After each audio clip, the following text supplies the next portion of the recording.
Mm-hmm. I think we're here. I think we back. Looks like it.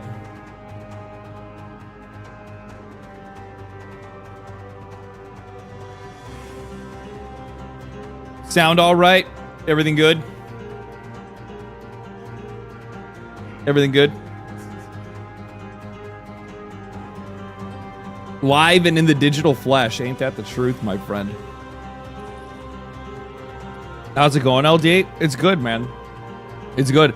I wanted to go I actually wanted to go live earlier, but I had taken a shower and then I like laid down for a minute and I had just had coffee. And the next thing I know, lights out. Lights out. And I'm talking one of those naps where like you wake up and you have like lines on yourself because you had slept like so hard.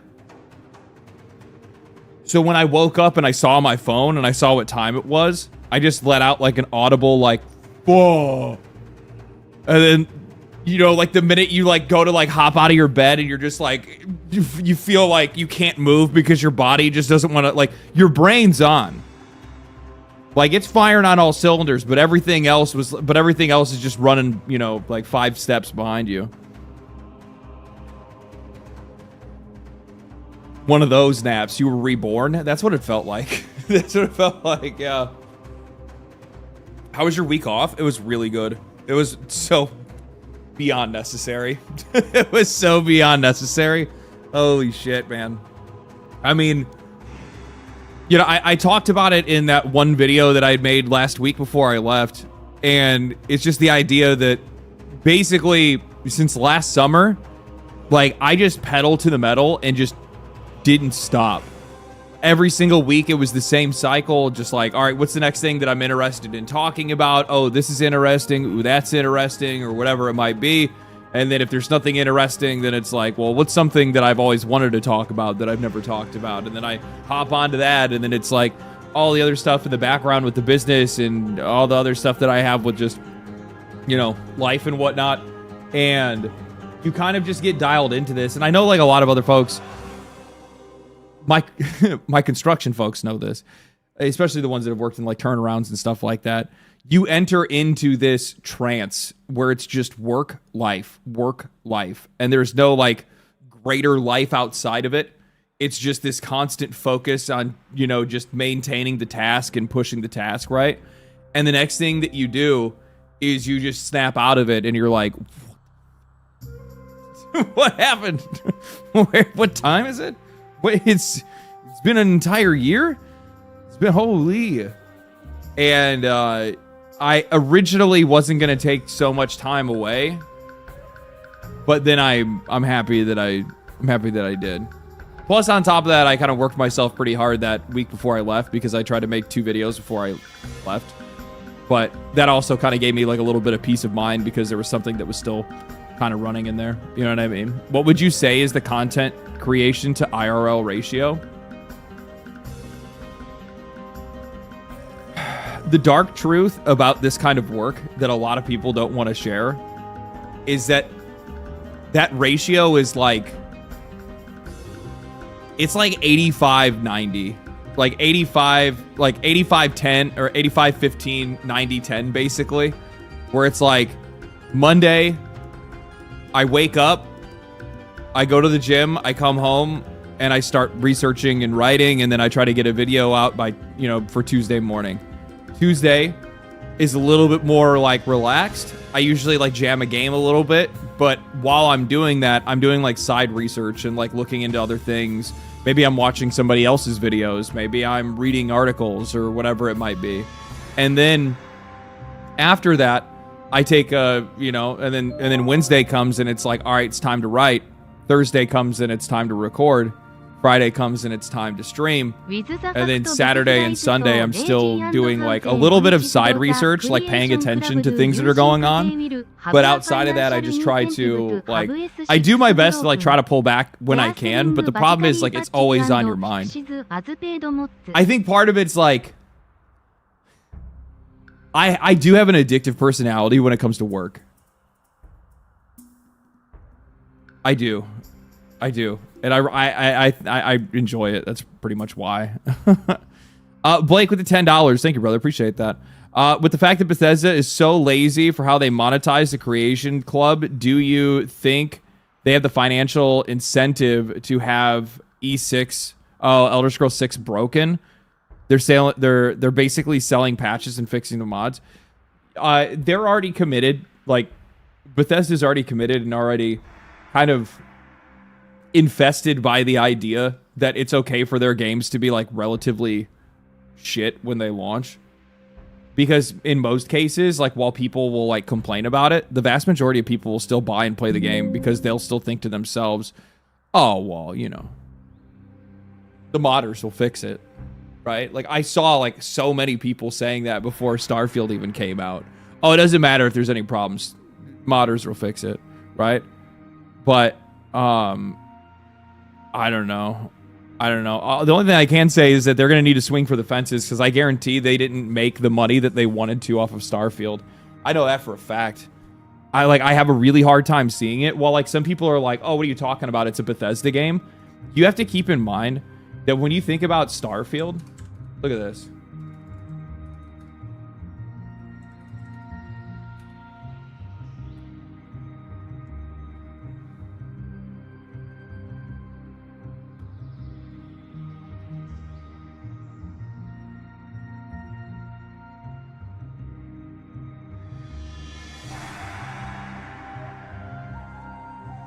There we go.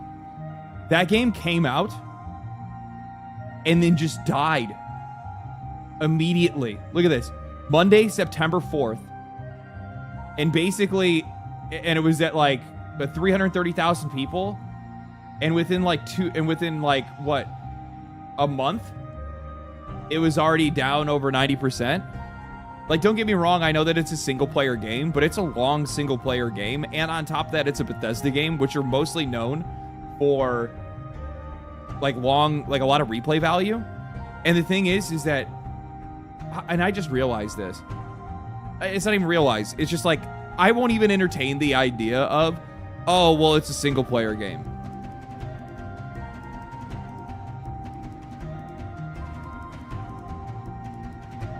Still in the top 10.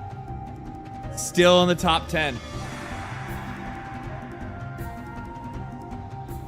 This game is 2 years old. Which is scary to say, but this game is 2 years old.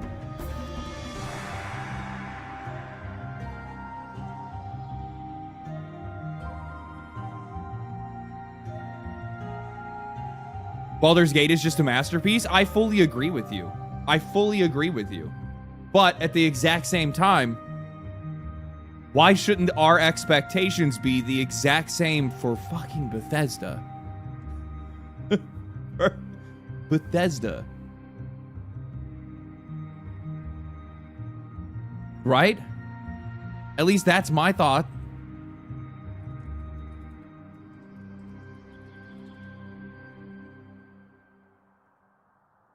Favorite Veil of Maya album? Matriarch. By a country mile.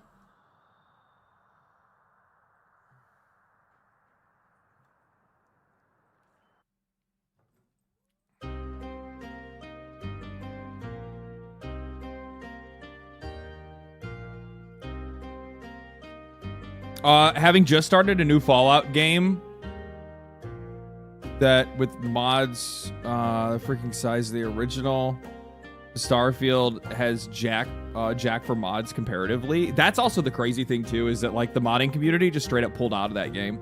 Like that tells you like how boring and how unimpactful a game is for like literally the modding community for a Bethesda game to just not exist. to just nah. How good is Call of Duty on the Steam charts?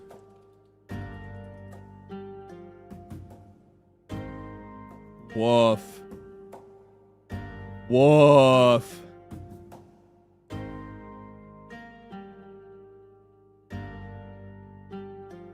Yikes, dude. Yikes. Man, and you know what the funny thing is? I've already seen people posting online, like saying like, oh, I've had people in my DMs. Any thoughts on TennoCon? I haven't looked at any of that stuff yet. I disconnected. Kind of. There's things that I saw, like, that was, like, impossible for me not to see, right? Like, I saw, like, some of the Ubisoft stuff pop up. I saw the censorship stuff. That's something I need to, like, actually, like, really read into. I want to talk about that next week, but I have to... I have to figure out what's going on with that whole mess. But I had seen some people that were talking about the next Call of Duty, and they're sitting there like, oh, man, you know, I got devs in my DMs, bro. If this is true, we're so back. We're so back. And I'm like, what do you mean? Look at the skins that they're putting in the game. Do you guys actually think that, like, for whatever reason, the next game is going to come out and they're just going to stop doing it? That doesn't even make any sense. They're still actively doing it right now. In a lot of cases, a lot of people thought that all that shit was going to end with the Modern Warfare, and they thought they were going to be a little bit more serious when it comes to Black Ops. But that's just not the case. That's just not what they're going to do. If you want your last hope, your actual, like, last bastion, it's Battlefield. I can't see them Fortnite-ifying Battlefield, but I mean, I don't know, who knows, right? But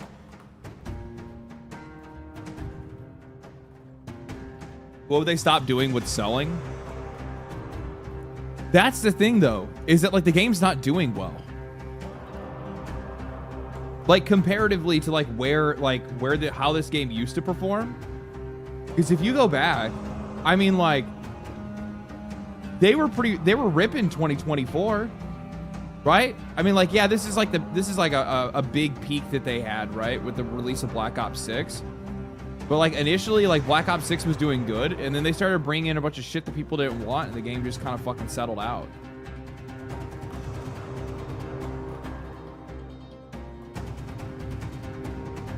And this is the release of Warzone 2.0. This is what fucking killed him right here.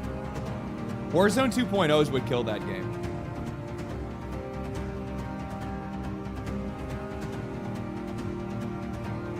This right here is where they made all their mistakes. The minute that they got rid of Verdansk and left it, I know they went back, but it's not the same anymore, right? Because it was cruising, man. I mean, it was doing really, really good through this time here. And then, look, like, they stayed at 100,000 players pretty regularly, but now they're at their lowest point that they've been at in a long time. Because if you look, like, historically, this is basically from 2024 to 2022. It always stayed above 100,000 players. That's how it goes, though.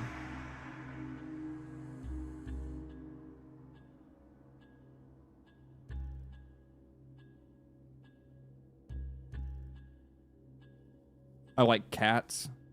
I don't know why, but for whatever reason, like, my my Twitter algorithm is actually, like, being purified. It's actually being purified. I don't know why. Thank you for the code on display. Dude, thank you guys for supporting it.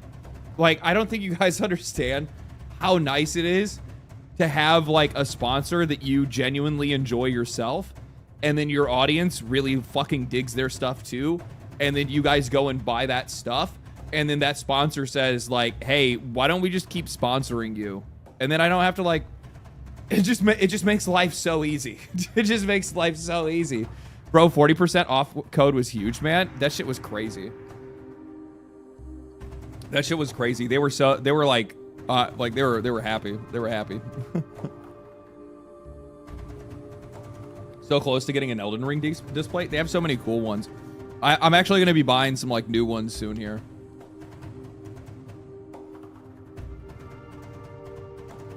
You can mix up the display and keep it fresh. Yeah, like that's the other thing too is I want to swap out and get some other ones and things like that as well.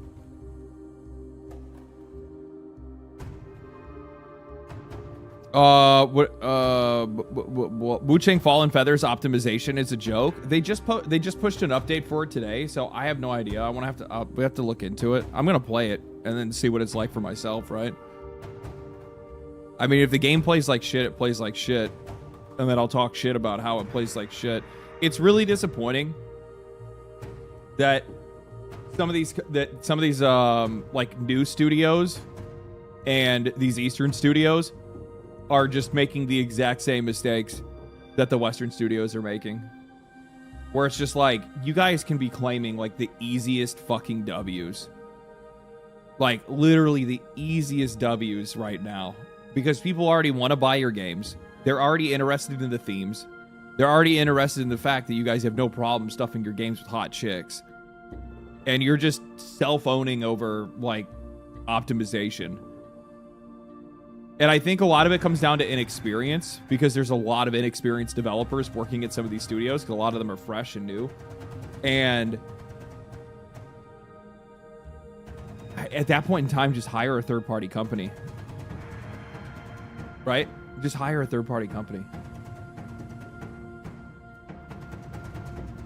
Fallen Feathers runs fine on a 4090 and a 9800 X3D, playing at 1440p, ultra-wide, native, getting 70 to 100 FPS, no stuttering. Then I probably won't have a problem playing it. That's kind of that's the part that I have an issue with, and I don't even really know how to approach it. And I know, like, I got some shit for this because I haven't gone back to talk shit, like, you know, people, like, obviously, like, you look at the situation that,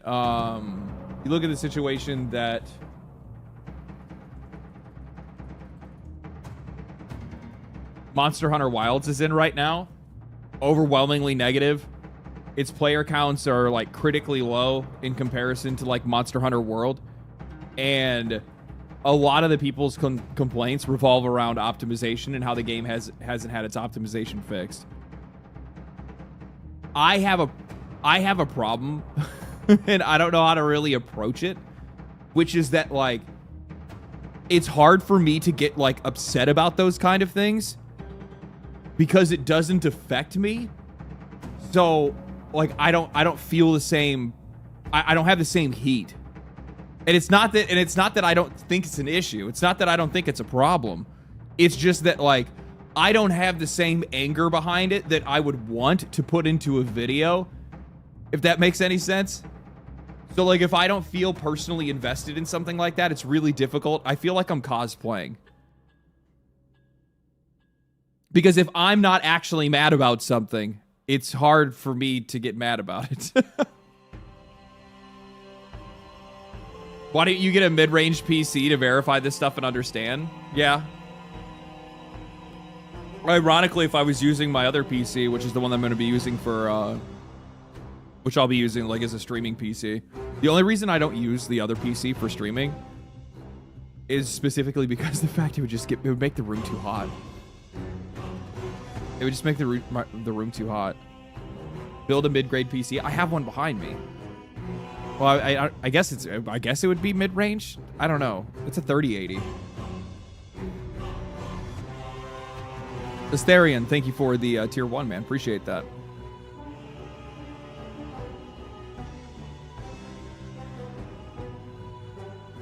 You got a friend who has a close, similar interest in gaming who isn't as well off? Well, it's not that I'm necessarily well off. My PC was a sponsorship, which actually they're coming back for. So I have, I think I'm going to be sponsored by Starforge for, I think, the rest of the year. If I'm not mistaken, or something like that.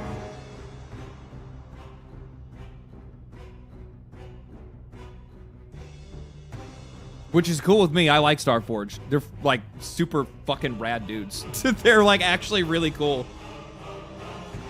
Just to give you guys an idea, so, like, I guess a lot of, like, content creators don't really talk about a lot of this stuff. I don't know why. I think, like, they try to make it a little bit more taboo than it needs to be. So usually whenever you want to post an ad, you have to like pre-record it, then send it to them, and then they look over it, and if there's something that they want to change or do different, then they do that, they make timestamps, they send it back. It's a pain in the ass process because typically you can't just cut out or change the words of things that you say. You essentially just have to basically just make the video all over again, or make the ad all over again. Starforge literally told me that they're like, yeah, just shout us out. And I'm like, what? And they're like, yeah, just shout us out. I'm like, do you guys want like an ad integration? What do you want? And they're like, yeah, I don't know, just say, check out Starforge. I'm like, okay, sure, man. Whatever the fuck you want. Yeah. I'm like, how long? And they're like, I don't know, whatever. Just middle of the video or something like that. Just be like, check out Starforge. All right, man. They're so laid back about it. It's so cool. I actually dig their stuff. I'm really mad because I was in a rush when they gave me a sponsorship and they gave me a PC. I was in a rush already because I was having problems with the computer that I had, and I missed a sub. Asylum, thank you for the Prime, man. Appreciate that. There we go. Level 1 hype train, starting things off right. Let me hop into my Discord and tell my moderators to keep it up with bit donations.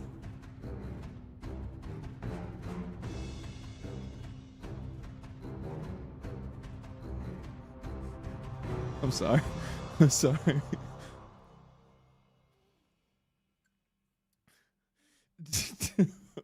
I fucking can't. I fucking can't. So they did you work at Blizzard too? Yeah, 7 years. So they have like a ton of these things. Like I'm giving them a free advertisement right now. This is a free advertisement. I'm so fucking mad because like I was in such a rush that I was like, I didn't even know what kind of PCs they had. I just said, just give me like the top of the line one, man. I need it so that way I can get back to work because my PC was having problems. I was having issues like rendering videos and whatnot. And I didn't even realize that they had these like dope ass custom cases. Like Hell's Paradise, that's fucking sick. Kaiju number 8, that's fucking dope. Terraria, I love Terraria. I would get that myself. Kitty case? This one's new. This is like yeah. I actually really do like the old school RuneScape one. Yeah, they need a Berserk case. That would be sick. That'd be sick. I kind of do want the cat case though. That is actually really cute. But yeah, I didn't realize that they have like all this merch and shit that they also include as well. So that stuff's like an easy sell, bro. Like I didn't even realize they had that stuff, and I was so mad later when I saw like the custom cases, and I was like, fuck, I could have got something really cool.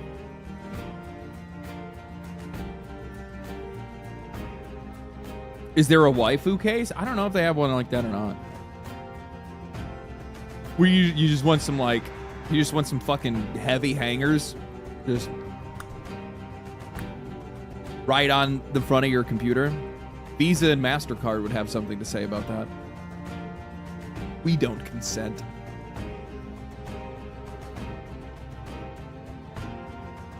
You put a huge vagina on the side. Oh, God. Oh, man. LDX Starforge waifu case? I would be lying if it was... Which is the... Is it Gamer Subs? No. I think, no, maybe it is Gamer Subs. Whoever's the one that does the waifu cups, I would totally take that sponsorship. 100%. So then I can get like a, a waifu mascot that's literally just gonna be, it would probably just be like a rendition of Karlach. That's basically what it would be. Just some like barbarian, scantily clad muscle mommy.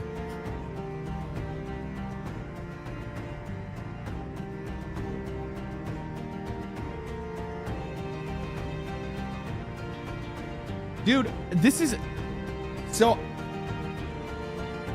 What? What? Risk of Rain 2. Wait, what the fuck is it? I've been. Some of these companies have actually been starting to like up their ad game lately, and I'm happy to see it. I really am. I'm happy to see it. Risk of Rain 2 sucks. Well, not literally, obviously, but this thing sucks, this thing sucks, this thing sucks, and this thing definitely sucks.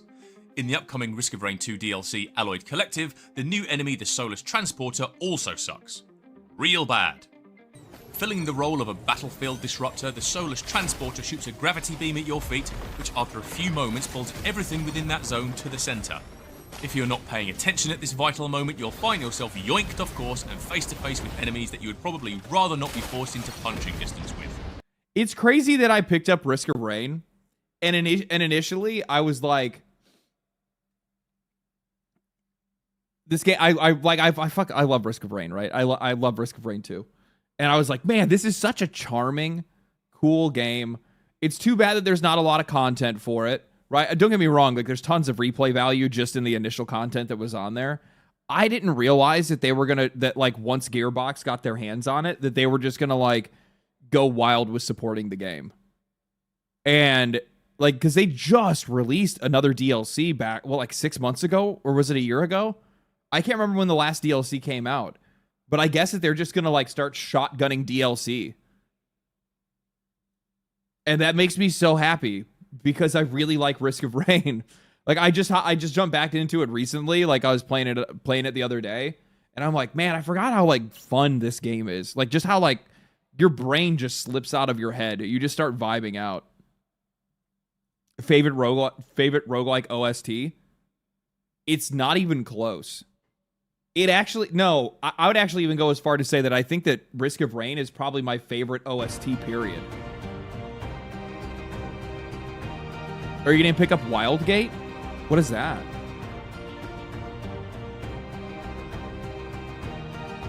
What's Wildgate? I've been playing, I just started playing Pacific Drive today.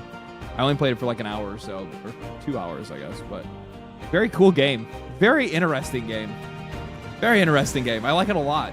I do. Like, initially, I wasn't too sure how I'd like it, but I fucking dig the shit out of it, dude. I dig the shit out of it. I think it's cool. I like the overall, yeah, I like the, I think the world is really cool. It's also, like, they do a really good job of not, like, feeling that they need to just, like, knock you over the head with a ton of context. That's just like completely fucking unnecessary. So the entire world is just like really mysterious. So like I'll see some shit happening off in the distance and I'm like, what is that? And then I am genuinely afraid to go up to it because I don't know what it's gonna do. So like the world does a really good job of like hiding itself from you and also making sure that you don't necessarily feel safe. And plus on top of that, I have a survival game, like survival crafting problem. Those games tap into something in my brain that, you know, I must have had, I must have had like, well, I mean, I do actually have a family of carpenters, so that actually makes a lot of sense. I think there might be like a genetic predisposition. You know what I mean? Pacific Drive is really spooky without being a straight up horror game. Yeah, I really like that. I like how like more like cosmic horror it is. Illucent? Is that what your name is? We're gonna pretend like that's what your name is. Thank you for the Prime. I appreciate that. Looking forward to Blight, Painkiller, Chronos. Chronos looks really interesting. Chronos looks really interesting. What was the game that somebody said? I already lost track. Somebody said something else. Something Gate?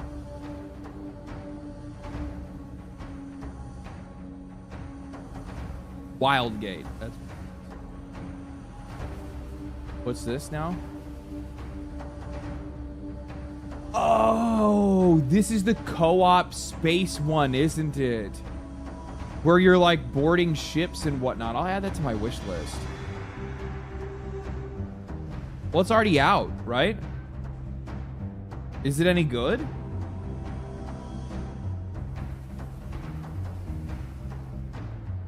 Is this like the co-op one where you're like bouncing between ships and stuff like that? Wildgate is Void Crew, but better. It's good, but server pop seems slow. Force Gaming has been playing it. I need to hit him up and ask him. That dude actually plays video games. I need to talk to him. Because like I make friends with some of these other content creators, and I've talked to Force Gaming before, but like I make friends with some of these other content creators. These motherfuckers don't play video games. Or if they do, like I'll give it to Ackman. That motherfucker straight up just plays like Xbox 360 games. Like just genuinely, like that's all he does. like that motherfucker is stuck in the 2000s. There's nothing wrong with that. I'm just like on to the next, But this dude's over here like, you want to play Left 4 Dead? It's just like Left 4 Dead. I mean, like that's great. It's fun. But not what I expect. My supervisor, the same age as me, 34, doesn't play games, and he's a single dude. It's weird. Is it weird that like I try to think to myself and I'm like, so what do you do?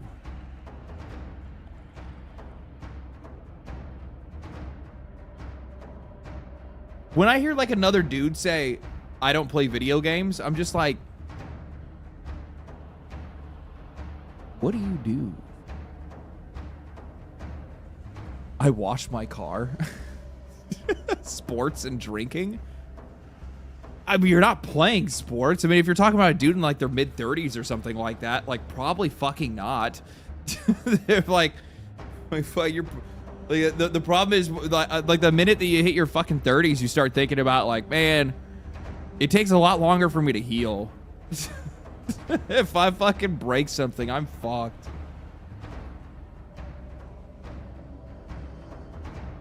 Yeah, tell me of these other hobbies of yours. Like I watch sports. I'm a hockey fan. But like my team doesn't play every night. Right? There's other things to do, but to be honest with you, depending on where you live in the country, drinking is usually the direction that a lot of people usually go in. I guess everybody has their vices. Hey LD, love today's video. Glad someone is out there spreading the message to these blind sheep. Been following on YouTube for a while from Aspen Gold. Thanks, man. Appreciate it. Glad you guys enjoyed the video. Yeah, people seem to really dig it. I was so fucking mad. I was so mad. Where's it at? Oh, that's not what I want. Oh, I guess I deleted it already. I'm not trying to run the game. No. Where did I put it? I think I messaged it to somebody, didn't I? Yeah, I did. Here it is. So I pulled up this I'll tell you guys exactly how this happened. My brain's taking a little bit of a little longer to be able to fucking clip on. So I had seen a couple headlines that had popped up that were talking about how Assassin's Creed boss or, Ubisoft was saying that Star Wars Outlaws failed because the Star Wars brand is weak right now. And I was just sitting there like, bro, the last 3 weeks, people have been gooning over Andor. What are you talking about?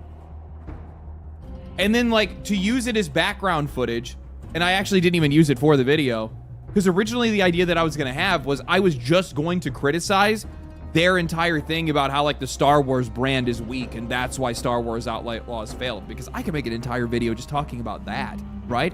So then I went and I was like, okay, well, I'll go play a good Star Wars game or a game that I know that people enjoyed, right? So I never played Fallen Order. I booted up Fallen Order. Bro, that game is fire. It's not perfect. It's older and janky, right? But I'm like, the fucking storytelling, the, like, their use of, like, scale, and, like, how massive they make these worlds feel. It's such a cool game. And then I know that in a lot of, like, I know also a lot of people like the sequel to it, right? And I'm sitting there and I'm like, and on top of that, Battlefield 2 is also Battlefront 2 has popped off again, right? Like, that game saw a resurgence. Like, these are games that people actually like that have existed during times in which they shouldn't be. By your measurement, by Ubisoft's measurement of saying that, oh, well, it's because Star Wars is weak right now. No, bitch, you weak. You weak. Going into Fallen Order blind is pure keynote. Dude, that's literally what I'm going through right now. And here's the other thing too, is that, like, I'm also, like, relatively removed from Star Wars, right? If you want to, like, I watched the original trilogy when I was, like, younger. I haven't watched it over in fucking, I probably never, to be honest with you. Then I watched the prequels. I have maybe, I think I might have watched the first of the, like, the last, like, 3 movies. I think I watched the first one where they introduced the girl. Yeah, I watched that. I don't remember anything about it, but I watched it. And then, yeah. Star Wars is not fine. Star Wars is a joke, a lolcow. Star Wars is dead. It's not, though. It's not, like, there's bad Star Wars media, for fucking sure. But if a good Star Wars game or TV show was released, you would buy it or watch it. That's the point that I made. The IP isn't the problem. It's the people that are using the IP.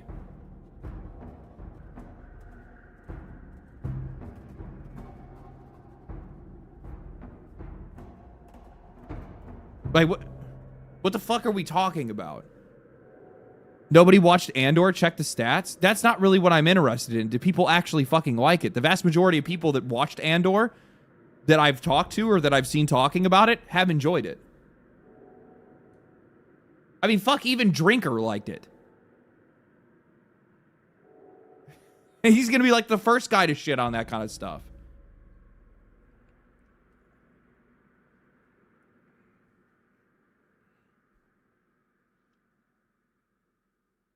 I watched Andor and enjoyed it. Andor is good. Yeah. Yeah, no, like, the people that watched it really enjoyed it. It doesn't necessarily, like popularity doesn't always have to be there in some cases. In a lot of cases, for me specifically, it's just proving that the media can be good. Regardless of all the other bullshit that people want to talk about, at the end of the day, it just comes down to whether it's good or not. That's what I said in the video. I said it right in the video. Did you hear what I said right after it? At the end of the day, it has nothing to do with the media itself. It has to do whether or not it actually respects the time and the attention of the people that came to support it, whether it's priced fairly, and how high quality it is. It has nothing to do with the actual IP itself. Legendary is kind of a normie with Star Wars. Not kind of, absolutely a normie. Like, fully a normie. What am I? Okay, I have to think about it. Is there anything that I'm not a normie on when it comes to these franchises?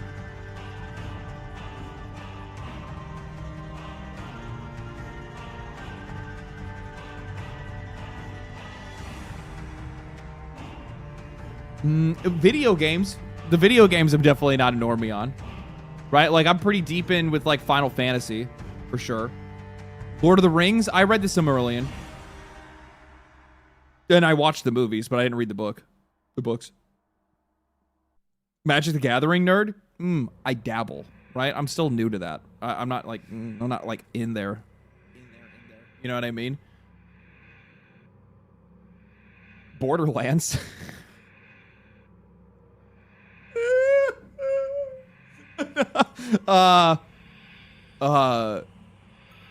You read the worst of the Lord of the Ring books, shame. But yeah, because I'd watched the movies, and then a bunch of like Lord of the Ring nerds were like friends of mine were like, read the Silmarillion.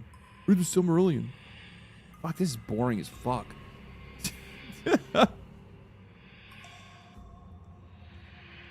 Game of Thrones? No.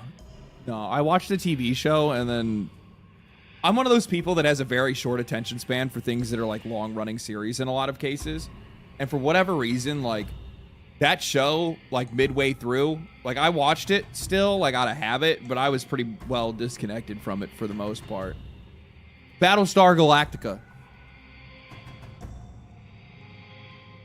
X-Files.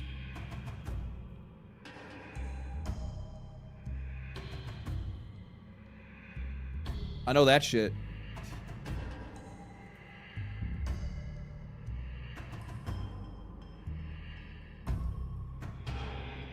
You would be a Battlestar fan? What the fuck is that supposed to mean?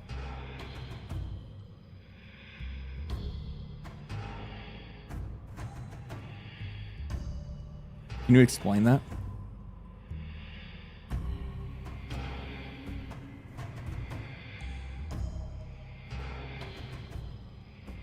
We're waiting.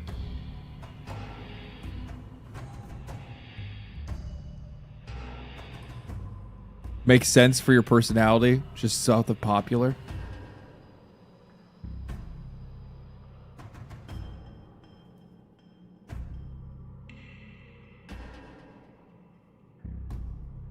Okay, I guess that's kind of fair. So LD is a boomer? What the fuck is how's that? Am I a boomer because I like Battlestar Galactica? I thought Battlestar was gonna be crap when they casted Starbuck as a chick, but it worked out in the end. Yeah. Yeah, and Starbuck in the show was like a fucking goated character. Like one of those characters that was like constantly in flux where you're just like, you're so self-destructive. Like, you don't know whether to like fucking love them or hate them like at any given moment. Like the same thing with like Gaius Baltar. Like those two characters, you're just sitting there the entire time like, yeah, fuck, no, why, yes, no.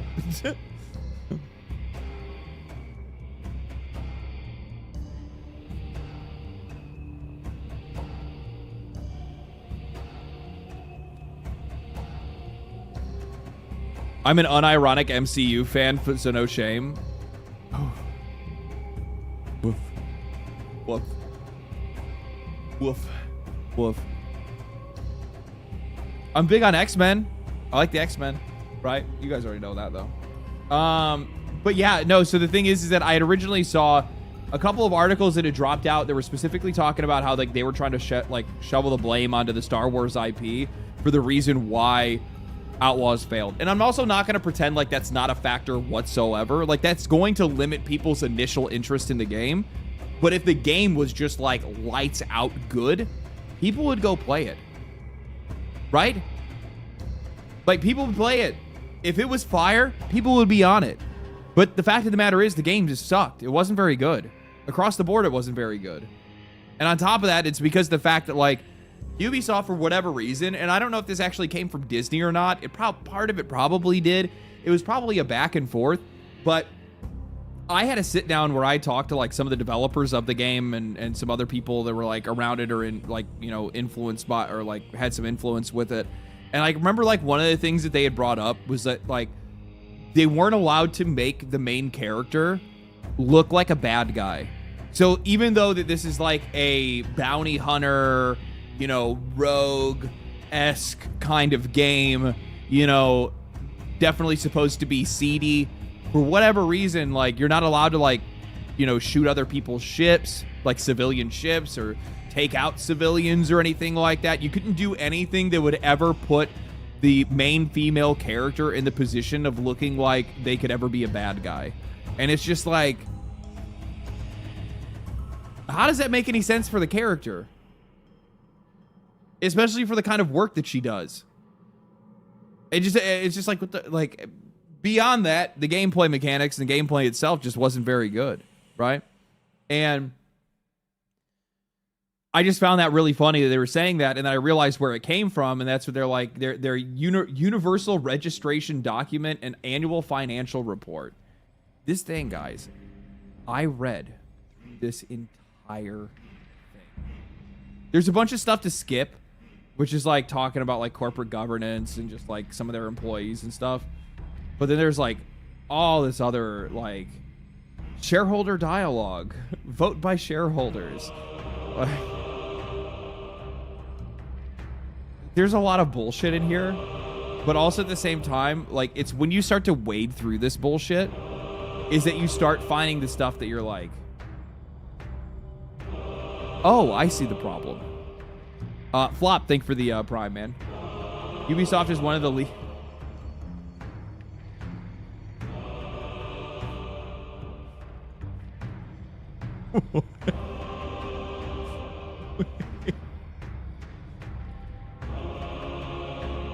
Hold on a second.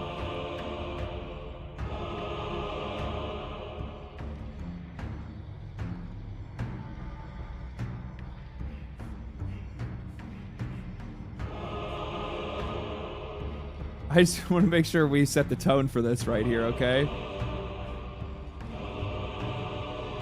Ubisoft is one of the leading companies in the video game industry. The group's core business is centered around production, publishing, distribution, the operation of video games for consoles, PCs, and mobiles. Leading? What? Fucking, what are you guys leading? Fucking walk off the plank? Leading's a strong word there, guys. Leading is a strong word. Oh, man. Yeah, but it's like when you start going into this stuff and you start reading some of this, that you kind of like, yeah, corporate social responsibility strategy. I didn't even read through that. I think I only skimmed this. This is where you also see like a lot of this stuff is like very like heavy worded, and it's just not, it's not good content to read. It's something that you have to like wade through and then find the nuggets to pull out to bring to other people. Otherwise, like a lot of the stuff is just gonna go over your head. You know what's actually really funny is that I saw like their targets for, I saw like their profitability targets, and come to find out, something that I didn't realize is when I actually watched their investor call, they had actually promised their shareholders that they were going to make like over $1 billion last year.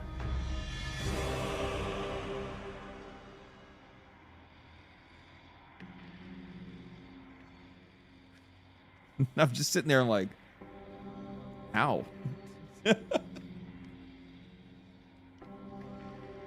How do they get away with that? I don't know. I don't know. Well, because like that's the thing. I talked about it before. You know, even if we're being generous with Assassin's Creed Shadows, $70 for the game at, they said 5 million players. So even if we're generous and we say that's 5 million copies sold, that's only $350 million. We know for a fucking fact they spent over $300 million. But you're not going to tell me that they didn't. It's Ubisoft. It's a AAA game. It's basically their average running price for making an open world AAA game nowadays. Anywhere from 300 to 400 million.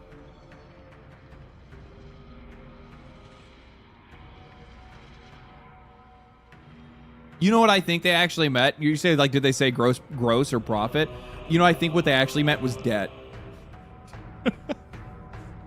That would make more sense to me. That would make more sense to me.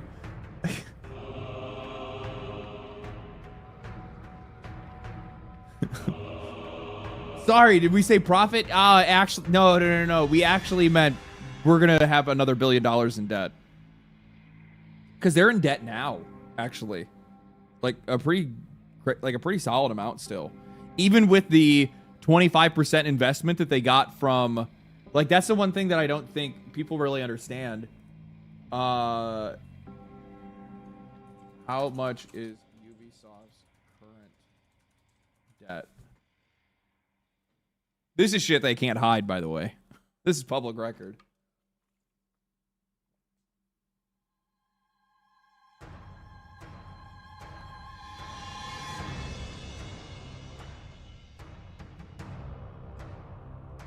How much did Tencent inject into for new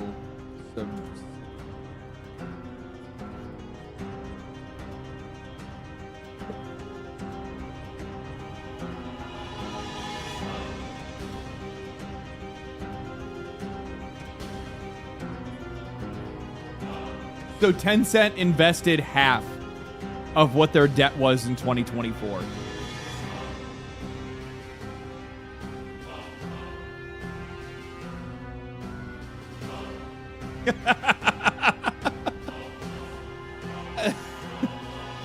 It says Tencent is investing 1.6 or 1.16 billion euro, approximately 1.20 or 1.25 billion dollar USD for a 25% stake in Ubisoft's new subsidiary, which focuses like that's the whole like I don't think people really realized they did this because they needed it for solvency, because they knew that there was going to be no way for them to be able to get out of their debt and to be able to like continue to make games or pay their employees if they didn't get some foreign investment of some kind.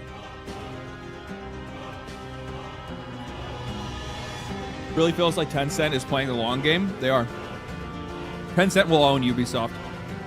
I don't know if they're gonna buy. I don't know if they're gonna like continue to like keep it as Ubi. No, I'd imagine they probably will. They'll just own the entire thing.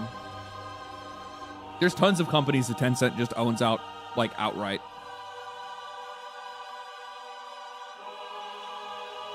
They might get 10 cents out of it. They might. They might.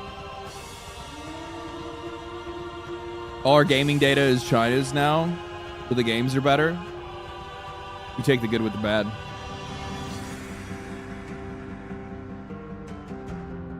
It hasn't passed the House yet. We have to check out HR 89. What is this?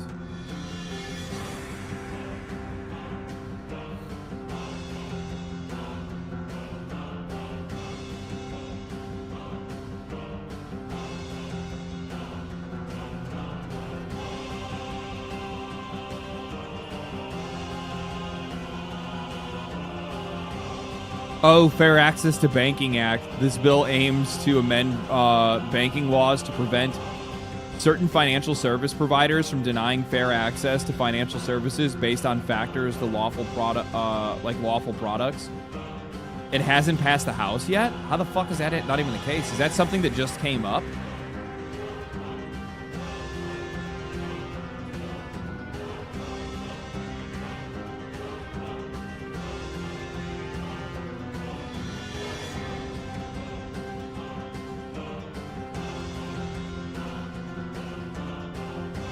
Latest action, House.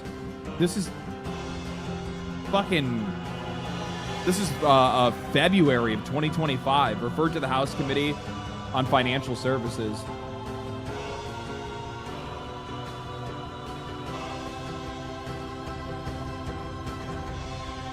This bill places restrictions on certain banks, credit unions, and payment networks if they refuse to do business with a person who complies with the law.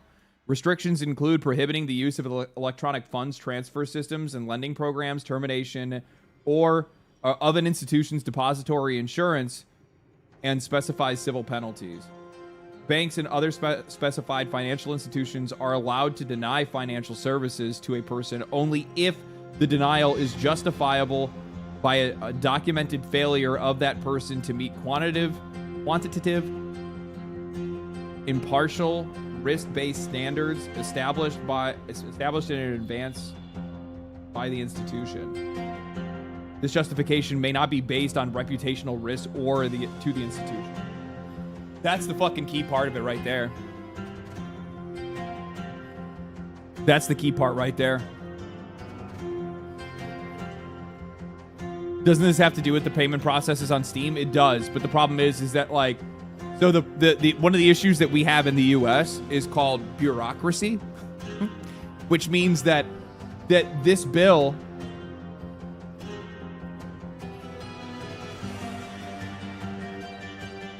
was sent to the House in fucking in February, and they still haven't moved on it. Introduced to the House, action by the House of Representatives. It was introduced to the House, and then it was referred to the House Committee on Financial Services. The problem is, though, and this is another issue that we have here as well, which is the fact that we have lobbying. So these guys will just like these banks, like Visa, MasterCard, these companies, the people that own them will just donate to these guys' campaigns, fill their pockets with money, and tell them to just keep kicking it down the road. And that's why we oftentimes will never actually see anything pass, and things will just kind of be stuck.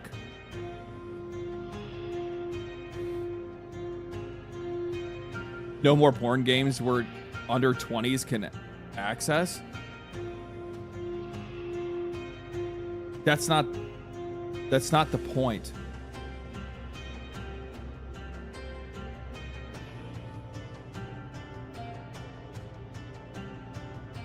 Like, I don't think people realize that in a lot of cases when it comes to this kind of stuff, especially with, I mean, I guess we might as well just talk about it because that's kind of the elephant in the room when it comes to like the major topics.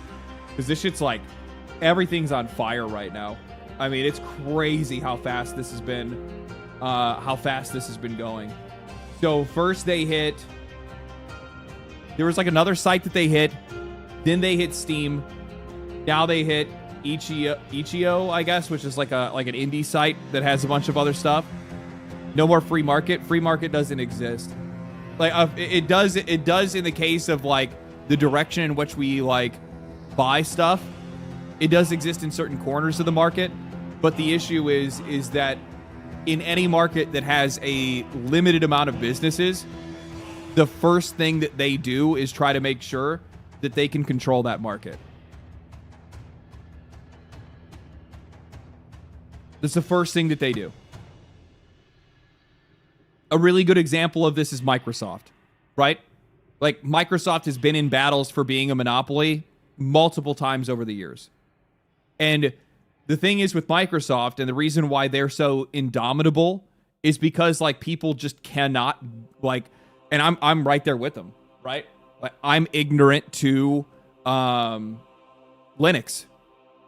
If I would just buck up and just make a PC that runs Linux and learn how to use Linux, I would probably be fine. But in a lot of cases, most of us are just used to convenience.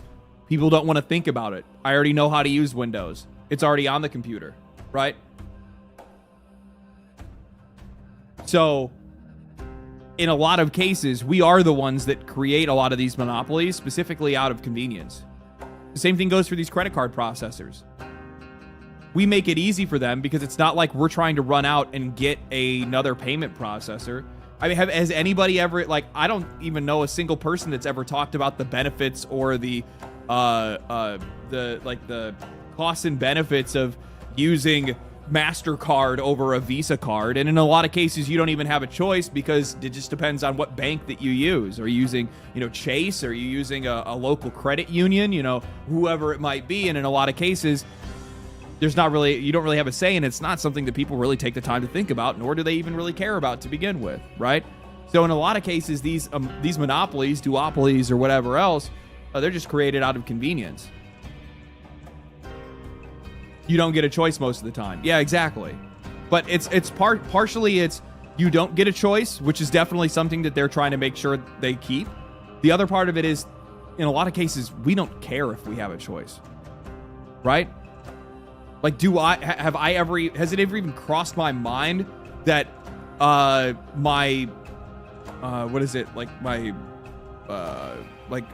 debit card has a, Visa or MasterCard logo on it, right? No, not at all.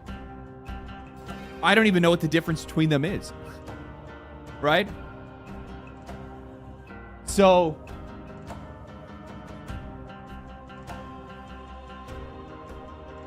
I got totally distracted by this.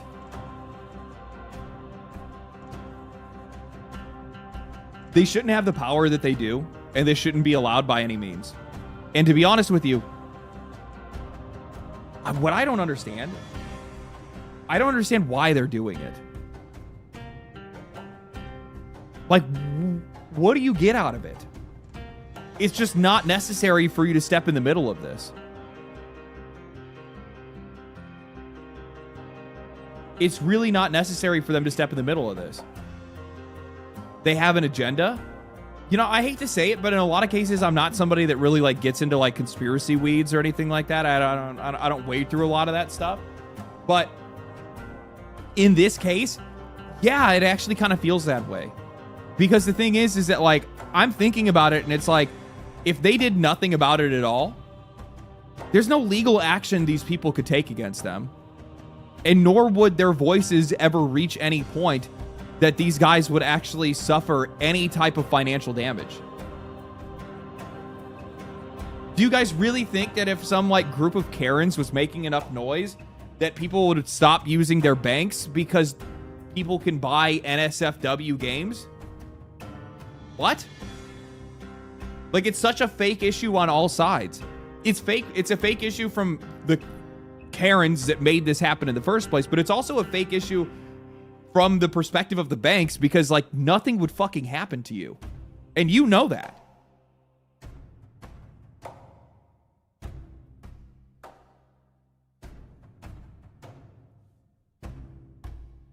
Am I communicating this the right way? You guys understand where I'm coming from with this, right? Like, it makes zero sense whatsoever from the bank's perspective because the Karens can't do anything. And this has no effect on you whatsoever. It's just more transactions that you're processing and more money that you're making.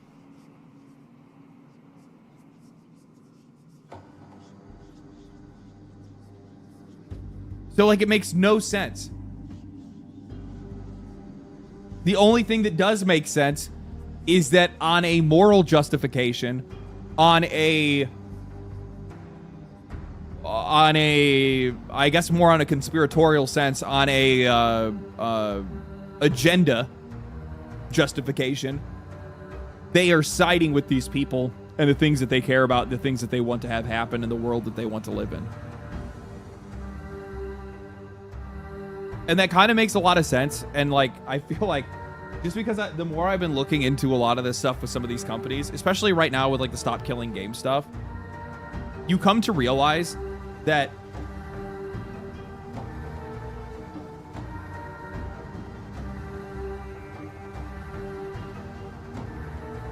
the objective of a business is to make money for your stakeholders and for your shareholders, right? And you will do anything in your means to be able to do that. And the funny thing is that when you look at like what most people would think is science fiction, but it's actually more fact than it is anything else. You look at things like cyberpunk, and when you look at like the way that like that world is created, it's just a reflection of like what genuine like corporate ideology is. The more you can control your customers, the better. And that's what you want. And anybody that's ever worked in sales knows that that's exactly, that's what, especially like commission sales, that's what you're trained to do. That's the only thing that you could think about, is how can I manipulate you into spending money and keeping you and making you think that I'm the good guy, making you think that I'm on your side, making you think that I can be trusted and all these other things, right? And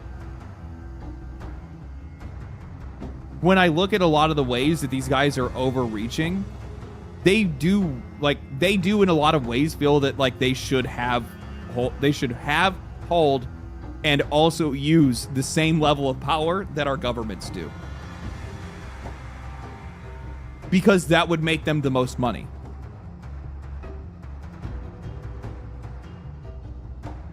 Do you think any business has like any especially like the bigger the business gets, the size within its own industry, the last thing that they want is fairness. If they could force you to just pay them money and them not give you anything, fuck, that's perfect. That's perfect. Where did Collective Shout even come from? They've been around for a long time. It's not something new.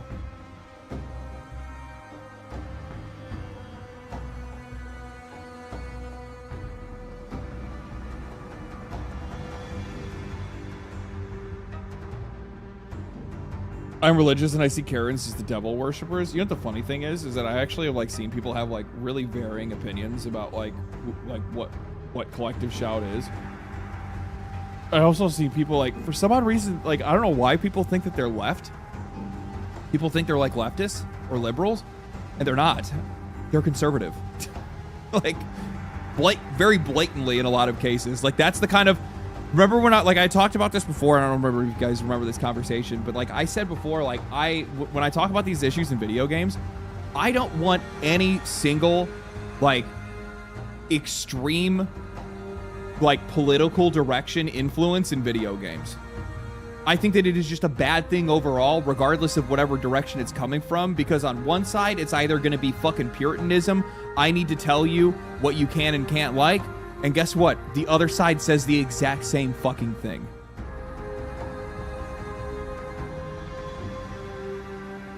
BlackRock? Bro, oh my god, I have a crazy story about that. So my hometown is like small, but over the years, it's been like popping off. Because just the area is getting more popular. People are coming in from the city and they're like trying to find homes there because it's cheaper and whatnot. And when I went home, I'm like driving through and I'm looking at houses, right? Because I'm planning on moving.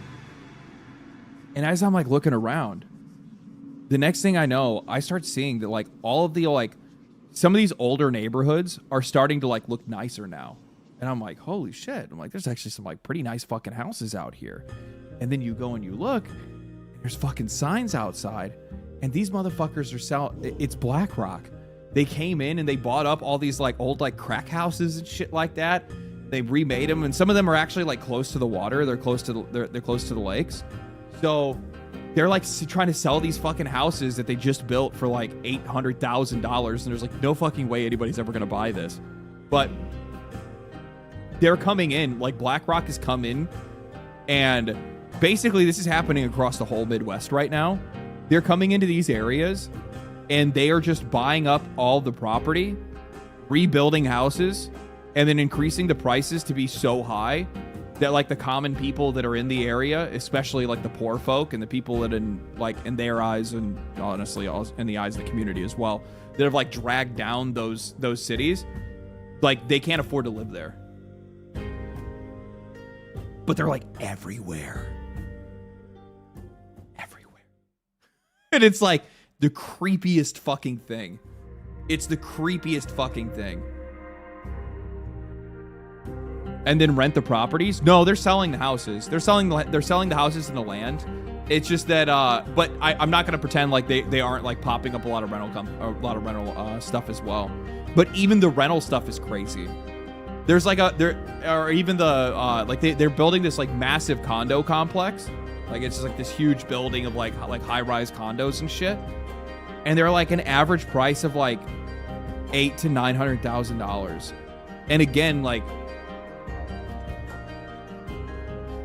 people don't make that kind of money back home. People don't make that kind of money. Like, I don't know where the fuck it's coming from. I think that their whole entire idea is that because we're within proximity of Chicago, that, the Chicago people are going to come to live here. And I'm like, in some cases, you're going to see some of that, but I don't think you're going to see enough of it to be able to sell as much property at the price that they're trying to sell some of this stuff for. I'm just like, you guys are out of your fucking minds.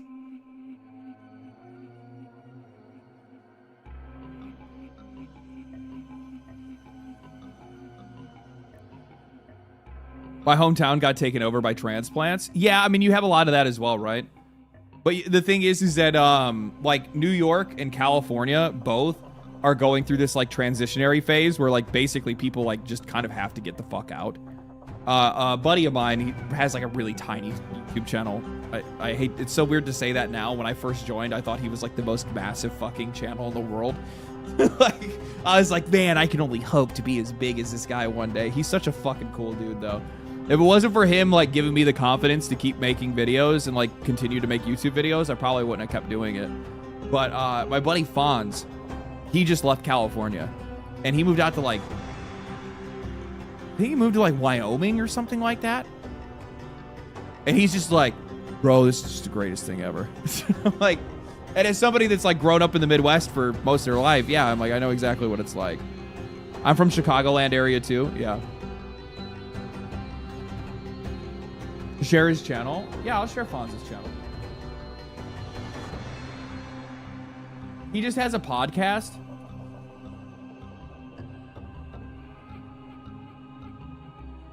He hasn't done a podcast in like a month because he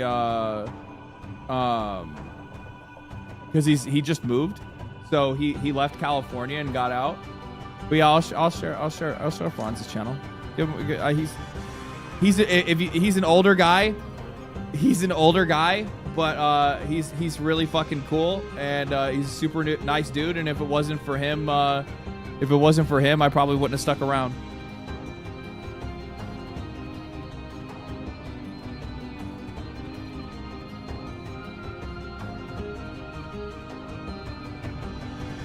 Cali sucks. We keep getting these rejects moving to Texas and making things worse. Yeah, well, I would probably... You know, the funny thing is, I'd actually blame that on, like, podcast and streamer culture, because I feel like that's the reason why a lot of those folks started moving towards, like, Austin and whatnot, right?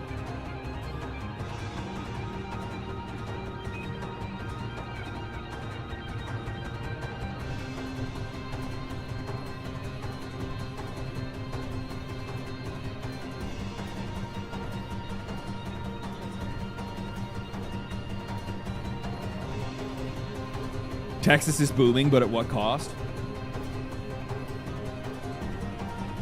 I love Fonz. I know you do. I know you do. I know you do, Danny. Thank you for the 2, brother. Yeah. Yeah, no, he's my boy. Actually, I got to see him recently. He came out. There was like a Xbox. No, it was like Summer Games Fest or something like that. I think he was out here for. And I ended up grabbing lunch with him and whatnot. It's really cool. I think it's really cool when you meet some of these other content creators just by like working the job, right? And then like you actually go and then actually meet people in real life. It's also very cool when you find out that, you know, in some cases the people who they are on camera are the same person they are when they're not on camera. So anyway, all right, back to this sponsorship, or this not sponsorship. Back to this shit here, right? We'll get to that. Oh man, where does this all even start?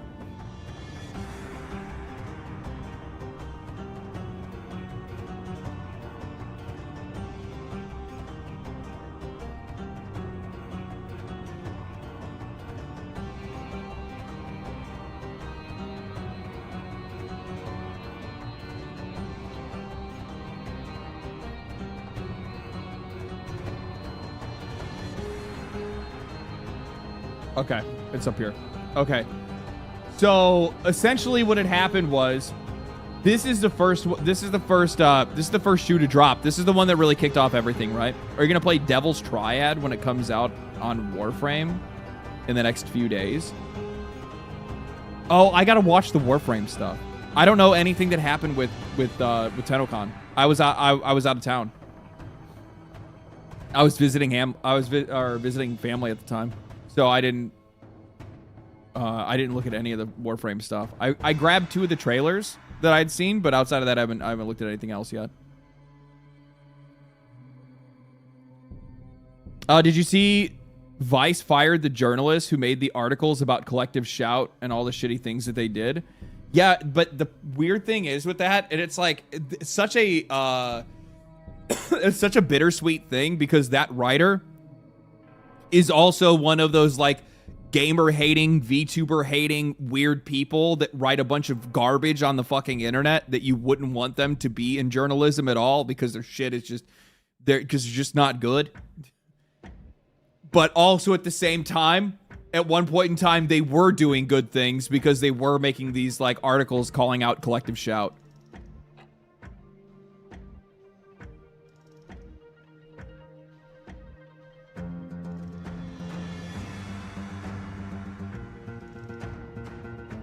So it's like, how am I supposed to feel about this, right? And it's funny because it's like, they were making videos, or sorry, they weren't making videos. They were making articles trying to, it was Kirshi is the VTuber. Now I remember it. They were making all these articles about Kirshi and these other like VTubers and like Asmongold and a bunch of other fucking people and talking shit. And they did a bunch of really creepy stuff on the internet. And it's like, but they were genuinely trying to censor and cancel somebody and other people on the internet only for them to get canceled and silenced and censored by people. So it's like, funny how that works. Funny how that works. If you only stayed on the side of good. If you only stayed on the side of good. But so Valve responds to payment processor controversy.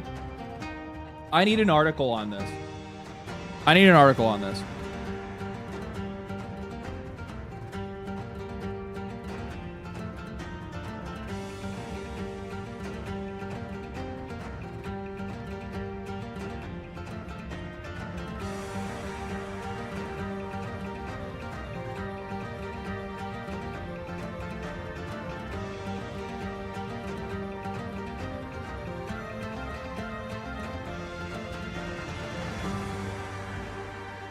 Okay. Valve pulls adult-only games from Steam as it tightens rules to appease payment processors. Valve is tightening its guidelines around adult-only content to satisfy rules set by Steam's payment processors or payment processing partners, with dozens of sexually explicit games removed from the platform throughout the week, as spotted by GameSpark and shared by Automation. SteamTV logs showed a flurry of activity behind the scenes as Steam updated its rules and guidelines to its policy.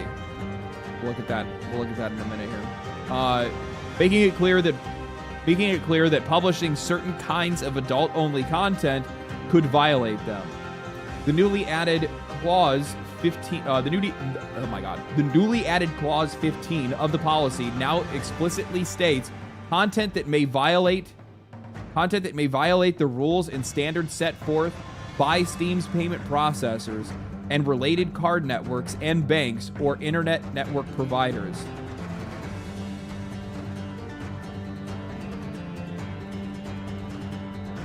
And this is what you shouldn't publish on Steam. Content that may violate the rules and standards set forth by Steam's payment processors and related card networks and banks or other internet network providers, in particular, certain kinds of adult-only content. But you're saying in particular. But the funny thing is that this isn't even necessary if you're going to write that in, Valve. Because at the end of the day, it's not adult-only content. You know it's just whatever the fuck they say.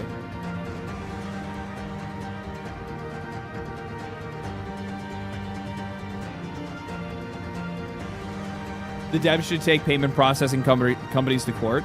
So this is the thing that I think a lot of people don't realize is that the reason why these companies like Collective Shout go after these very specific kinds of things first is because it's low-hanging fruit.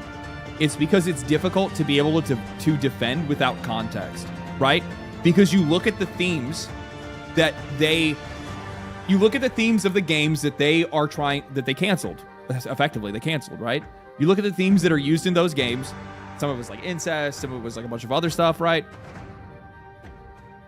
It's hard to defend that.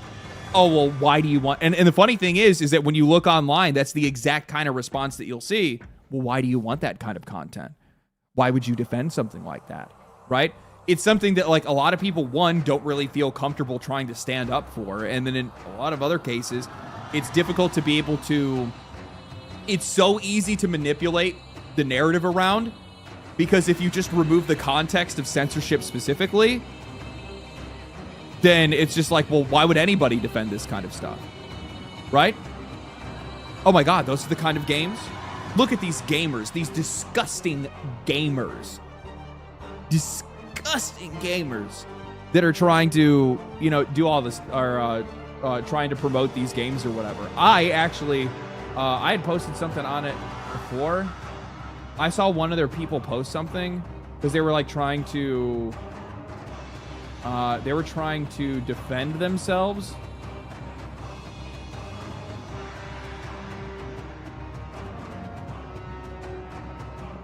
Yeah. Yeah. So Renee K. Chopping, which is one of the people from Collective Shout, says gamers are dredging up our support of Netflix film Cuties in an attempt to paint us as pro-exploitation. As usual, they've missed the point or ignored it on purpose. For those who didn't get past the headline, here's what we actually said.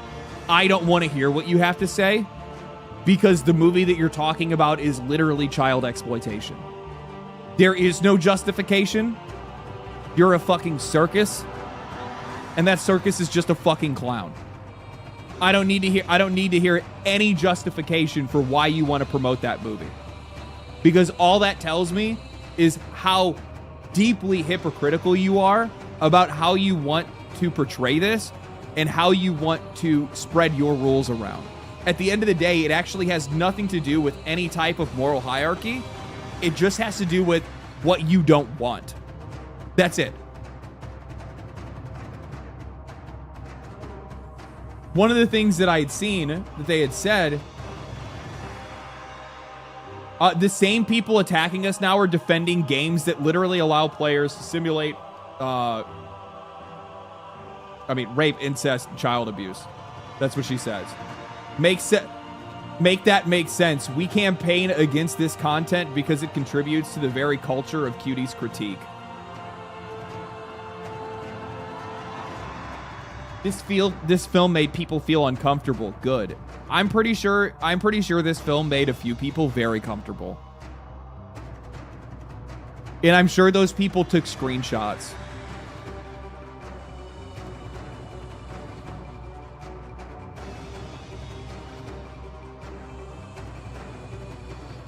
So I said, why do we have privileged, mentally ill pearl clutchers making rules for the rest of us? They say that they're right because gamers are defending games with vile themes. No, we don't want detached Puritans dictating freedom of expression and controlling what we can and can't buy.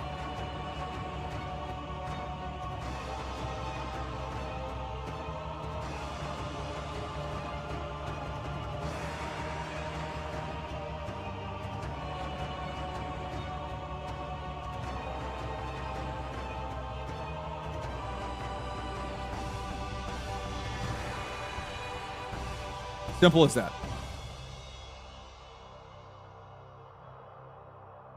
Dictating freedom of expression. Yes, that's exactly what they're doing. They are dictating freedom of expression by not allowing that kind of content to be produced. By effectively shutting down payment processors, this is step one. The fact that, like, for whatever reason, in a lot of cases, anytime one of these discussions ever come up, people can only ever see... Oh, I said dedicating? Sorry, dictating. I did say dedicating. Either way, regardless of my fucking... Shut the fuck up, chat. Why are you judging my mistype? I was on mobile.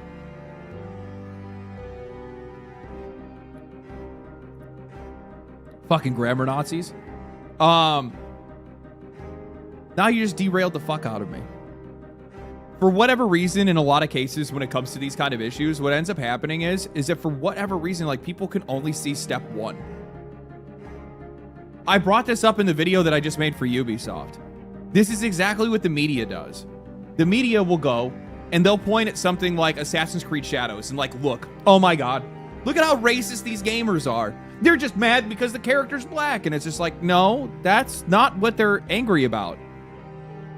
They're like, look, these guys, like, they pointed a dot, a single dot on a screen, right? They zoom in on this one dot and they say, oh my God, can you guys believe that these guys are getting angry over a dot? It's a dot. What are you doing? Look how ridiculous they are. Isn't that crazy? And they do that on purpose because they've zoomed in so far, but when you actually zoom out, that dot is on a graph connected to a bunch of other dots that are all headed in the exact same direction.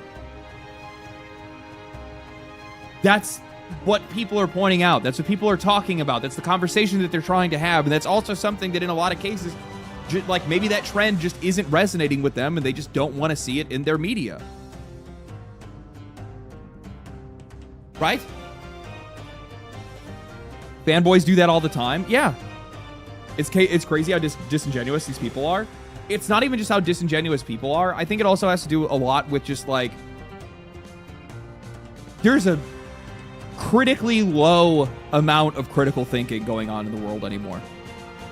Everything is so reactionary. Nobody ever takes the time to like simmer with something. They feel that they see one thing and they need to just like immediately have a reaction to it. And very few times do people ever actually like zoom out and look at the bigger picture of a lot of this stuff. I don't like those games, but people can jank it to games. It's their problem. Defending actual child exploitation is crazy. It is actually crazy for them to do something like that. Thank you for the 5. Appreciate that. Tharius, thank you for the 10. Glad to see more people covering this issue. Big fan. And I know we are all mad about a variety of things, censorship being the most recent. But like, one thing that I will say is that like, I'm so fucking insanely proud of the video game community over the past like year. Like, people have been so vocal and so focused about shit that actually matters rather than like shit that doesn't. And it's just like really cool to see so many people coming together and fighting against a lot of this shit and trying to do their best. And the funny thing is, like, the video game industry is just a microcosm of like everything else in the world, right?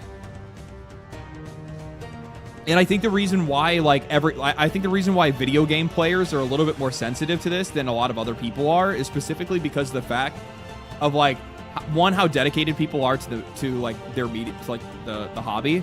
But beyond that, it's also because like we're not just watching a movie. It's not passive entertainment. It's something that we actively engage in. And when you're actively engaging in something like that, I think that comes with a different level of like weight and experience. And people have to like, they attach to that.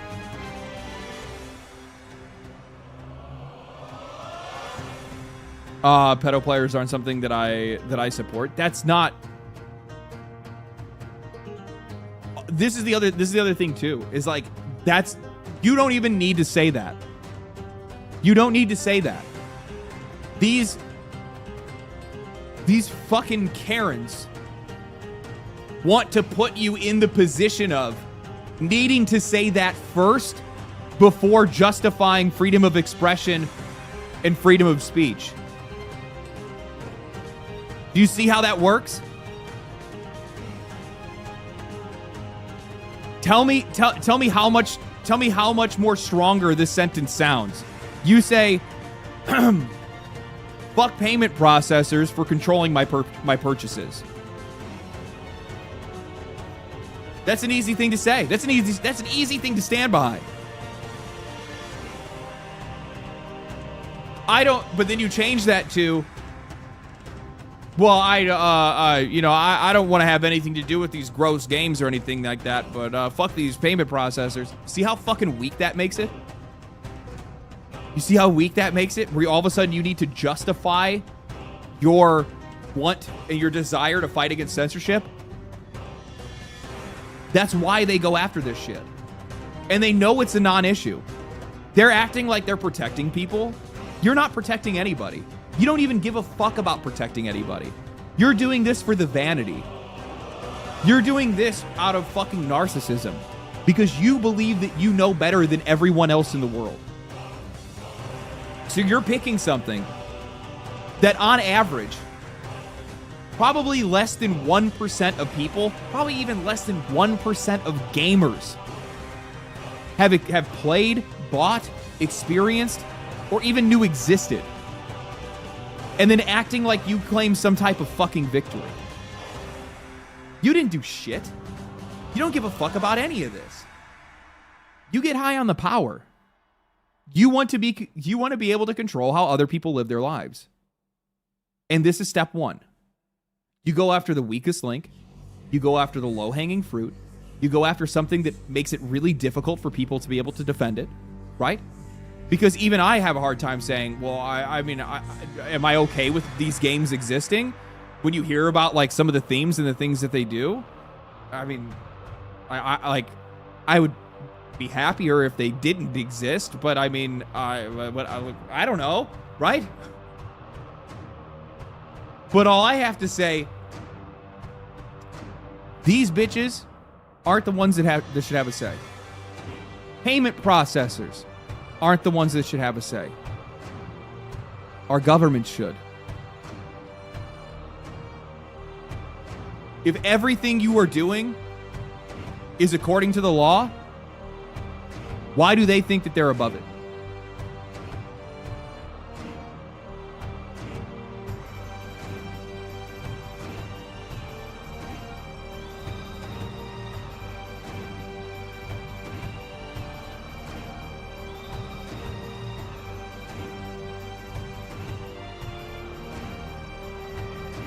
And like, you guys have to keep in mind when I say like this is step one, that's exactly what the fuck it is.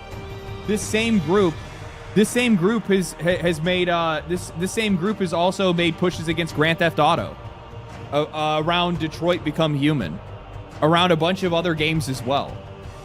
And when you go and you look historically at lawmakers, Grand Theft Auto's always been a game that's been in the crosshairs. It's always been a game in the crosshairs. And right now, where did I see that?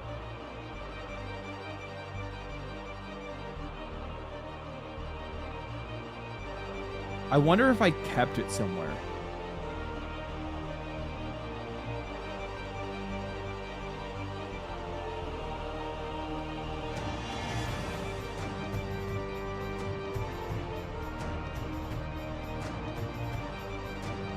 I'll have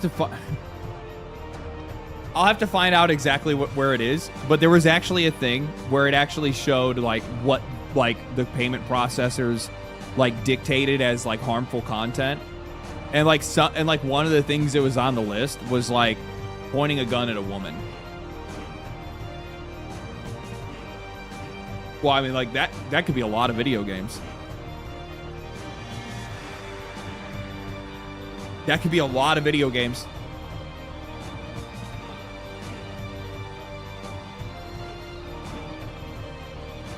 Women are a protected class. Yeah. Women and children are protected classes. Batty251, $20 Australian. Thank you, man. I appreciate it. It's not about the contents of the game. We are defending the right to pay for what we want and do what we want. They keep trying to change our lives because it's better that way. This is basically how it starts. What I don't think a lot of people take the time to understand, and actually it's like one of the things that I haven't heard anybody actually say, is they are telling you how you can spend your money. Not their money. Your money. The money that you worked for and made yourself. And this extends to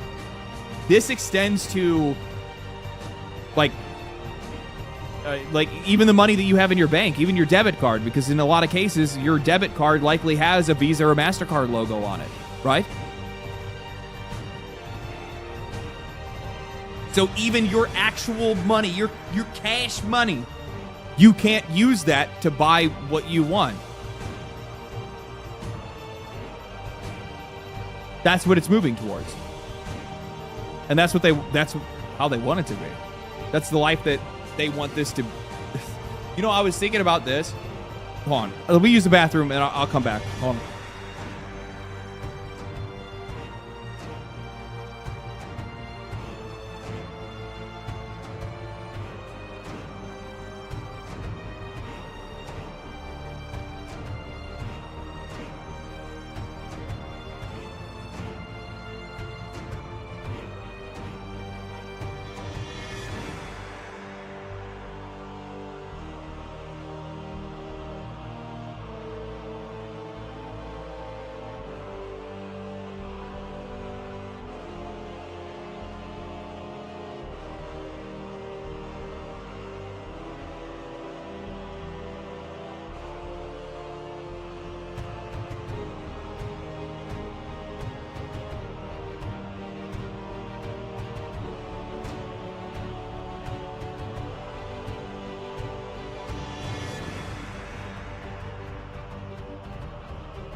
Okay.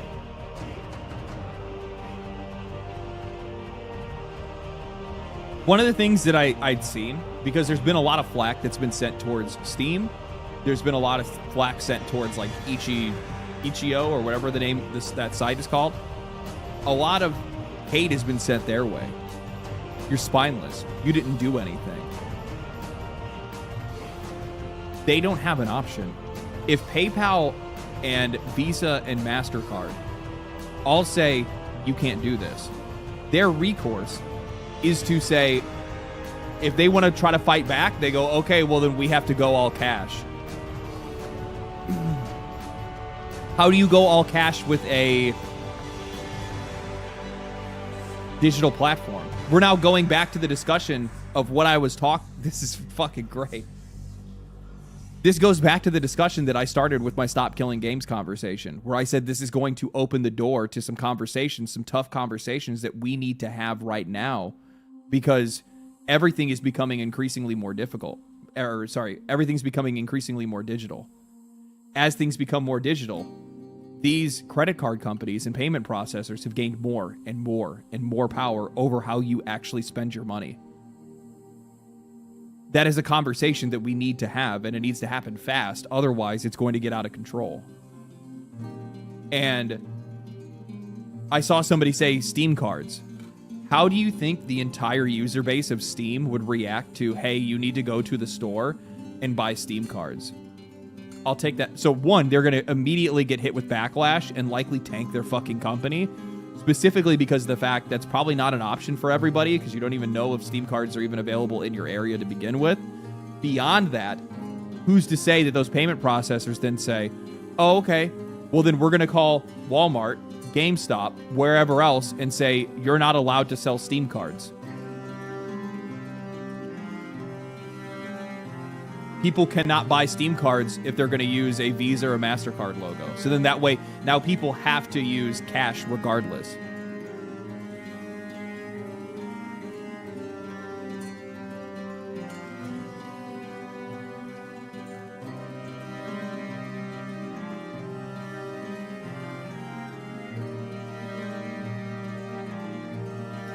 It's a pain in the ass. It is a pain in the ass to be able to do something like that. And the vast majority of people that use the platform wouldn't do it. And I would actually tell you guys that the funny thing is, if that's the direction that these companies went in, I would actually say that the user bases would be even more angry with the platform holders themselves. Just purely out of the inconvenience. Because that's how people are. And they'd be like, ban the fucking games. That's what they would say. Ban the games. Do it.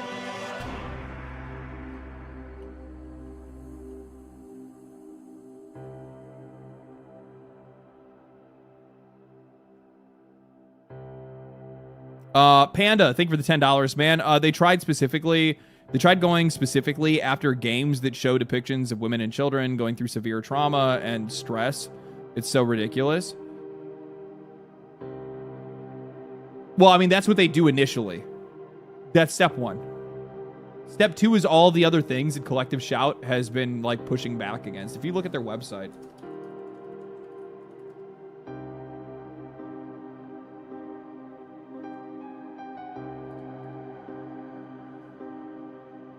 Oh. Makeup practice. How Temu sellers get around child abuse? Jesus Christ. Dolls? So they...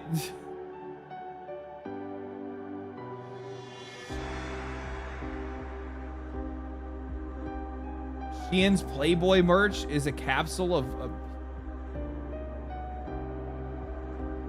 like...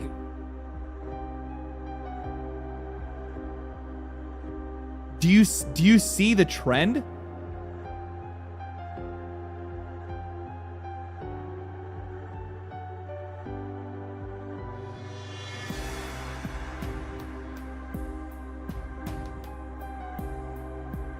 Oh man, dude, I don't want to read some of that shit. I don't even want to have it on my screen.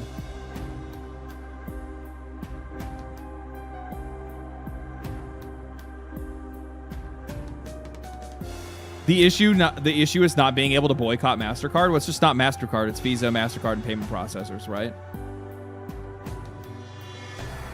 Congrats on your sponsorship by Starforge Systems. I bought their Voyager 3 Elite with the RTX 5090, MSI Gaming Trio, and AMD. I love it. Dude, I actually fucking... I love my Starforge PC. I do. Now I wonder if I can just, like, ask for, like, a refresh at the time of, like, a 60 series or... I'll probably wait till, like, a 70 series or something. Who knows? Are you supposed to, like, isn't like the best rule of thumb when it comes to like Nvidia to just like wait for the even series? I don't know. Then again, I feel like the next set of cards and the cards then coming after, it's all just going to be AI, and it's just going to be, they're just selling you a dream. If you don't stop the processors, they'll start to realize how much power they have, but they already know how much power they have. That's the whole reason why I brought up the conversation of like how Stop Killing Games isn't just a movement about killing video games. It's a larger, broader discussion talking about how we need to reevaluate digital marketplaces entirely and what digital ownership means and how spending our money works. And I even brought up video game censorship specifically because it's like, well, look at some of these games that we see. There's no version control.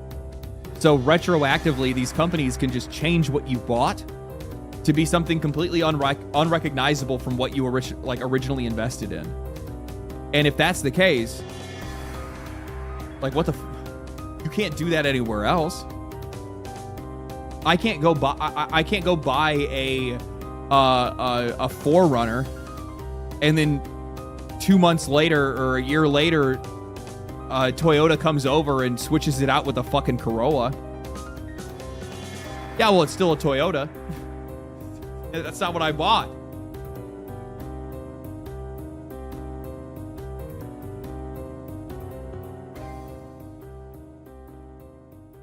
Well, the better example would be a restaurant owner can't come out and serve me a hamburger and then halfway through eating it, remove the patty and replace it with fucking grass. Right? Like, in most cases when you buy... But that's the reason why these companies want to get away from the idea of ownership. Because ownership gives them more control over the products that they put out into the market. It takes control away from you.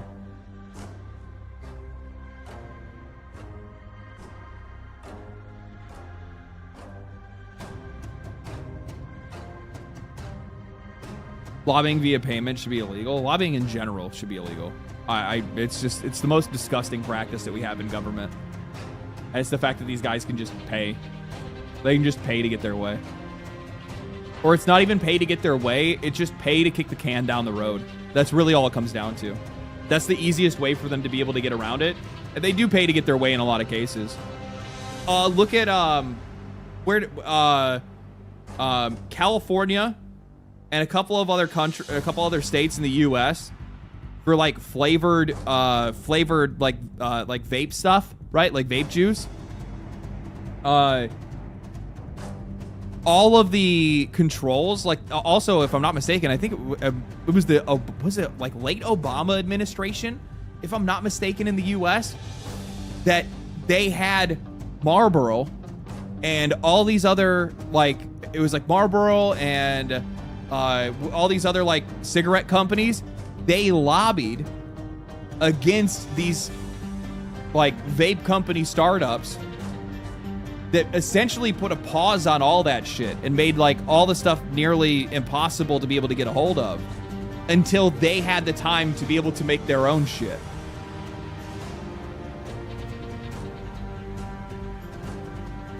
Yet all cigarette companies legally tried to kill vaping. Yeah, they did.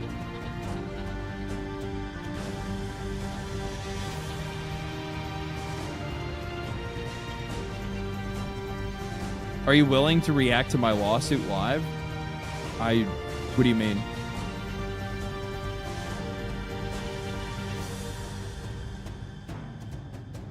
Are you the guy that like somebody like emailed me or like messaged me through the mods? There's something like that was talking about like they're a law student and they're putting together a lawsuit for Ubisoft.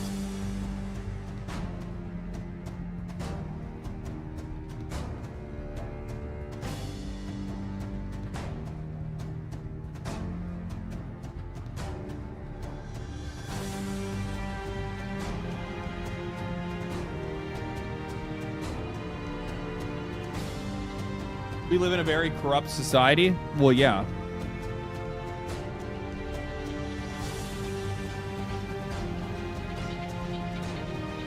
Did you send it to my business email? If you send it to my business email, I don't have access to that right now. But just like, if it's just a document or whatever, just drop it in the React channel. And oh, if you're not in the Discord, you can't get in the Discord. I think, is the Discord still in quarantine?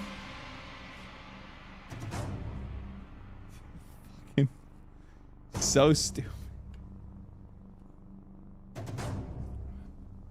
Fazuli, thank you for the $5. Why don't we get a general warning about the potential dangers and harms of some of these games, the disclaimer like they do for cigarettes? They already do. There's already a warning label on the front of it that tells you what kind of themes are in it.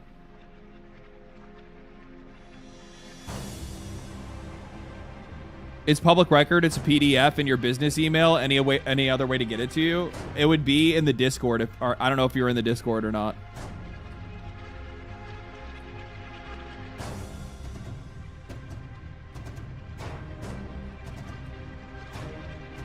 Thank you for the 5, by the way. I'll join now. I don't know if the link is working right now. You can try it.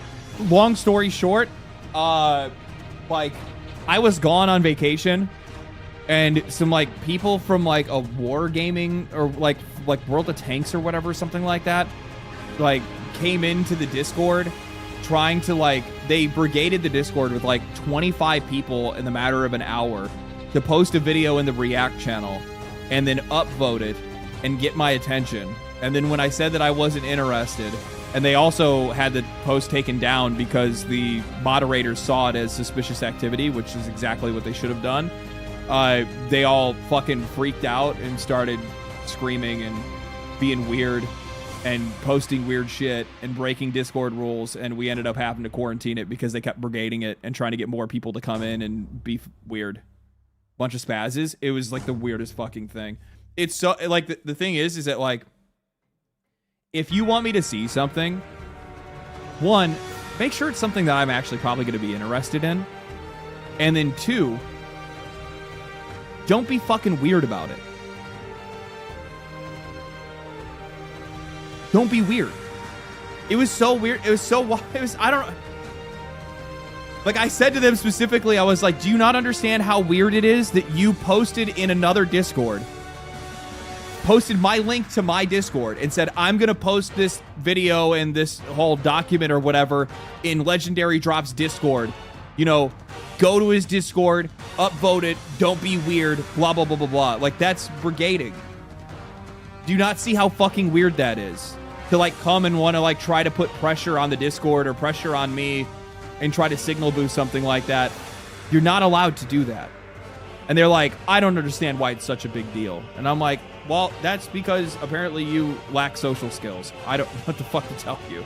It was so weird. So we ended up having to, like, lock down the Discord because of the fact that these guys were being so weird about it.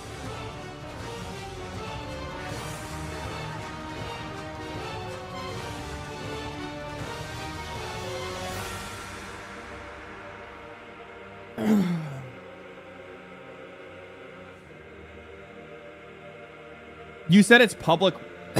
You said it's public record. Did you just have like a link to it?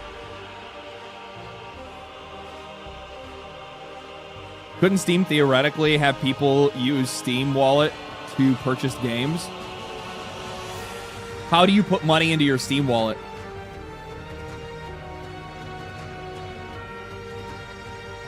Most people, when they put money into their Steam Wallet, you can't.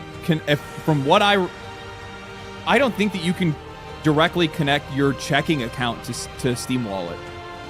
I think that you can. I think that you can connect your debit card. I think that you can connect your PayPal, and that debit card has a Visa or MasterCard logo on it, and that PayPal is also one of those companies that's in on the payment processors.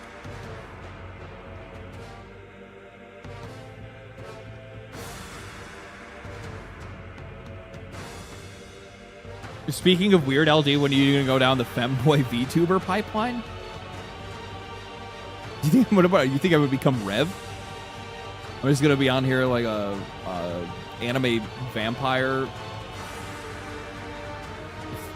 with fucking pigtails.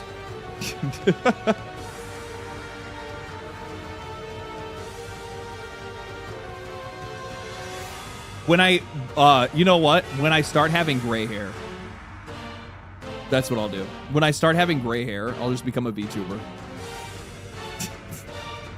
So then that way, you know what I mean? Like, you know, people are gonna be like, man, you're too old to be talking about this shit. No, instead of like, you don't.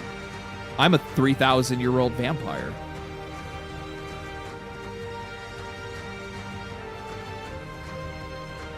Steam needs crypto for transactions. The problem with crypto is that it's too easily manipulated and it's too volatile. That's the reason why Steam got rid of it. Steam used to allow people to be able to use Bitcoin, but the problem is that Bitcoin's so fucking volatile that, like, that's the whole reason why a lot of people, like normal fucking people, don't use it, is because a dollar is still a fucking dollar, right? That's easy to wrap your head around. But cryptocurrencies can dip and dive like fucking crazy. And we're not talking like, oh, you know, the US dollar is now worth you know, it's technically worth, you know, $1.10, or the euro is $1.50 compared to the US dollar. No. Stable coins? But if I'm not versed in fucking crypto, and to be honest with you, I'm not really all that interested to begin with. But I think aren't even stable coins are still based off of the overall crypto market in a way, aren't they? Like, if like all the other coins fucking fell to shit, wouldn't they still be affected?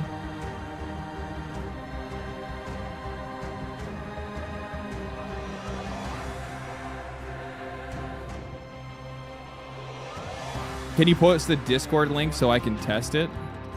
Is there a Discord mod in chat?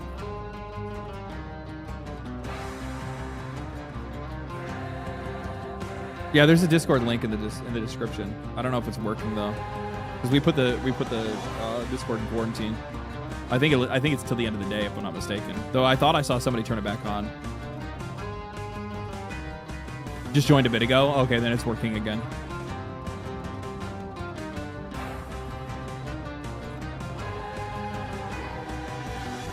Payment processors are violating human rights? Yeah, they are. And they'll continue to. And they'll keep pushing it. Further and further and further and further.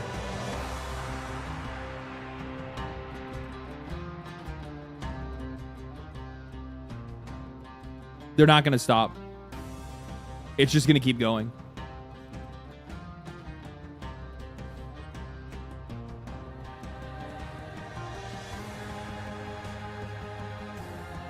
I'd seen Chibi reviews say, my stance on censorship, if it's fiction and it's not hurting anyone, then leave it alone. There's a lot of content that I personally dislike, but I will not advocate for its censorship. People should be allowed to have freedom of expression within art without being silenced. You know what the funny thing is? Like, this is the very reason right here that, like, this, you having to make this justification is the very reason why they attack things like this. Because it makes it more difficult to defend. It makes it more difficult for you to have to justify it, rather than just say, you don't have the right to do this.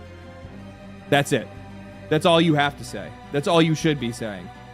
That's why I posted this and I'd said groups like Collective Shout invent issues, attack freedom of expression for vanity rather than virtue. They purposefully use the most extreme and niche examples because they can easily pass, because they are easy to pass and difficult to defend without context. Ideas should thrive or die in the open. That's it.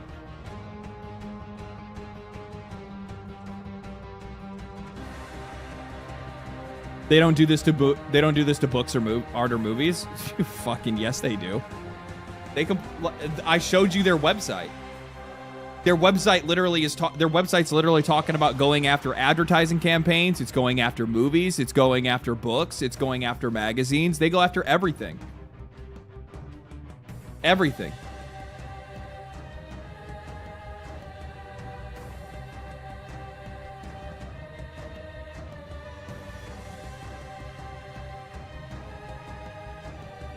This is fucking... Guys, this is Gamer Fahrenheit 451. That's what it is, right? Yeah. That's what this is.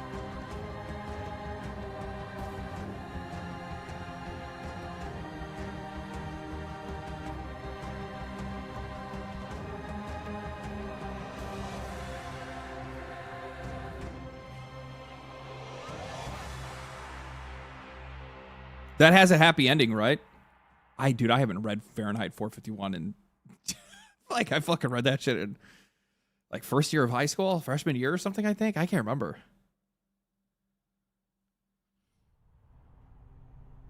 One of the leaders said it didn't want to go after the show cuties, and that's disgusting. Well, like that's the thing, like that, like their virtue is not spread evenly, which immediately tells you, but it doesn't matter even if it was, right? Even if they did go after that show, it still wouldn't matter.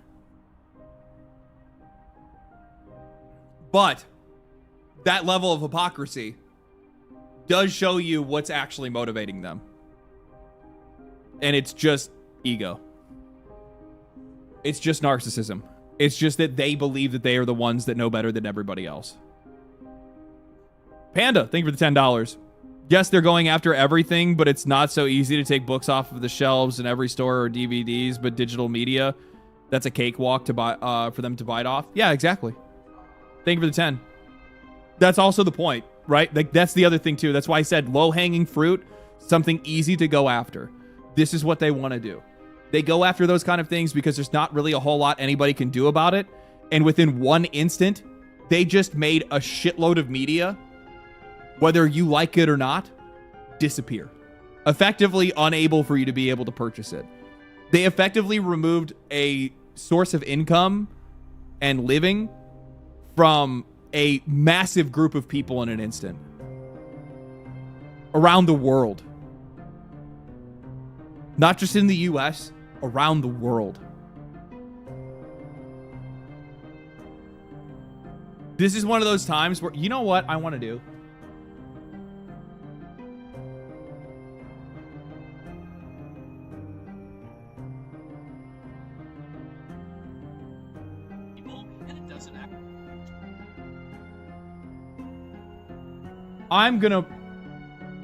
I saw he posted a video.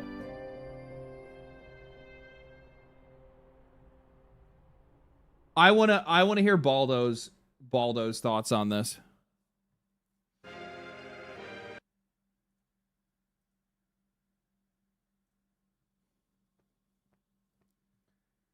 We call this payback.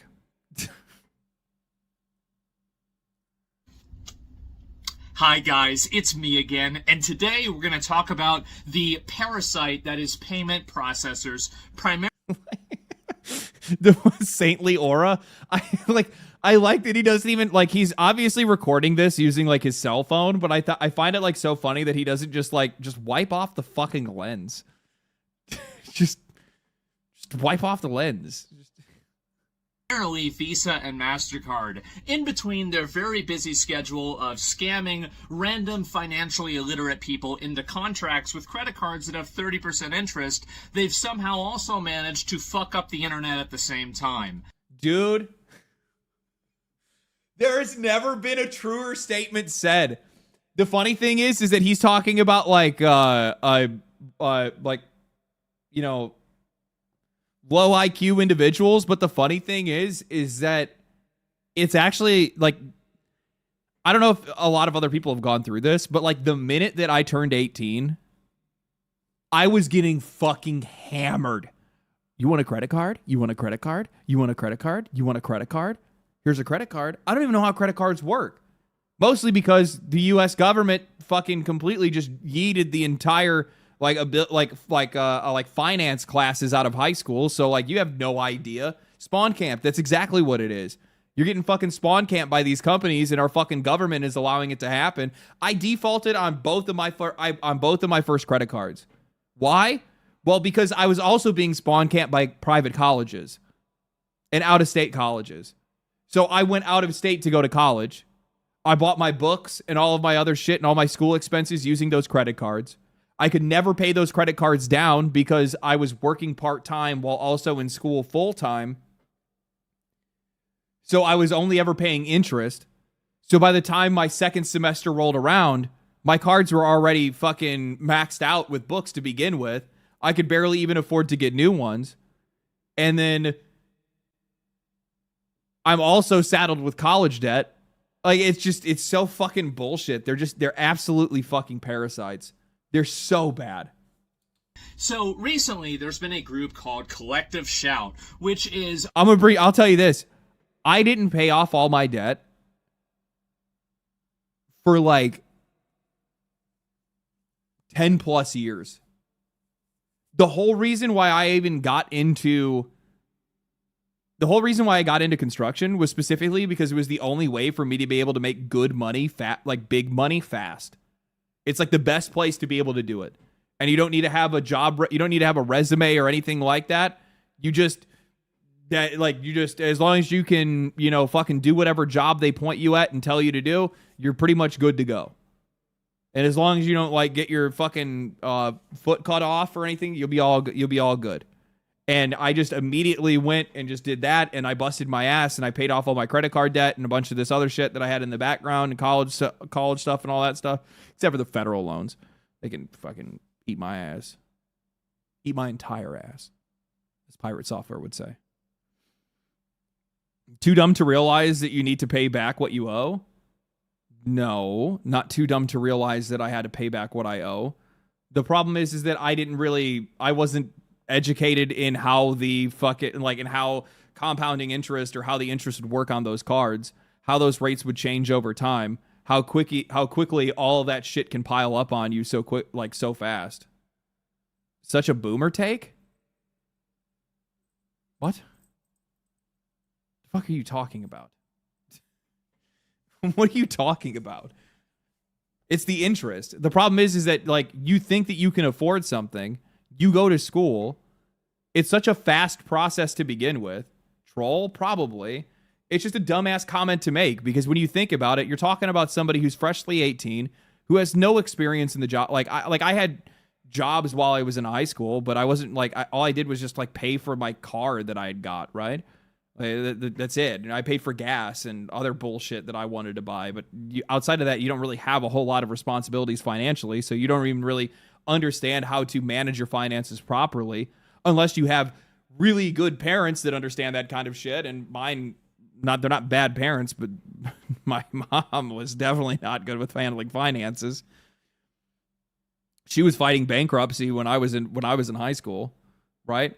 So I didn't have the kind of support to be able to understand that kind of stuff. And at the same time, you're worried about high school and the shit that's going on in high school. And then by the time you graduate, you have fucking 3 months before you need to go to college. So all of a sudden in 3 months, you need to somehow understand how fucking college loans work, how that interest works, how the credit cards are going to work and being able to pay for your books while also being, working a fucking part-time job. And the funny thing is that you can work your ass off at a part-time job while in school full-time and you'll never be able to pay that shit off. Never. It'll never happen. You're just sitting there spinning your wheels.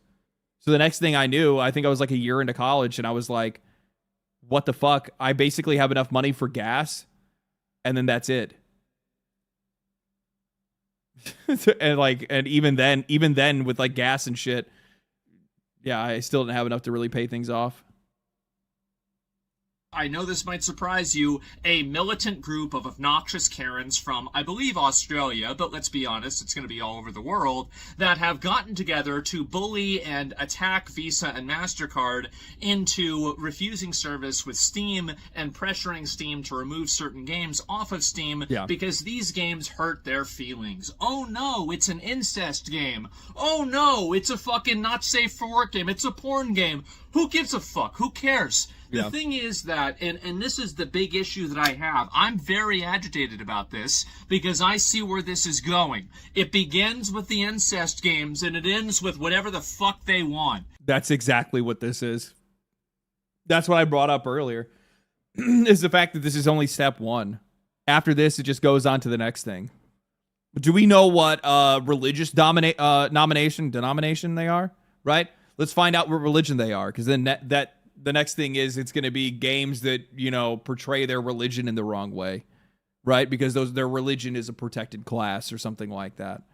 Then after that, it's just the next thing and the next thing and the next thing, and they just keep going until eventually, in a lot of cases, the medium just doesn't even exist anymore because that's just better for them. I would almost guarantee that these are the same people that are probably writing on social media talking about how video games are like ruining everybody's lives.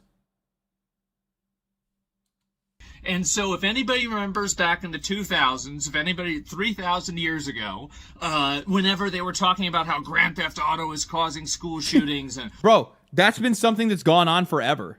Like, that's the other thing to think about too, is that like they've been talking about Grand Theft Auto since Grand Theft Auto 3. Like almost every other year, or at least every couple of years, the next thing you know, there's people that are in government that are bitching about video games. You see like a school shooting, or you see like a mass shooting or something like that. The next thing you know, all of a sudden you have politicians in office talking about how we need to we have to get rid of these violent video games. It's the violent video games. But Trump has done the same thing. He was on it for a while. I think like Kamala Harris, when she was running, she had talked about it at one point. It's like the most like lowbrow, low education fucking take that you can have that resonates with like the dumbest demographic in the fucking country. And it's like it's just placing the buck, right? They're just passing it to somebody else. It's an easy scapegoat. That's exactly what it is. When they know for a fucking fact it has nothing to do with it. These video games are causing this stuff. What's to stop these disgusting fucking annoying Karens from being able to bully these processors into effectively not allowing us to play the video games that we want, not allowing us to consume the content that we want, and fundamentally, at a very, very basic level, limiting our freedom of expression through effectively looking at the chain, finding the weakest link in the chain, and taking as much advantage of it as possible. And I want to say another thing. Collective Shout and every other Karen Incorporated group, every other bullshit advocacy group that's trying to bully these payment processors, they are the symptom and they are not the disease. Because if you get rid of them, regulation there's issue. just going to be another one that replaces them. There's plenty of them to begin with already. You see this shit online all the time. We constantly will see these groups that'll pop online telling people how to live their lives. Fuck, we've been talking about this stuff in video games for the last, at least on my channel, for the past 2 years. We see it with game developers. They do the exact same thing. You need to like the characters that I'm putting in my game. You need to like this. You can't like this. You can't do this. You can't say that. Whatever they want to say, right? Like, and yeah, there's plenty of like religious groups that do this kind of shit. There's plenty of politicians that do this kind of stuff. That does the exact same fucking thing. The disease is the payment processors and the fact that they can act effectively as a cartel. They have total autonomy to deny service to anybody. I get where he's coming from, and I do agree that the payment processes are the problem, but I actually think that like the real root cause is the fact that like there's just not enough protections in place for just how digital everything has become. Like, it's really all it comes down to. Like, I think that governments around the world are just not in the right place. They're just not up to date, if that makes any sense. They're like fucking 40 steps behind the trends. For any reason, their understanding is like 40 years that it will behind. affect Yeah, their exactly. brand. Well, and it also doesn't help that like everybody in government is old as fucking dirt, right? Like they've been around since like fucking dinosaurs walked the earth. Go ahead and think about this in any other utility or any other service. Imagine if you can't get electricity because, oh, well, you use that electricity to go on websites that people disagree with or they don't like. And I have no problem with them denying service to someone. Yeah, and actually I think that's a really astute thing to say, is calling them, because that's essentially what they are, right? Like these companies are essentially utilities. Their utility is you help me transfer my money from my bank to whatever thing that I'm trying to buy, wherever I'm trying to buy it. That's what your ability is. And as a result of that, you get to charge the people that I am buying stuff from a fee so that I can give them money. They are essentially a utility. So we have a utility company telling us how we can live our life and how we can spend our money. Something that is illegal, by the way. I think that's totally okay. But whenever these people want to create their own moral legality and then use these payment processors as a pseudo-government to enforce it as a pretty much monopoly across the entire internet, that's not a free market, that's a fucking cartel. Now that I'm thinking about it, like, I only know Visa, MasterCard, and Discover. Is there another one that I'm not thinking of? Like, there's very few of these. So it's really easy to be able to put pressure on them because there's so few of them. And that also makes it where there's literally no other option for these companies to be able to take because there's nowhere else to go. Oh, American Express. Yeah, it's another one. PayPal and Venmo, I'm pretty sure they're in cahoots.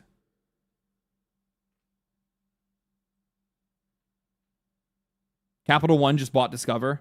Okay. And I think they need to be regulated. I definitely do. And I think that's the only way that this actually solves itself.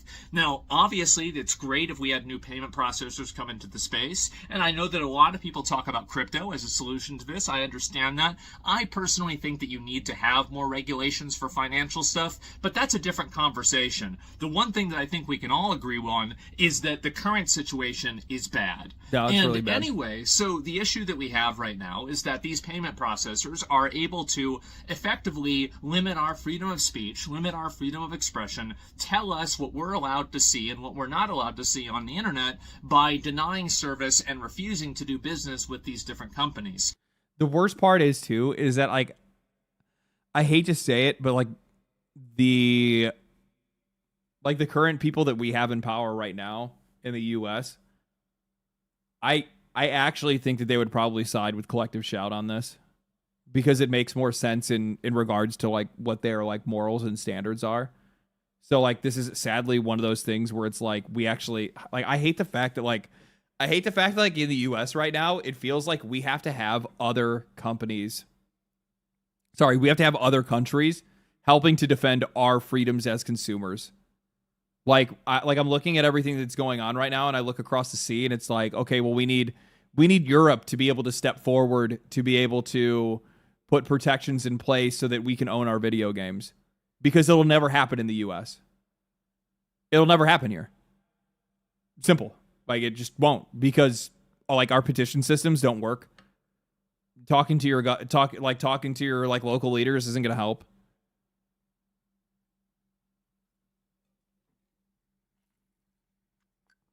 It's just not going to work.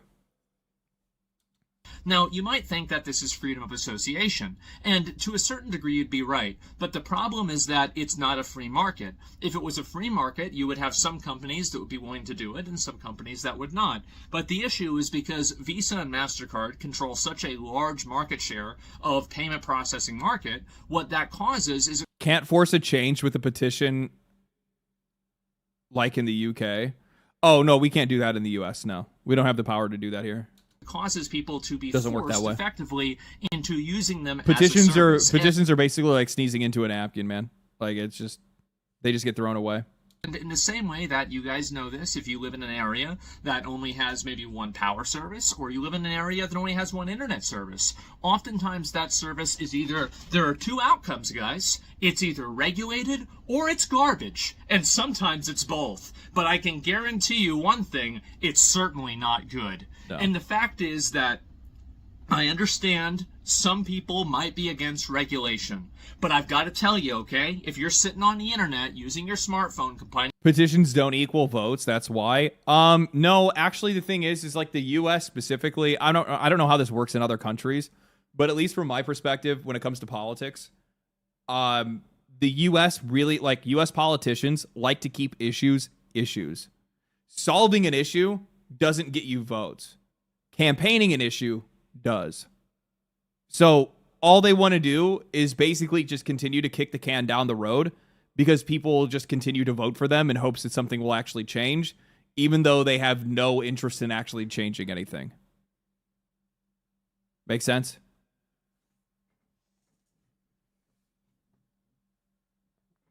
It's dangling the carrot. They just pull the carrot back out.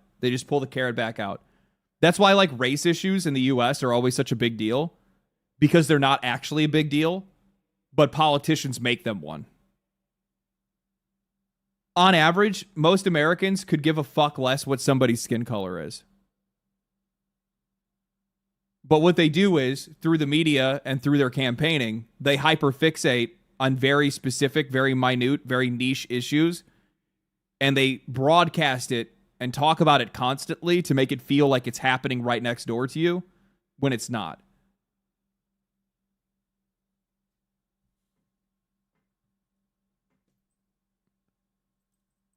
About regulation, you might as well just be a fish complaining about water. Everything is regulated. Your car is regulated. If people want to know why I'm not really big into politics, that's why. It's because I view almost all of it, especially in the US right now, as just asinine. Your phone is regulated. The battery in your phone is regulated. And also because of the fact that I know that I would be judging both sides of the political aisle so heavily that nobody would even like me. Because like, especially with the like political climate in the US, like if you were the guy that was genuinely like giving heat to both sides, you wouldn't have a lot of friends. You wouldn't have a lot of friends, man. The data your phone receives is regulated. Everything in the world is regulated, but we're somehow supposed to think that, oh, wow, these billion-dollar companies that, by the way, how the fuck does a credit card company make money? Oh, that's right, by scamming stupid people who don't understand math out of money, writing it off as a loss whenever they don't get the money back. That's how they make it. Well, two different ways. They make it the way that he's describing right now, which is scamming people that have no idea how finances work, like I already described for myself when I was younger, but also at the exact same time, they get it by charging these companies a fee every time they take every time they make a transaction. Say that, oh, well, it's okay, we're not going to pay this off as a tax, because guess what? We didn't make any fucking money because we're signing. Hard to find an independent. The reason why a lot of people don't think that I'm an independent when it comes to video games is because, at least on the creative side, if I'm judging a product, there is a very, very clear and very heavy lean towards like progressivism and like leftist ideologies in video games, because it makes a lot of sense. It's a creative industry. Creative industries tend to be a little bit more liberal leaning. So like, obviously that's where a lot of the criticisms are going to be coming, right? There's not a lot of hardcore conservative video games that are out there. If there were, and there were games that were trying to push hardcore conservatism, you better bet I'd probably be making videos talking about it. If you're part of one party, you think all opposition is the other party when most people aren't. Yeah. Visa and MasterCard had to pay out a shit ton of money recently because they actually were charging a percentage more than what they actually claim by the merchants. I didn't know that. I'd have to look into that. Contracts with massive interest rates to people that are financially illiterate. And so anyway, these companies exist as a parasite, okay? They are a parasite. They steal money from people. They are awful. And anyway, now we have a situation that they are affecting our freedom of speech on the internet. They are affecting our freedom of expression on the internet wholesale. And it's only going to get worse, because once these disgusting, fat, annoying, fucking, just Karens go and they realize, oh, it works one time, what do you think they're gonna do? They're gonna just say, oh, well, that's it. Well, I heard The View got canceled today, so after this, they're gonna be fucking bored. So they're going to keep canceling and trying to bully these companies into doing even more things. And there's another not safe for work website. Oh, well, now there's another one. Oh, well, they shouldn't have to support porn. Yeah, they fucking should. Well, and like the other thing is too, is that like as this continues to go on, there's more and more controls that are put in place as well. Like I already saw the stuff that's going on with like the UK right now, where they put in like age verification on all the websites. And the funny thing is that like that coincides with, where is it at? That coincides with this you guys have seen this whole thing, the app where like women could get on there and they could post like anonymously about men in their area and like describe them and like tell women not to talk to them and, you know, tell personal stories or whatever it is. And like, it was all men that was on there. or sorry, it was all women that was on there, and men couldn't even actually get on there. And the way that they verified it was by using your ID, which is essentially the exact same thing that they're going to be doing for all of these adult websites. But the problem is that the vast majority of these folks, like all these platforms, all these digital platforms, they don't have the best security. They're very easy to infiltrate. And as a result of that, do you really think that your identity is going to be protected on these sites? All this shit's just going to be used against people in the future. All this shit's going to get leaked. It's going to be everywhere.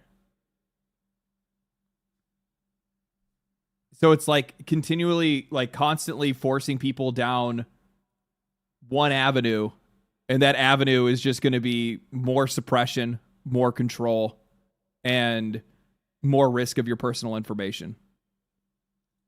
The same as your internet provider should, the same as your electricity provider should, the same as your water provider should. Can you imagine if they decide to turn off your fucking water or your electricity? Panda, thank you for the 5. Yeah, 4chan hackers got a hold of the app and doxed all the women who signed up for it. That shit is so funny.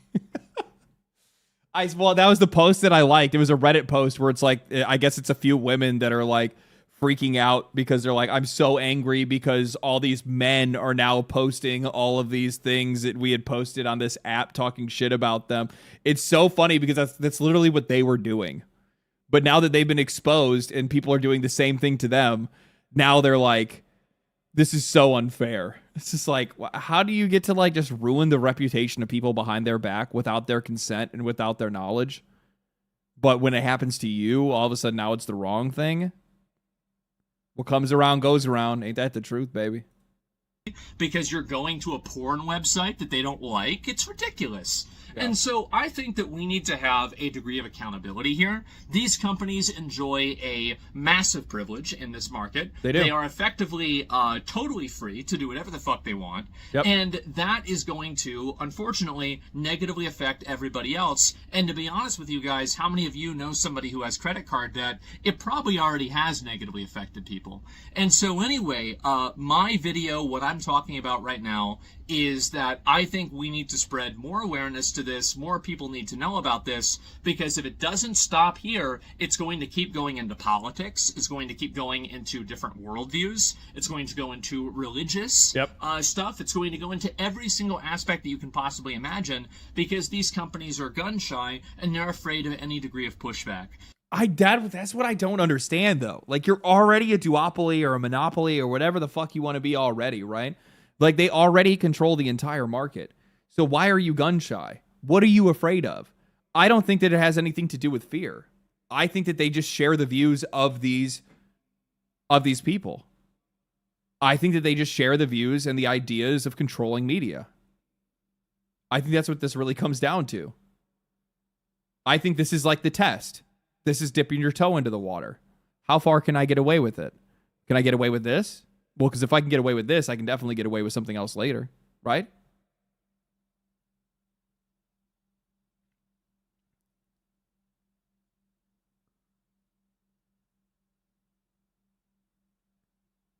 People need to justify having jobs at companies, so they need to invent problems to stay hired. That's part of it as well. That was one of my critiques when it came to the diversity, equity, and inclusion industry. Not actually the policy of it. Like, I think that there are people that are out there that are disadvantaged that do deserve an advantage and should get a leg up for sure. But the problem is that movement and that ideology then propped up an entire, multi-billion-dollar industry around it. And a multi-billion-dollar industry is not there to solve a problem. It's there to justify its existence. So that's the reason why over the years, a lot of this politically correct culture and language, microaggressions, things of that nature.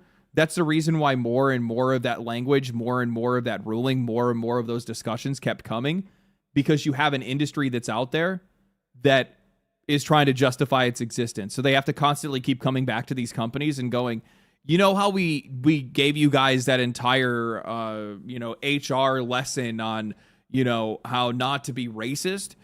Come to find out, you guys still are. You just don't know it yet. So we need to teach you more. And it just keeps coming and coming and coming.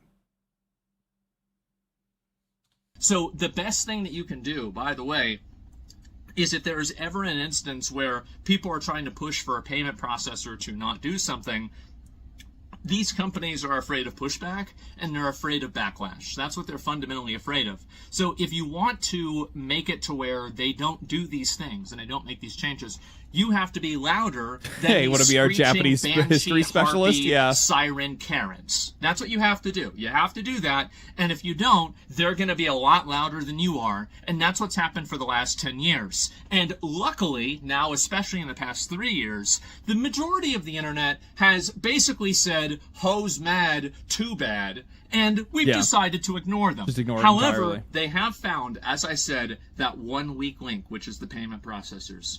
And again, they are awful, they're terrible, but they are a symptom and not the disease. We have to look at these payment processors, how much of a monopoly and everything that they control inside of any online transaction.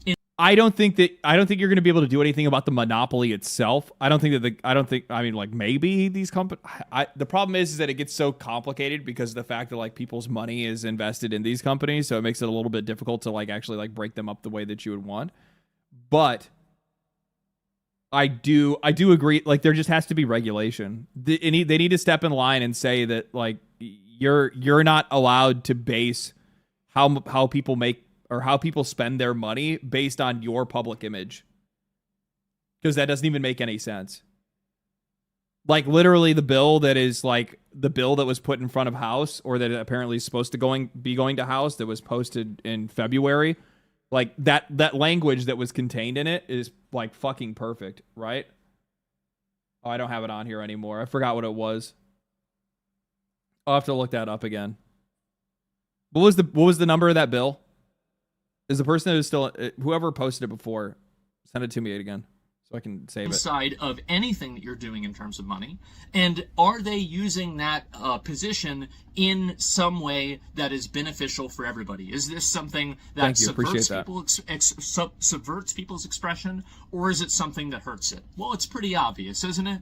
And so I wanted to make this video, and I wanted to talk to you guys about it, because I feel like nobody else is saying anything. A lot of people might not understand this issue, or they might think, oh, well, it's just a rape game or something like that. Here's where they should draw the line. Is it illegal?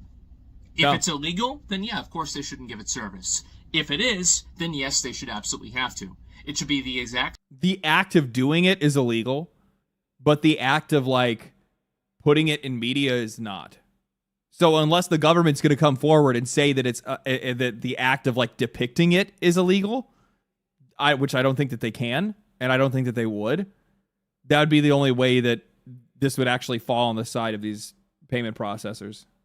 Same as an electricity company, as a phone company, as a internet company, as a water company, or anything else. The random debanking and removal of payment processing for certain people for certain ideological means is a massive problem, and it helps no one. And so anyway, except for them, obviously, because it gives them the power to censor things and effectively tell people what they're allowed to see on the internet, and effectively subvert the will of the people by acting as a pseudo-government because they're able to control this very small link in the pipeline.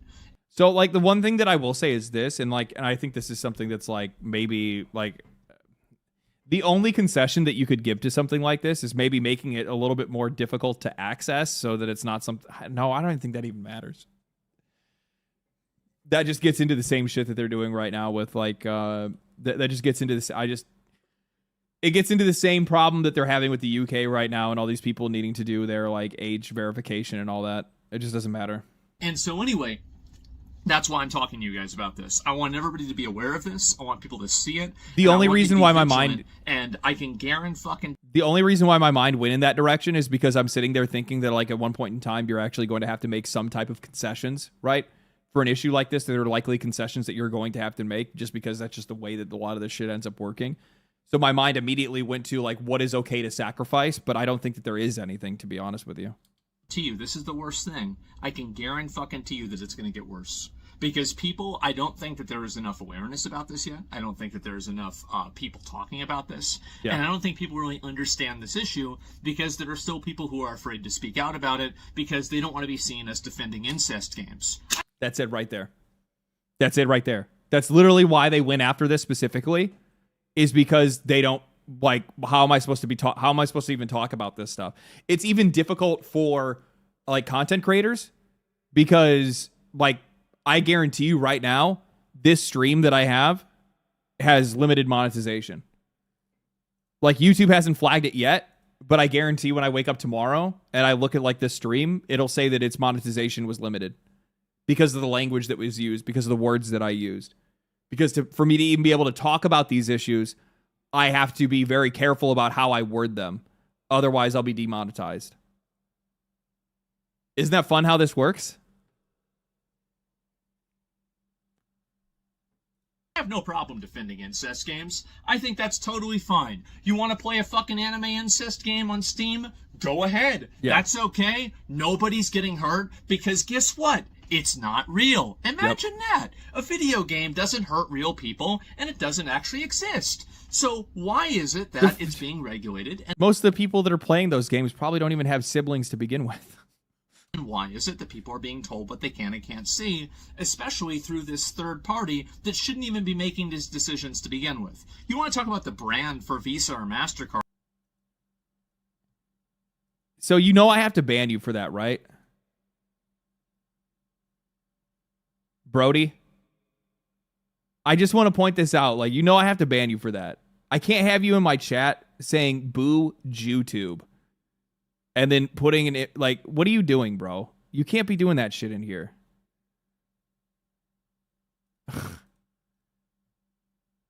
What are you doing? The only time I fucking hear about these companies is whenever they're being called into Congress to explain why they're trying to extort some mother of four out of $250,000 because of compounding interest and debt. It's outrageous. They're disgusting parasites, and I hope more people realize it, and we can actually push and have a degree of regulation and control on these. But he used like it's one of those things where it's like it's way too fucking like that. The obviousness isn't even the fucking problem. It's just you can't be doing that shit here. You can't be doing that shit here. People because they exist effectively. Again, guys, this is not a free market. Come on, brother. Please do not say it's a free market. It is absolutely not a free market. The first thing that people who have control of a free market do, or have a majority share of a free market do, is they make sure that it's not free. And that's exactly what they've been doing, and that's exactly the problem. It's the fact that there are not a lot of other competitors. They do effectively control the entire market. They do. And they can effectively use that to force their will onto everybody else. And that's exactly what's happened. So yes, Collective Shout is an annoying bunch of obnoxious, stupid Karens that nobody likes, probably not even themselves. That's my thing. Like, I saw a lot of people, that's one of the things that I think is probably the biggest issue right now, is that in a lot of cases, people are like hyper-fixated on Collective Shout itself, rather than the broader issue. And you need to do your best to be able to, like, walk that fucking shit back, right? Like, don't get me wrong, are they annoying as hell? Hell yeah, they are. But they're not the problem. They're just a symptom of it. That's why they're spending all day doing this. But, again, if you get rid of them, this... Asma's right coming back, Asma's right, Hitler's coming back in a big way because of so many people with the Israel-Palestine stuff. I don't think it's that, dude. I don't even think it's that. Like, what are you talking about? Like... Hate on Jews has been around for fucking ever. Like, people have talked about that shit for like as long as I can remember. Like, it's just this is going to happen again. The real problem is the payment processors and the lack of regulation and accountability for what they're doing. So I don't really like this, oh, we can have their cake, you can have your cake and eat it too. Where, oh, well, these people, they don't get regulated at all, but they can regulate everybody else and decide whatever, whatever they accept. It's literally a tale as old as time. This is not something as simple as, oh, well, baking a cake or whatever. This is Keep shining your light, bro. Thank you, man. Appreciate it. Thank you for that $4.99. companies that have a complete monopoly inside of a market are exercising collectively. When companies act collectively and they behave in one specific way that is not, again, in accordance with the law, they are making their own laws and they are not behaving as in a free market. They are acting like a cartel. They're colluding, and more people. Cartel need is to know probably the about best way to describe and it. In my opinion, I think there needs to be laws against it. I wanted to make this video and talk to you guys about it because I think not enough people know. But now you know. Visa and MasterCard can suck a fucking dick, and anybody that supports them is already a dick sucker, so I don't need to say that. Anyway, guys, thank you all so much for watching. I really appreciate it. Go ahead and, I had to take my dad to a fucking, cancer appointment today. Yeah, and dude, so that's I such was a fucking busy, rough situation for this dude. I feel so fucking bad for him, man. For him to have to be going through that shit, and he just lost his mom, just only a couple of years ago. It's just, man, dude. I couldn't fucking imagine. By the way, oh my god. Just before I end the video, wow, no wonder they haven't cured cancer yet. This is the nicest fucking building I've ever seen in my life. Oh my god, I've been in Hilton hotels that are less classy than this cancer facility. Oh my god, they're never curing that shit. Yeah, I'm sorry guys. But anyway, that's for another video. And maybe I'll have my actual tinfoil hat on for that one, unlike this video, which is unfortunately very, very real. Anyway, guys, thank you all very much for watching. I appreciate it. Let me know what you think in the comments, and I'll see you in the next one. Peace. So I've got a question for you. Oh, shut the fuck up, Baldur. I'm kidding. I actually enjoy your videos. People and Oh man. Out of common courtesy, the same as he does for me, I will do for you, and I will share the video.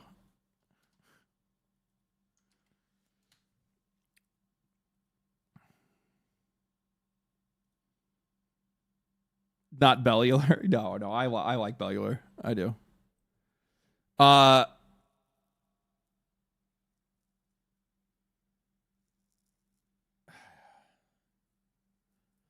It's going to take me a while to cook on this a little bit. I think that initially I was going to try to hit the ground running, and I was thinking about trying to cover this on Tuesday. But I don't think that I'm going to try to cover it on Tuesday. I think that I might push this, and I might actually push this until Friday. So I can sit and stir on this one a little bit longer. Because there's a lot going on here, and I don't really know exactly how I want to approach this topic. I hope his dad is doing well. Yeah, I mean, his dad's a warrior, dude. I mean, his dad's already been through a lot of shit to begin with. Do multiple videos instead. It's not the length that's the problem. It's just collecting my thoughts and thinking about exactly how I want to approach it and what I want to talk about, because there's a lot of moving parts.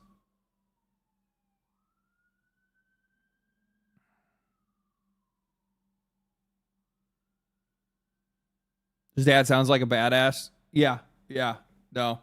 No, it's yeah, the thing is that there's a very specific resonance because him and I are close in age, and it's just like seeing your parents get older, and you actually see the oldness now, and it's not good, man. It's not good. And it ends up being this constant thought, and it's just these are the people that you've lived with your entire life, right? And well, I understand that family has a different meaning for a lot of people. Family's always meant a lot to me. So, yeah, I can't imagine going through it.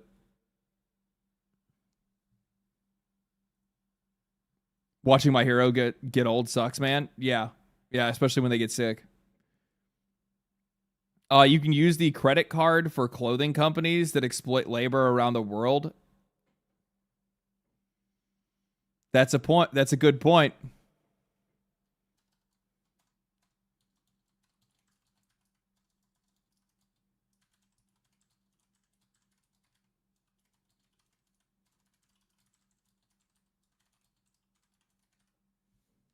I think, you know what a really good example of that is?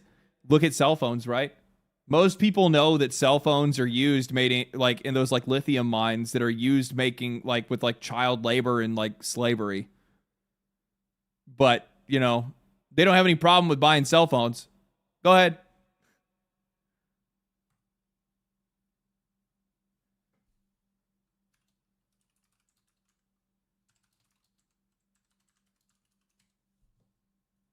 Cobalt mines, yeah, that's what it is.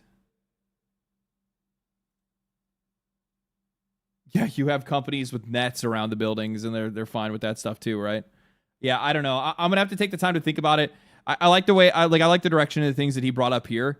There's obviously a lot more nuance to go into this that I think that would probably put it in a better position to be able to like argue like the case of just like consumers. This isn't even really like a gaming issue. This is just a worldwide issue. This is something that's starting with gaming now, but it's going to branch out into everything else. And I think that's the reason why I kind of want to take my time to voice it like the right way, because this is not something that's just limited to video games.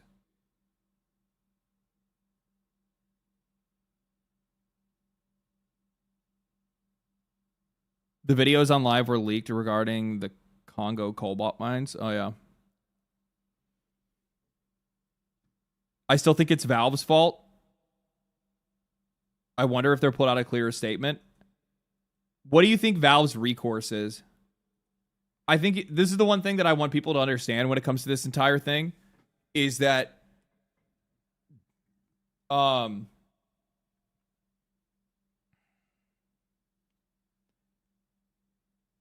in the grand scheme of things, if Visa and MasterCard forced Valve to just like fucking shut down because Valve wanted to, you know, try to keep its thing or try to do whatever they wanted to do, Valve is like a fucking fly. They're like a mosquito to these companies. They could give a shit about them. And the thing is that there's plenty of other video game platforms and publishers and, you know, storefronts that would have bent the knee no matter what. Yeah, exactly. Valve had to remove those games because if they didn't, no one would allow. It would allow nobody to be able to buy any games.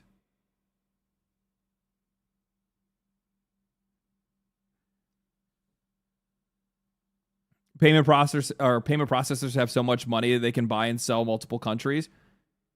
The better way to say, they have all of the money. Payment processors control all of the money. All of the world's wealth.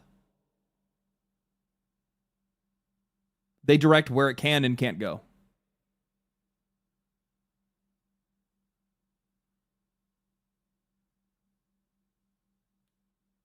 All right, I gotta use the bathroom. I'll be right back. Turn this back on. Down to read the petition. Mods approve the link. Is the link in... give me a second. I'll be right on.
All right, I'm back.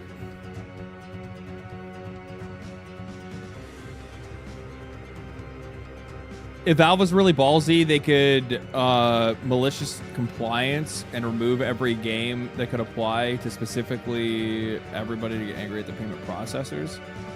They wouldn't risk that? No.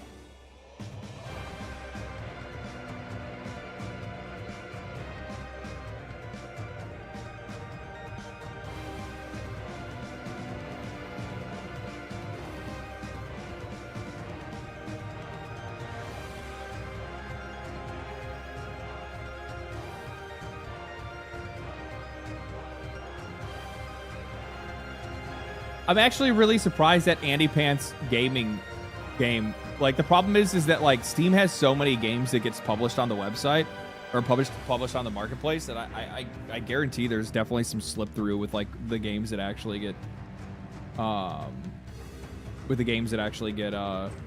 regulated or not, right?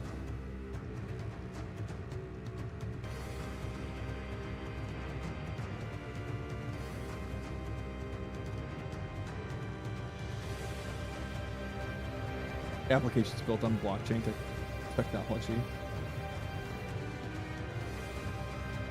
Pay to play gaming is never going to take off. So it's only Rule 15 that's an issue. Rule 15 was added. They just added this. This was added because of the payment processors pressuring Steam.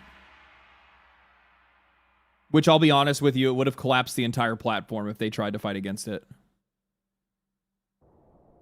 And the funny thing is that I would almost guarantee that Steam, probably not publicly at the moment, is likely trying to fight against it now. But they had to comply for now.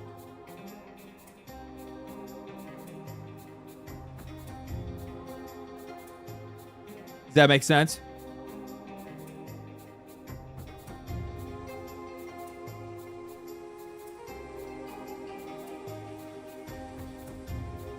I hope so. Yeah, well, because the thing is that regardless, it still affects Steam's bottom line.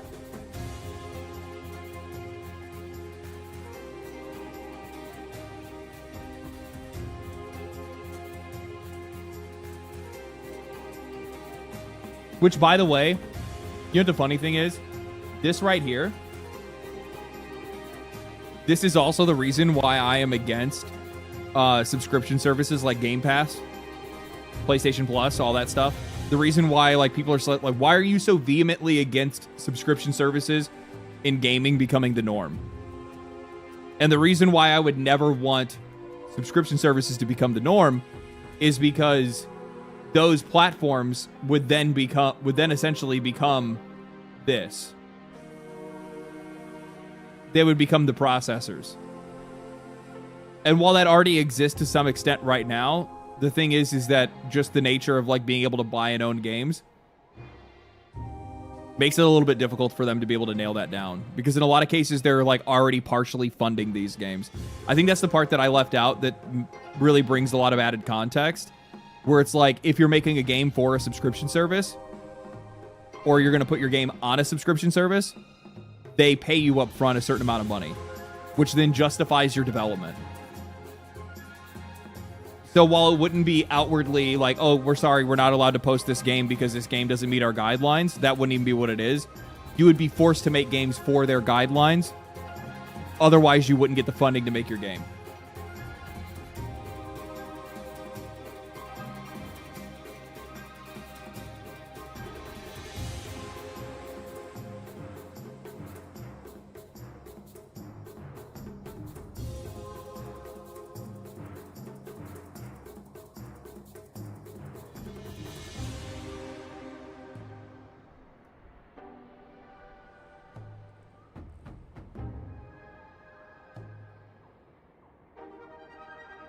Yeah.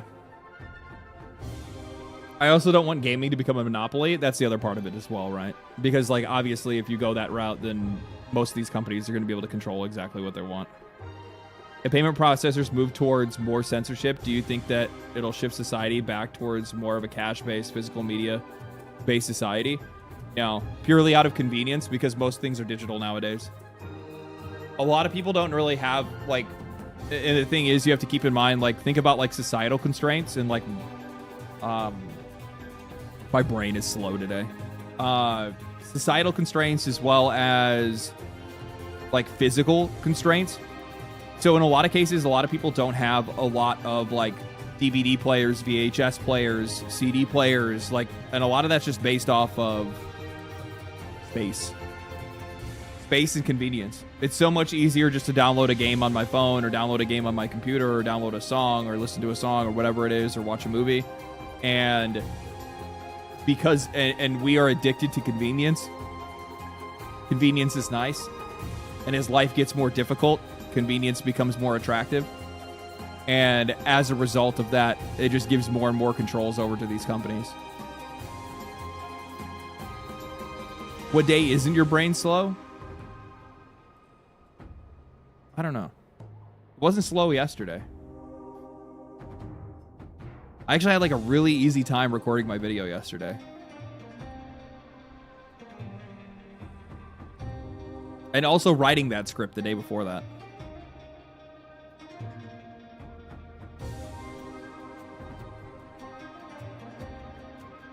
There's so many more spaces like gaming where hegemonic industries need to be shattered. Yeah.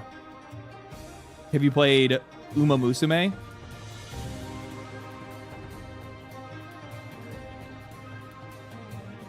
Yes.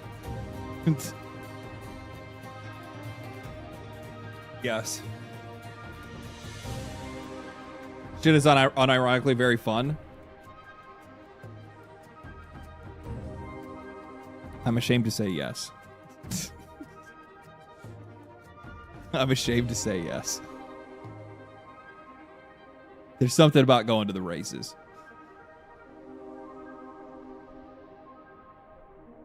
Don't lie, you know you did. I did. I played it on stream. I breed horse girls. It's the game that like right when I'm about to go to bed, like I'll just fire it up on my phone and like do like a race.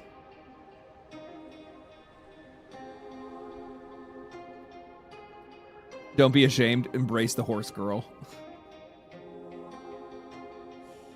All right, let's look at the Warframe and Soulframe stuff. Which one should I go for first? Old Peace or the Devil's Triad?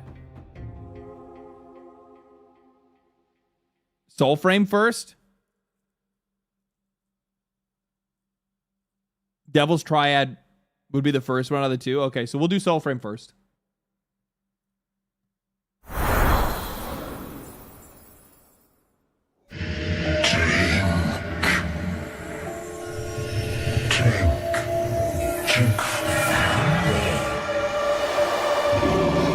Was that a reference?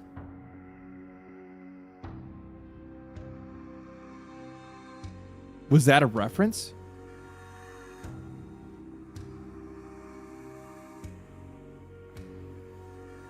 Oh no, I said I would take a look at it. I'd take a look. Where's the link at? Can you post the link again?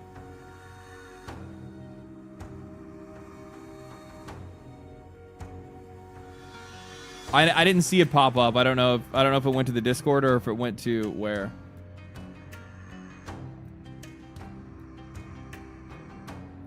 Discord is open. Okay. Petition against Ubisoft.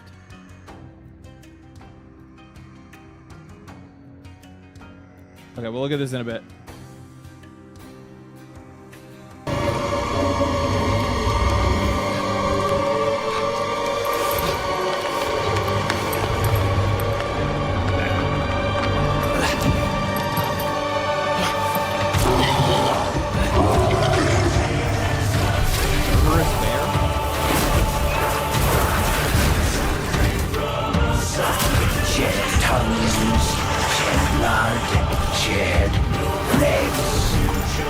I didn't try the staff. You have to wait until you can make the weapon to be able to use that, right?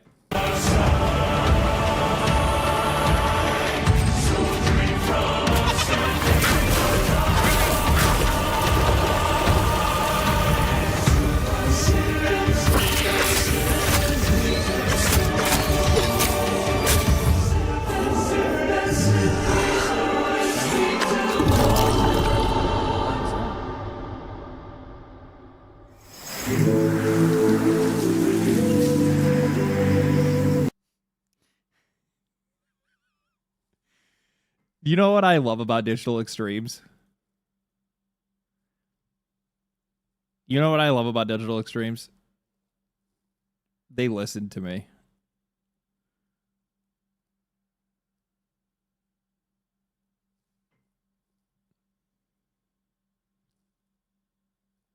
You notice it says pre-alpha now?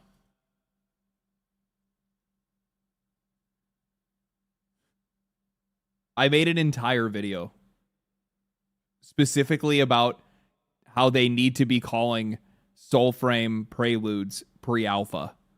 And I'm like, because if you make sure that people know this is pre-alpha, it makes it infinitely more impressive. And then people sit back and go, oh.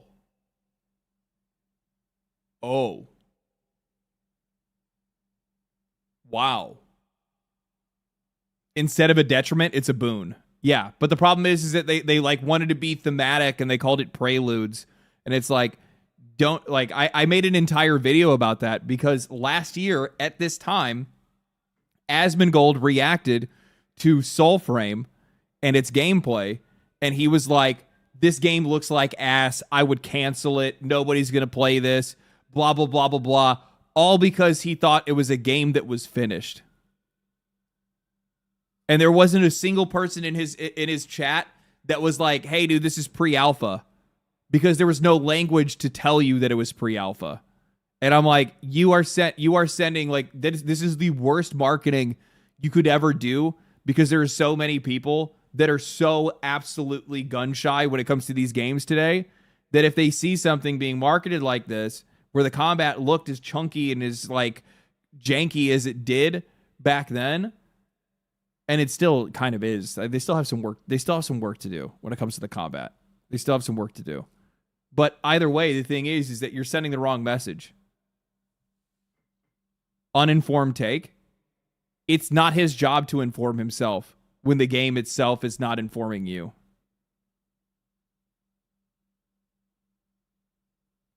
He said let it cook for like 2 or 3 years. Yeah, he said it needed more time, which is funny because it was a pre-alpha.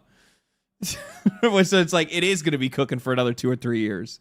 Yeah, they have strange names for everything, but that's cool because it adds, it adds a unique set of mystery to the game, right? Didn't mean to seem like it was his fault. Yeah, no. I get what you're saying, but like that's the point that I'm trying to make is that your marketing needs to do a good job at communicating like what you're actually doing. But I think this looks really impressive. I think like the world building that they have, like Digital Extremes is just like absolute fucking like the king of like insane, distinct worlds that you just don't see. The one thing that I'll say that like they have, the biggest strength that they have as a company right now is that I feel like they might be the only ones that genuinely understand. We'll probably say it's also going to be Larian Studios again pretty soon here. They're the only ones that understand how to create like a unique and distinct world rather than making it just look like every other high fantasy world or every other sci-fi game. Like Warframe, there's nothing else that's like Warframe. There's nothing else like it. There's nothing like Soulframe. They built their game on their image. Yeah. Look at the gameplay. It's so good. Oh, from TennoCon. We played it on stream a couple weeks ago, didn't we? Or last stream, actually. Like, I think that it still needs time. The combat still needs a lot of work. No? Yes, I played Soulframe on stream last... I mean, the demo from TennoCon. Is the combat really that much different from what I just played last week or week before last?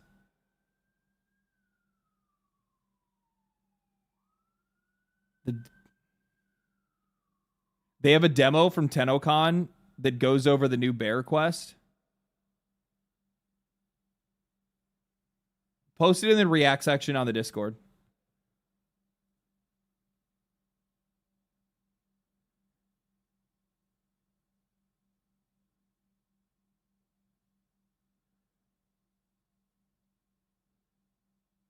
I'm looking at like the React stuff right now, and I basically put all my own shit together today. And I see people posting like, pirate software is fucked. Bro, you know the funny thing is, I'm not really like, I will be honest, I'm not a fan of downfall content. I think that the culture around it is like really toxic and gross, but I can't deny that it is fucking fascinating at the exact same time when you see like the direction that people take. When you see people actually like make videos and those videos are actually like unbiased, like I'm just sitting back watching as this unfolds. That's the kind of shit that I like, but I do feel like there is a giant pressure of people that want to build careers off of somebody else's downfall. And I think that's really fucking weird and gross. But it is satisfying to watch. I don't want to say satisfying because I'm not like satisfied to watch somebody like lose their livelihood or like lose their career or anything like that. That's not what it is. I find it fascinating because it's just like, it's really interesting to see like the decisions that people make that lead them down that road, right? So like I've looked at all of the pirate software shit because I've been really interested in like, because I mean like the dude popped the fuck off, right? Like out of fucking nowhere, literally out of nowhere. He was like nobody and he streamed for years and then all of a sudden just lights came on, his YouTube shorts took over the internet and then that was it, right? And I was just like, to imagine to see somebody do that and then within less than 2 years is now like significantly like, I didn't realize this.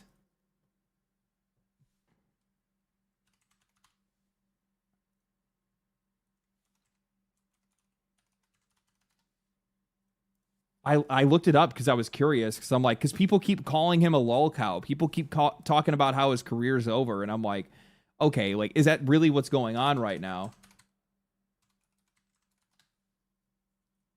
And like,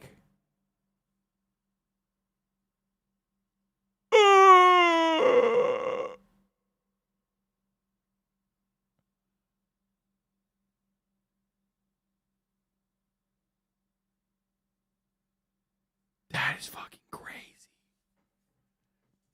He's lost over 200,000 followers.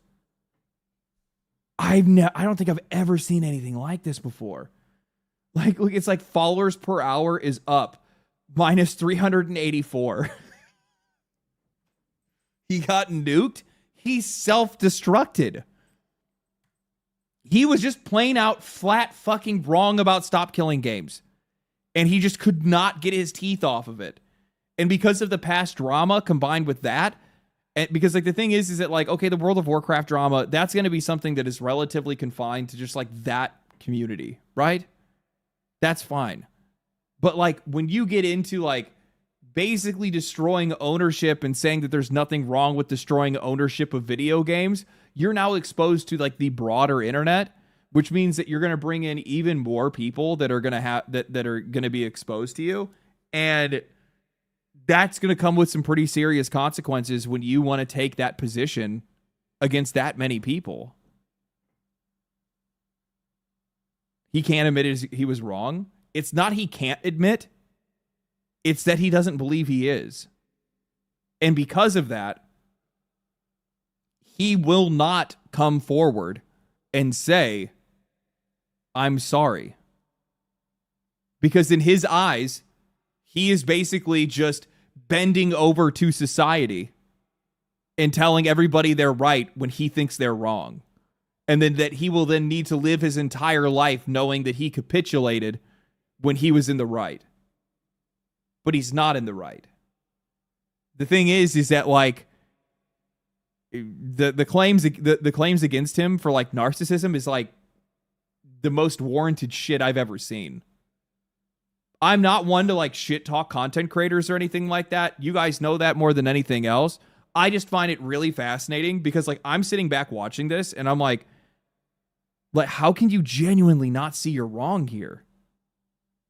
Like the overwhelming amount of people that are like, hey, you're wrong. And now everything in your entire career is being, looked through a microscope because of how much fame you've reached. And you're just making it worse and making it worse and making it worse. It's not even the Blizzard thing. You know what the thing is? You know what I think it really, really the last, like, shot in the tire was the clip that came out that showed that he was talking to his moderators about keeping his hype train going when he broke the hype train record.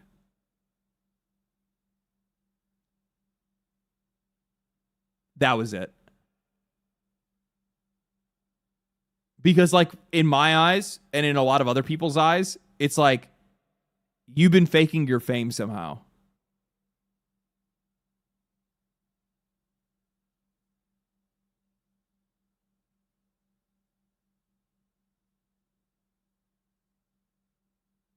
Can you show that video? I don't remember that. You can watch, like, I watched, like, who did I watch? Mugen? I watched Mugen's video on it. It has like 2 million views. It has like 2 million views. And he, like, goes over, like, the entire thing. And it's just like, wow. He really just, like, it brought up a whole, like, he literally accidentally just, like, flashed his whole fucking Discord on stream. And the Discord conversation was with one of his moderators. And in it, it specifically said his moderator had a second account that was pretending to be the moderator's friend and making donations. It's just, people don't like to feel cheated. No, they don't. And then on top of that, you start seeing the stuff that got brought up afterwards, which is like the stuff on like Outer Wilds and all that. That's also bad. Where it's just like, it's so unnecessary. And it really is just it's a personality flaw. It's a lack of humility. That's all it is. It's just a lack of humility. Like, I tell you guys, I hate to be wrong. So I try to make sure that I'm not wrong. Not because I can't be, but because I don't like to be. And there's a big difference between those, where somebody can't be wrong and somebody that doesn't want to be wrong. Can't and don't are two completely different things, right? And then you are wrong. Yeah, in some cases I will be, of course. Like, everybody is. Everybody is, right? Nobody's without fault. But, like, when you put yourself in a position in which, and if you created an image of yourself, not only in the public, but in your own mind, of being somebody that is without fault, that is, for all intents and purposes, perfect. That's a very difficult image to maintain. That is a very, very difficult image to maintain. I would rather think my entire viewer base think that I, like, need to, like, I tell you guys all the time, in a lot of cases, it takes me 18 hours to write some of my video essays because I have to do the research. I have to think about it. I have to look up all of this shit. I'm exploring these things and discovering things as I'm making content. And I don't even know if my opinions are right. I just say what I'm thinking and I put it out there. And if people agree with it, cool. If they don't, well, they don't. It is what it is. I'm not really that worried about it, to be honest with you. And beyond that, the other thing is too, is that, like, I'll tell you guys right now, just the idea of, like, faking viewership or trying to manipulate the algorithm or whatever to be able to, like, make yourself look more successful is, like, it is a self-own that is going to come to bite you in the ass at one point in time. It's going to happen. Because, like, fake viewership, that's not real engagement, which means that you don't actually have people engaging with you, which means you don't really have people that are actually agreeing with you. Which means you are basically creating a fucking imaginary world.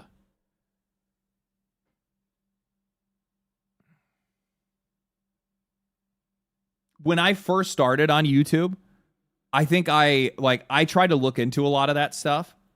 And I was like, well, you know, I see all these people that are, like, botting views and all this shit. Like, I could very easily do that. Right now, specifically, especially with, like, how good the YouTube channel has been doing, I could absolutely bot views on fucking Twitch, and people probably wouldn't even fucking question it.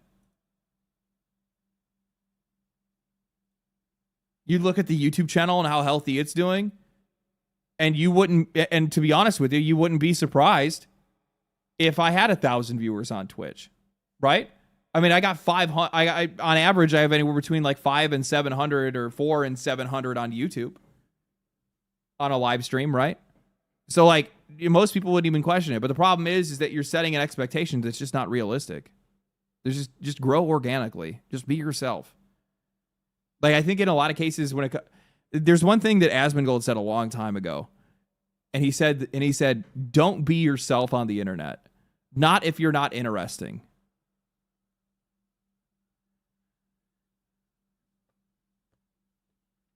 But personally, I told people a long time ago, like I don't want to pretend anything because I wouldn't be able to keep up an act. I wouldn't be able to keep up the act. I'm sorry, it just wouldn't work. It just wouldn't work for me, man. All right, we'll look at the petition. Jesus fucking homie.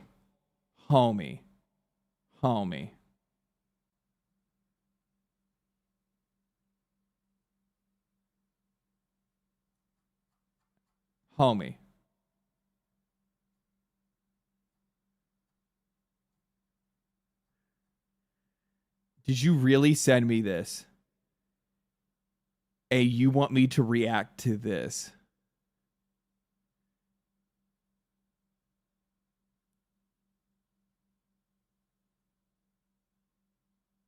Big dog.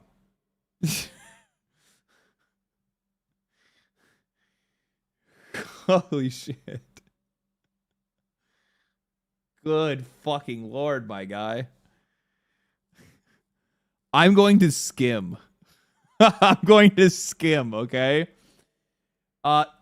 Jacob A. Himberger, plaintiff, versus Ubisoft Entertainment, SA, and Ubisoft Incorporated defendants, comes now plaintiff, represented through the undersigned counsel, and in support of this petition under the Kansas Consumer Protections Act, alleges the following. At relevant times herein, plaintiff is a resident of Douglas County. Okay, yeah, it's fine. You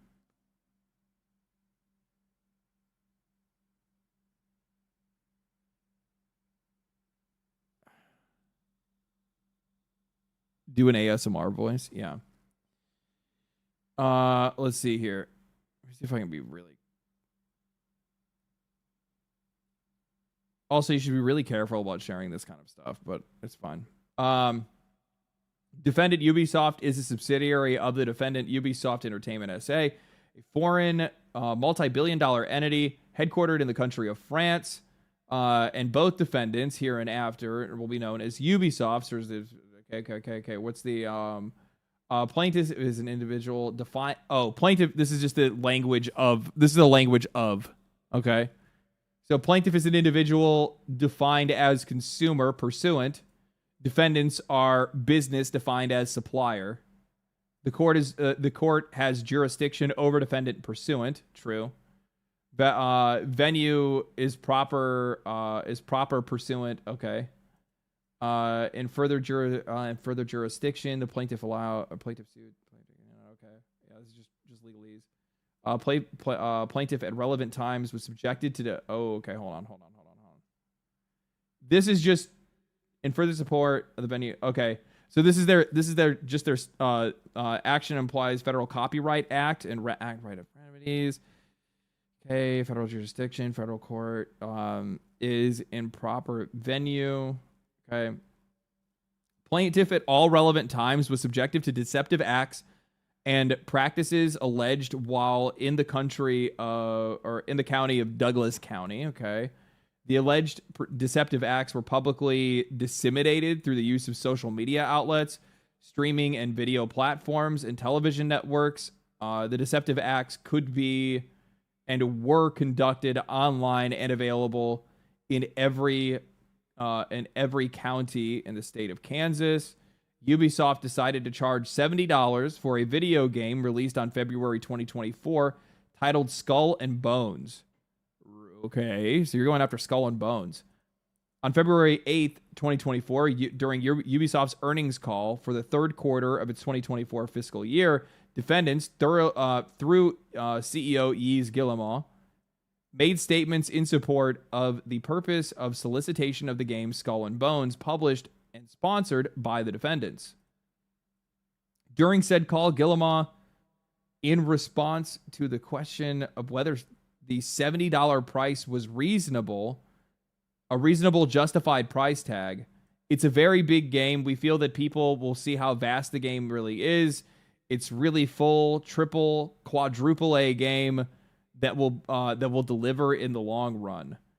The standard pricing for similar situated games released in the time frame was $60, and the statements referred to the above were attempts to defend Ubisoft's choice to increase the price of Skull and Bones higher than other similarly situated games. So is this around the idea of Ubisoft knew or should have known that their game did not justify a $70 price tag based on the following?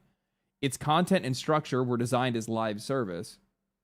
It came out unfinished, in an unfinished condition, needing multiple updates immediately following its release, and it was missing functions commonly found in other situated games.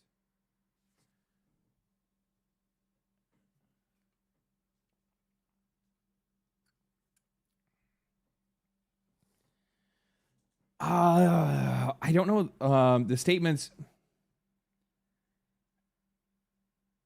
I would imagine that this isn't the core reasoning, because the problem is that, like, this is kind of a weak argument.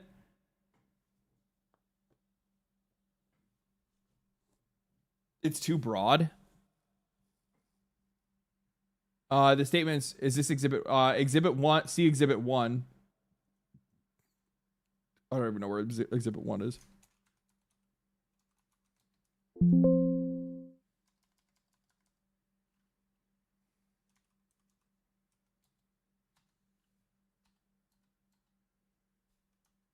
Oh, it's going to have to go all the way back for me to be able to do that. I'm not going to do that right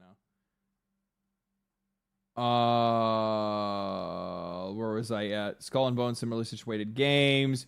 Ubisoft statements go above and beyond mere puffery, as the statements to investors and not directed towards consumers. Guillemot, as the CEO and founder of Ubisoft, knew that this statement, that his statements would be relied upon as credible and truthful. Statements to CEO. I see. So what the argument is that they sold a game as a higher priced game. They upcharged for the game, but the game wasn't finished, and they false advertised. I guess that's what the argument is here. Due to advertising, excitement, and statements by Ubisoft disseminated through the internet, television, and media outlets, the general public was led to believe that the game was available to buy. Plaintiff was introduced into purchasing Skull and Bones as an advertised solicitation by Ubisoft. Plaintiff cannot discern a reasonable number of times the act of solicitation through advertisements by Ubisoft occurred, or how many times they advertised it. Due to the high volume of times they were subjected to these advertisements on media platforms, all advertisements sponsored, published, and released by Ubisoft use the language buy now or pre-order available. See Exhibit 2. This is the use of language is deceptive, misleading, and ambiguous. Okay, I see where you're going. Now I see where you're going with this. It's not the price raise isn't what you're actually aiming for. It's the ownership. It's how they basically inflated the idea of the value of the game, inflated the price of the game, and then also sold the idea of ownership while changing the language down the road. The only disclaimers on any Ubisoft solicitation for Skull and Bones were pursuant of copyright law, and unrelated to license agreements.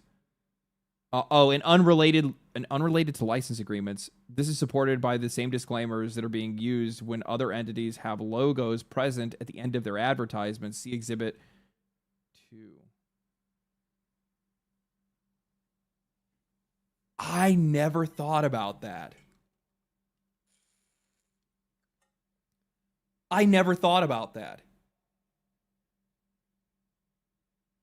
When you buy a video game, and when you pay for a video game, when you buy a video game, you don't have access to readily available terms of service or end user license agreements until you have already purchased the game.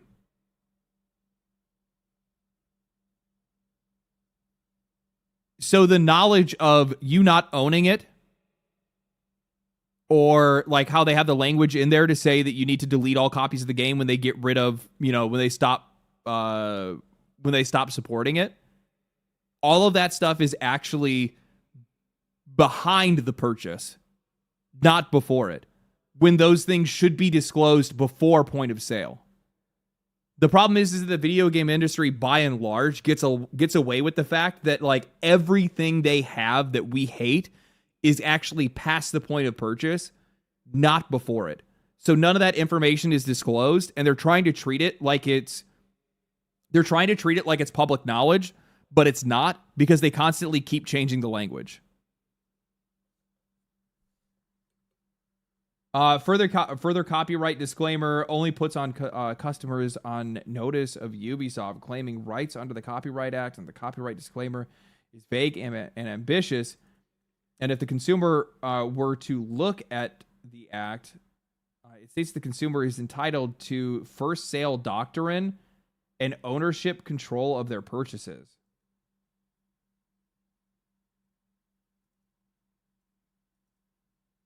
The copyright disclaimer. Oh, that's right. Copyright disclaimers are for ownership control. It's saying that you can't reproduce it, you can't sell it, but you can engage with it. And that's really the only like point of sale direction that we have when we buy a video game. This is actually something that like bleeds across to every company. It's not just Ubisoft. Black's Law Dictionary, 2nd edition, defines buy the ICE. What did I say in my last video?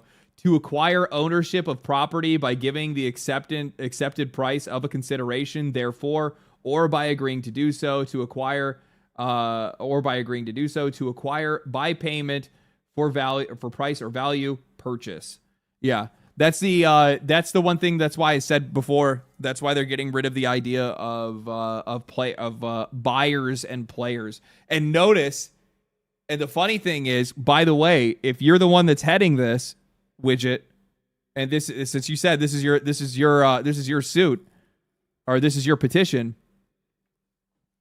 you can literally use Ubisoft's you can literally use both. I think it might be in their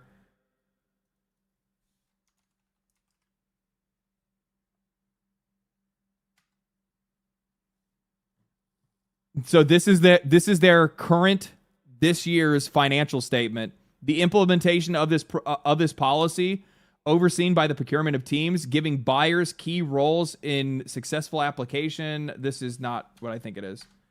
Maybe it's not in this section here.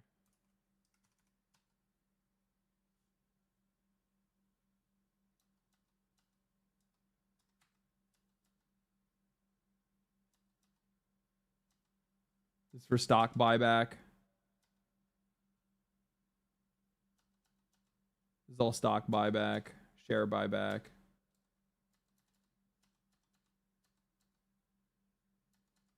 Okay, so it might not actually be in here. It might not be in the language contained in their shareholder documents, but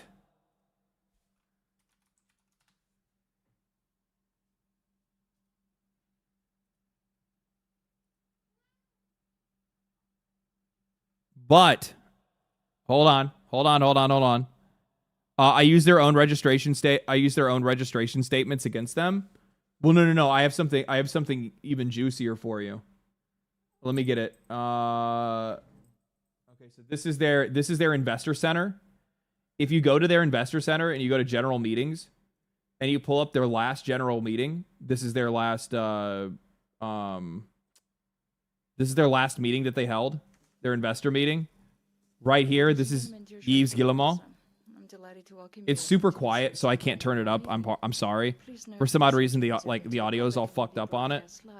But unhappy with the catastrophic share price, with minus Listen to 40% over 10 years. Individual shareholder for the past 20. So we will take your comment on board in light of that. Listen to these.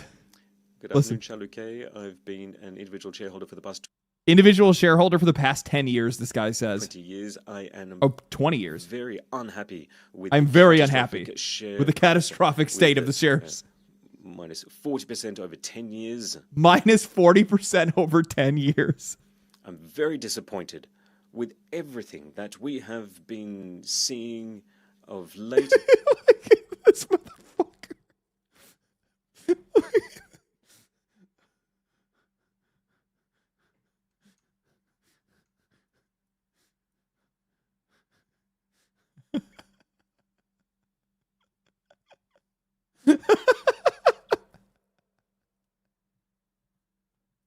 So I've got real concerns. Minus 40% over 10 years. That I once knew in the past. About most recent affairs, how is it that the head of the group or the head of HR... Oh, they're just talking about the lawsuits. Every year. Now, that information be around 5 billion in that market cap. A lot of controversy regarding that game. How do you respond? Ubisoft has been accused and criticized for this wokest trend. This is the wokest trend question, but hold on. Second, a game, but you need to consider. See, we get this like light talking chick, and you can't even hear her. I'm sorry, so it's gonna be kind of hard. But basically, right here, she is translating for Yves Guillemot, and he starts talking about stop killing games in this section right here. This is an hour and 23 minutes into their investor meeting, and he specifically uses the language of we try to do our, because he's talking about stop killing games. He says we try to do our best for both buyers and players. So like even he uses the language in this call right here. In the, like, you see his face, you see him say it. So like if you need more proof of them using that language, their CEO does it right here. This is just this is on 7/10 of 2025. He's the one specifically using the language buyers and players. But if we don't own these games, then why do you keep saying that we're buying them? Right? Another example of this as well.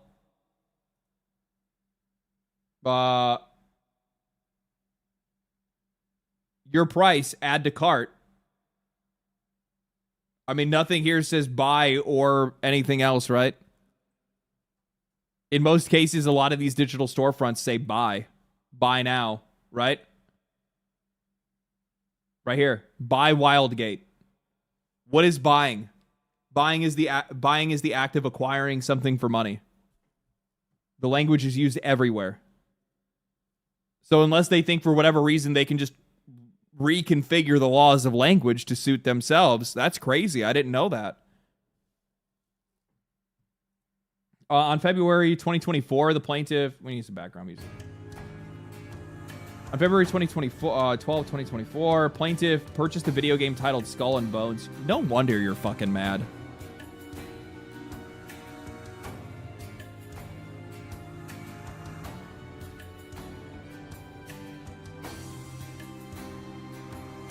Now it all makes sense. I was like, why is this guy so committed? I was like, why is this guy so committed? Why is he sending me DMs talking about fucking putting a petition or suing Ubisoft? No wonder. You bought fucking Skull and Bones, you poor sucker. God damn. For the purpose of enjoyment and ownership for $109.29.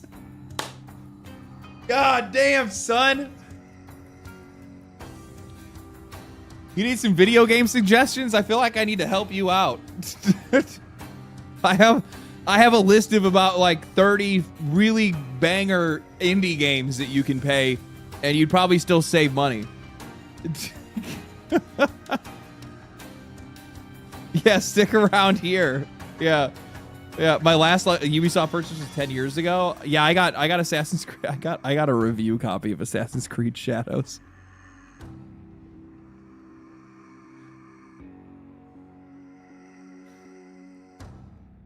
This included the game for $70 with early access with the first season pass, an additional $30 before tax.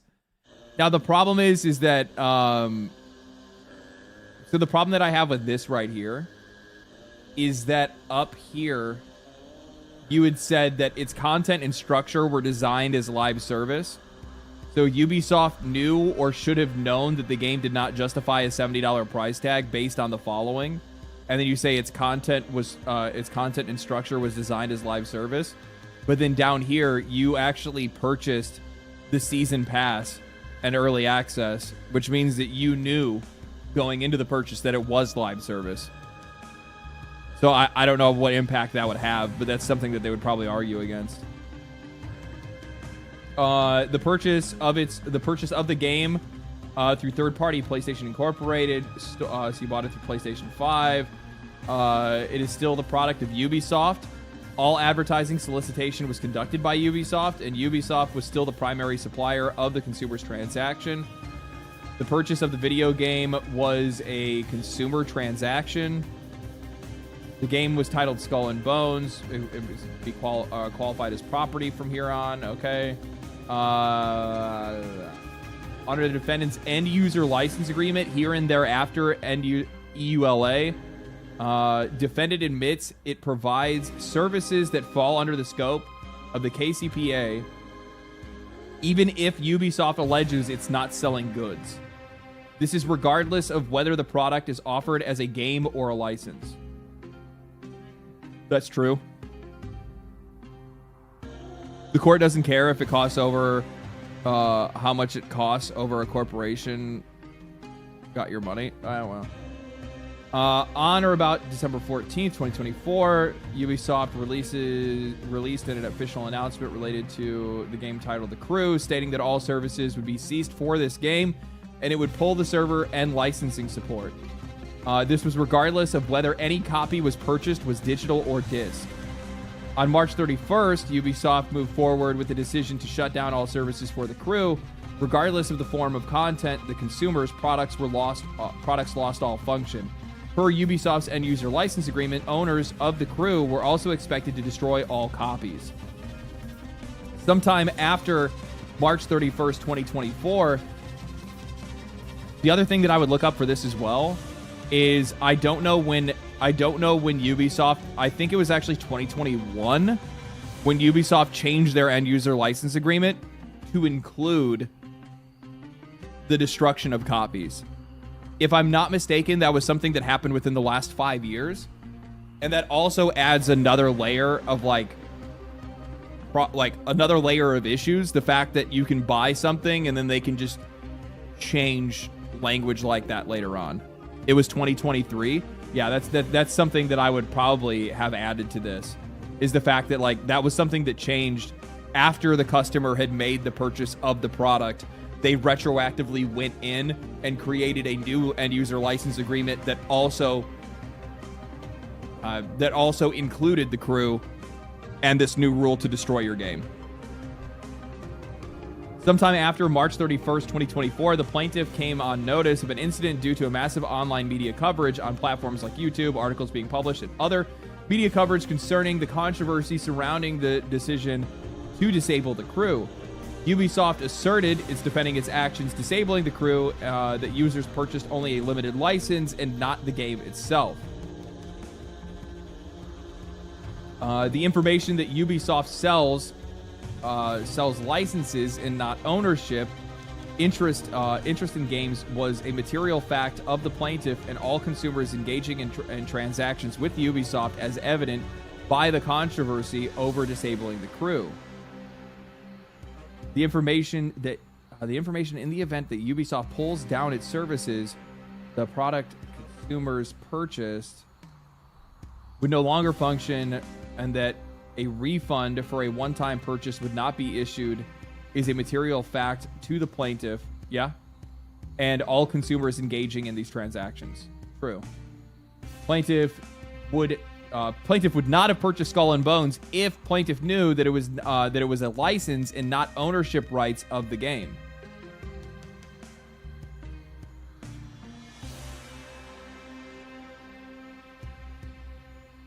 Would that be better? Would that be better qualified as like copyright ownership rights, or not, or how the fuck does it? How is it called? Because like you don't have ownership over the crew, you have ownership over a copy of the crew. For sale doctrine. Okay. Okay. But you don't need to refer to that every time you bring this up, right? I'm not really too sure how legalese works. All advertising and solicitation practices and acts conducted under Ubisoft's entice customers. Unsolicited KSA. Okay. I see what you're saying now.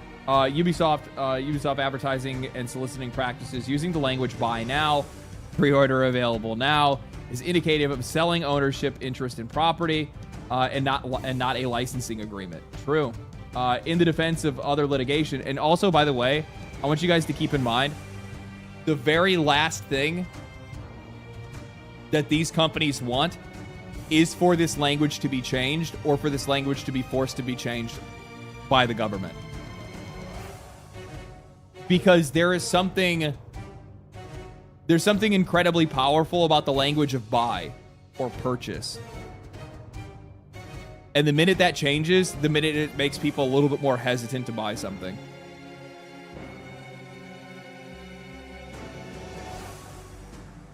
In the defense of other litigation and through public announcements, Ubisoft has made their position clear.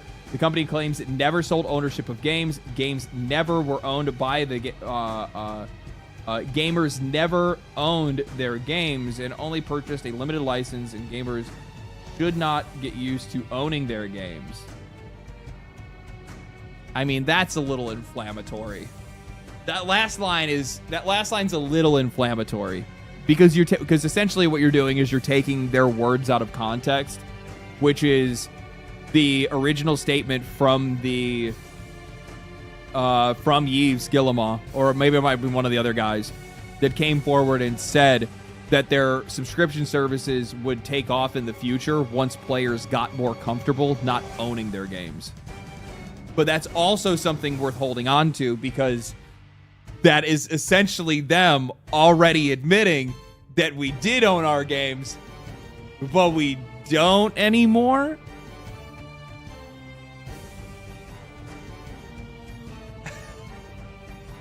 It's so funny how loose they are with their fucking corporate language and how fucking deep of a hole they've digged themselves, as long as we can actually get like lawyers and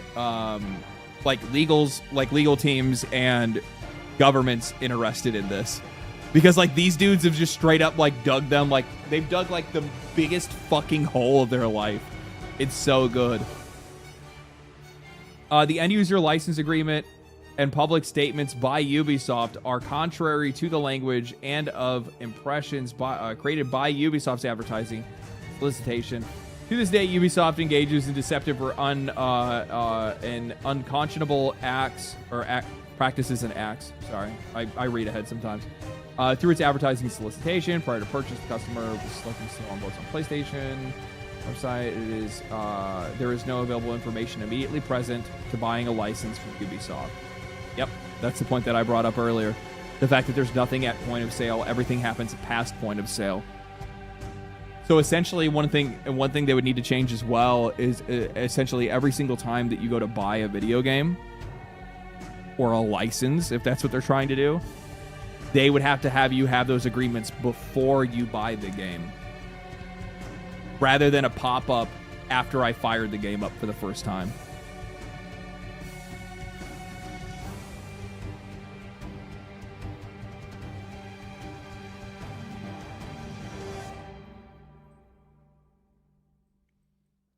Great content. Stay safe. Thank you for the 5, man. Appreciate that, brother.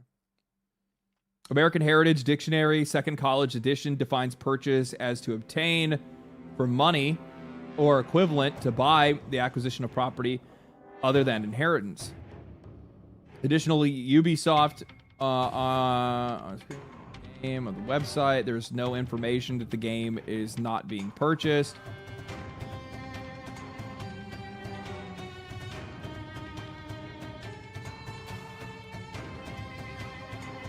Notice the language here with subscription services. Play them all. Pre-order.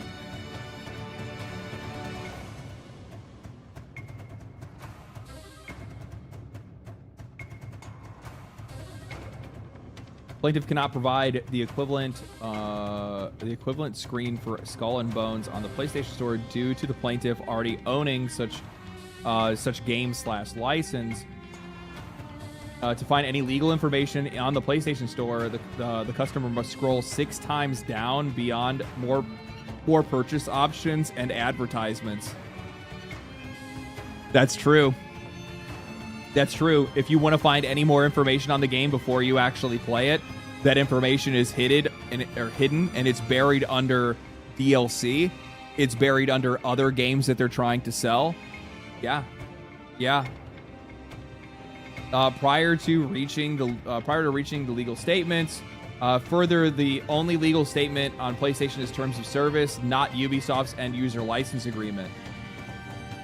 The failure to disclose material facts prior to the time a consumer makes a payment, there is no time of purchase ownership, and the customer is only entering into a licensing agreement that can be revoked at any time and is designed to entice consumers into entering into the transaction.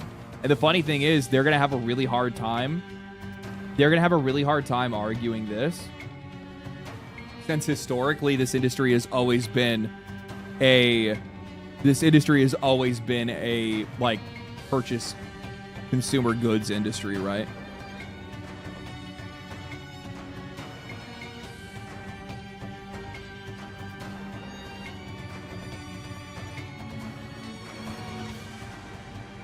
Any disclosure that the transaction is an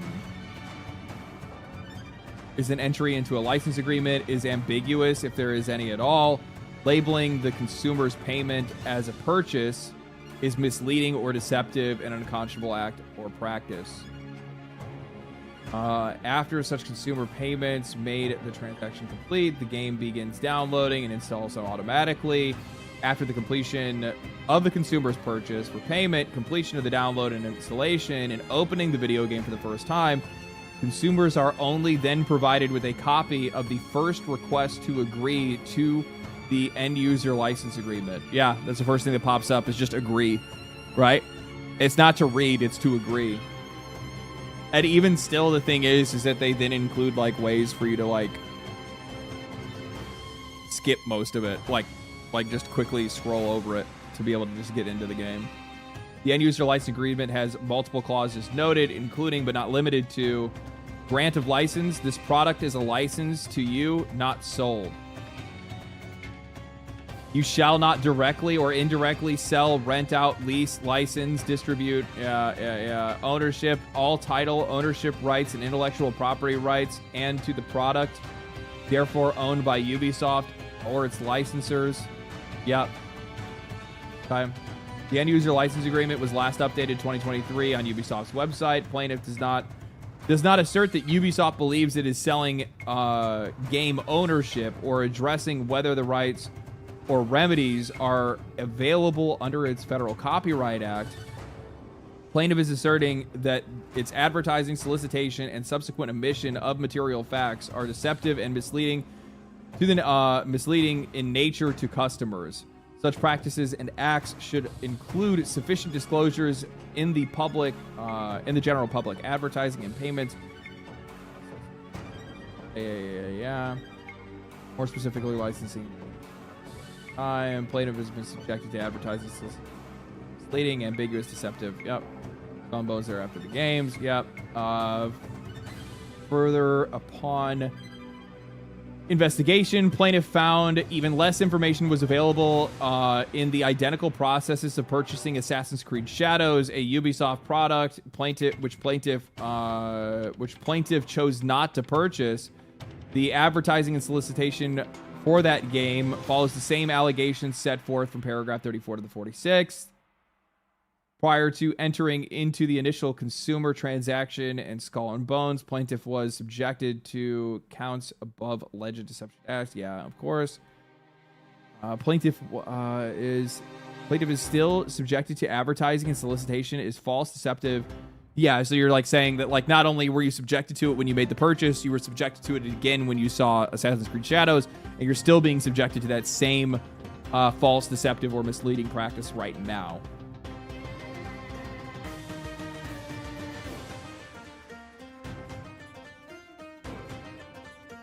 Okay. The rest of the shit, I'm going to have to go over myself. This is a lot, dude. There's a lot of fucking pages here, my guy. I'm not going to read through this entire thing on stream. But I like essentially a lot of this is also like kind of following the essentially this is all kind of following Stop Killing Games, though it's a little bit more I think what the benefit is like it's the benefit of hindsight, where the more we've talked about this,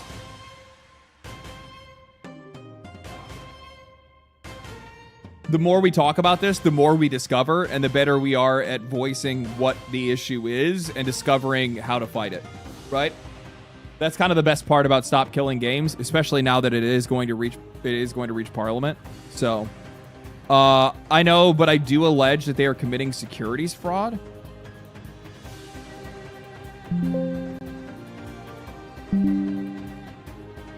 Ubisoft is a publicly traded company and is required to release registration statements and other financial disclosures pursuant to security laws in the United States and abroad. What Guillemot also admits is the material fact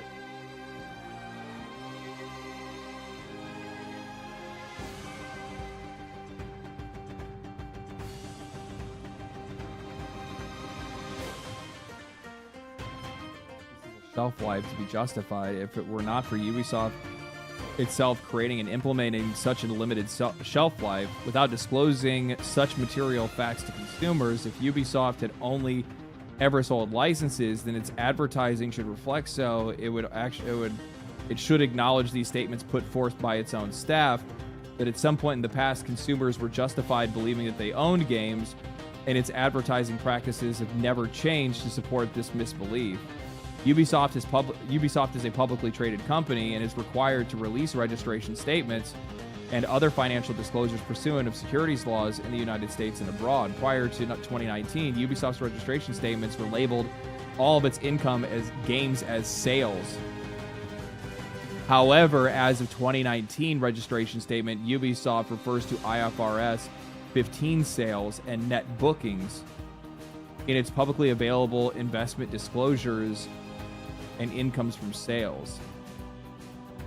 The Ubisoft 2019 registration defines net bookings as corresponding to sales, including other service components, integrating unconditional amounts related to licensing contracts recognized independently of the performance. Oh, that's a really interesting way to look at it.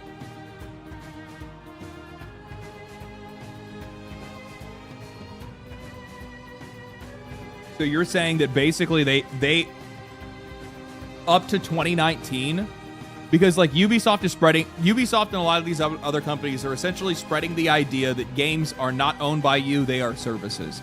And these companies are fighting against that. However, up until 2019, Ubisoft itself as a company, when showing their income and financial statements to investors, were showing these as sales of goods. But now they're trying to reconfigure that language into Shadows only 5 years ago.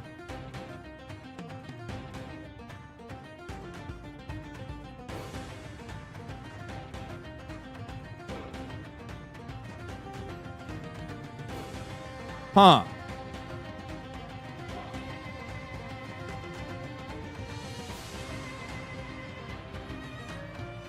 In 2019, the EU made them change their disclosures. They have to define what a contract is with the consumer and when it's complete. They claim it is complete before the end user license agreement. What? Ubisoft registration makes it clear on pages 200 that the switch to the IFRS 15 accounting standards was not its choice alone, but rather done in compliance with regulatory laws in the European Union related to international security laws regarding disclosures. In Ubisoft's current income disclosures, it refers to both IFRS 15 sales, net sales, and net bookings, respectively. But in most statements put forth regarding metrics, Ubisoft tends to focus only on net bookings for investors to reference. This distinction is made because new IFRS 15 sales is defined as sales from fully performed contracts with consumers, where the payment and performance by both parties is required to be considered complete. Completion of IFRS 15 contract sales is required for the sale to be concluded in Ubisoft's income under the IFRS statements. Distinction in labeling sales was required for Ubisoft investors, and yet no changes were made to its advertising practices to unsophisticated consumers for such sales. IFRS 15 accounting principles are complex and govern international law and the European Union. Luckily, the IFRS Foundation created a guide in 2021 in which entities may follow guarantee compliance. Under promises in contract with consumers, paragraph 24 of the IFRS guide states that a contract with a consumer generally explicitly states the goods and services that the entity promised to transfer to the customer. However, the performance obligations of Ubisoft identified in a contract with a customer may not be limited to goods and services that are explicitly stated in the contract. It then goes on to list distinct goods and services. Under the performance obligations, paragraph 19, the guide specifies an entity shall disclose information about its performance obligations in contract with its customer. So are you saying in this suit that technically, because of the fact that the end user license agreement happens after the point of sale, that technically Ubisoft hasn't, they're counting sales on uncompleted contracts?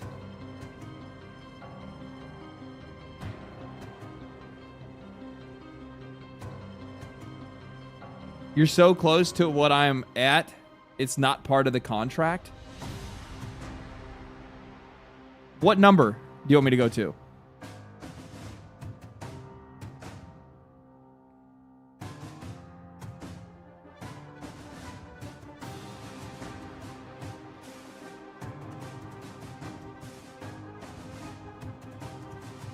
Give me a number.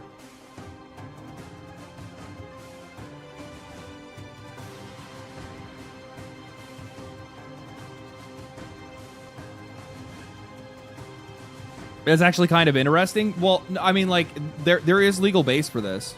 Go to the next page. Another problem is Ubisoft represents that it's entering into an IFRS 15 sales contract for transactions that are not only agreements for licenses for the initial transaction and contract pursuant to its end user license agreement, pursuant to determining the nature of the entity's purpose or promise, paragraph B58 and B62, the IFRS guidelines imposed on licenses promises strict governance over whether control belongs with the consumer or the entity upon entering into the contract. Consumers are entering into a contract that Ubisoft itself considers complete upon the availability of download, and consumers submit payment prior to the end user license agreement being available. Yeah, that's exactly what I just said. Yeah. So, we are unknowingly entering into an agreement that we didn't sign up for before we made the purchase. And they're counting that sale before we made entry into that contract. After consumers have been subjected to solicitation, advertising, and going through the purchasing progress that is ambiguous or omits the material fact that the sole one-time payment for a purchase consumers are first informed that they are simply entering into a license agreement with no rights of ownership. Again, pursuant to paragraph 24, 26, and 119 of the IFRS guidelines, for the contract to be considered complete in the IFRS 15 sale, the consumer must, 1, be noticed of the goods or services they are receiving. 2, there must be an express description. 3, an on notice of warranties, refunds, and related obligations. These required disclosures in the instant case do not appear until the end user license agreement. Yeah. That's pretty fucking good, man. Yeah. I'm gonna be real with you. That's actually airtight. There's not a lot of defense for that. Thank you for your work, man. Yeah, Hey, you're a law student, right? Good to know you're putting your education to use. Scroll down to Ubisoft has 4 choices.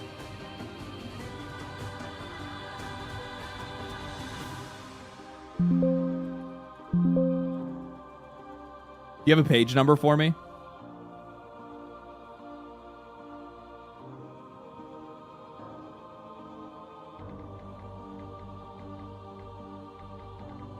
Oh, here we go. Ubisoft is left with 4 choices. Ubisoft must admit it only discloses prior to its recognition of completed sale under the IFRS 15 model, discloses a purchase and ownership of a product, and these disclosure methods are either misled, deceive, or ambiguous.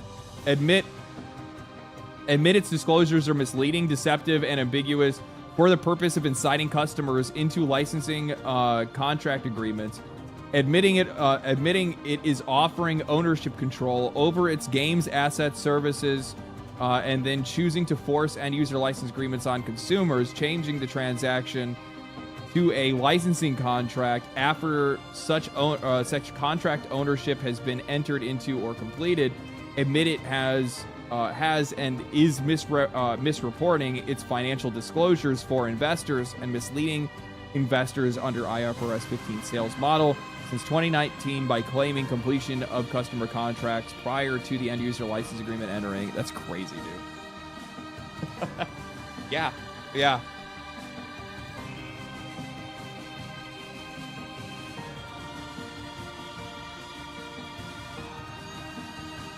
This is also really important too, and I'm really glad that you put this in here. This says further Ubisoft's end user license agreement is an adhesion contract. Ubisoft consumer transactions are extremely one-sided to the benefit of Ubisoft, deserving a heightened scrutiny when investigating the terms and conditions of for unconscionability. Yeah, and that's kind of like one of the points that I bring up, and I brought up multiple times, is the fact that they smack you in the face with all literally fucking how many pages of legalese that they know that customers, 1, aren't going to understand, 2, will never read because they designed it in a way for you to never read it, right? And the terms of service as well as the end user license agreements are literally put in place to protect them. It is a very one-sided agreement, and the only thing that we are getting out of it is essentially limited enjoyment. That's what they're selling. They're selling limited enjoyment with an expiration date that is not defined.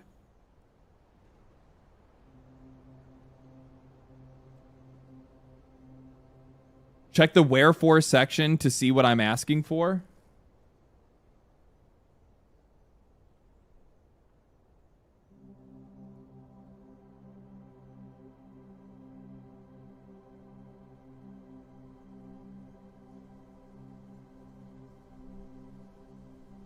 Wherefore, plaintiff respectfully prays for the judgment, judgment against defendants and requester in the court.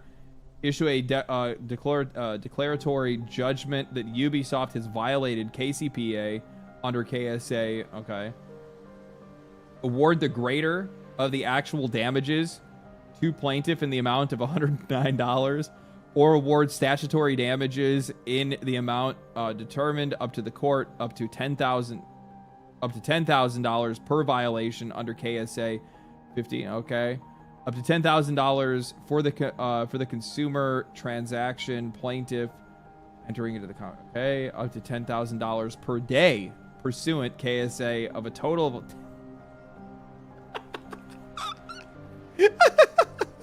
a car chugging ticket for the tier 1 up to $10,000 per day for 1,095 days prior to filing the petition for each day thereafter that Ubisoft continues to engage in deceptive, misleading, or unconscionable advertising solicitation practices.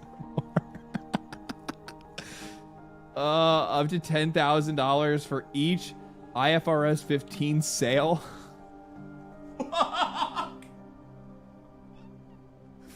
Fuck. Is this...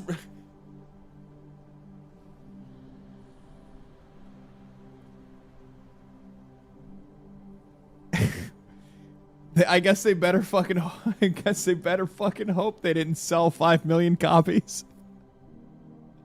It's allowed under the law. I know that you're not pulling the number out of nowhere. This is probably is that the maximum fine for breaking this? The judge must pick the greater amount per act. That's crazy. So it's a $10,000 fine for each ISR or IFRS 15 sale. So Ubisoft better not hope they sell fucking 5 million copies.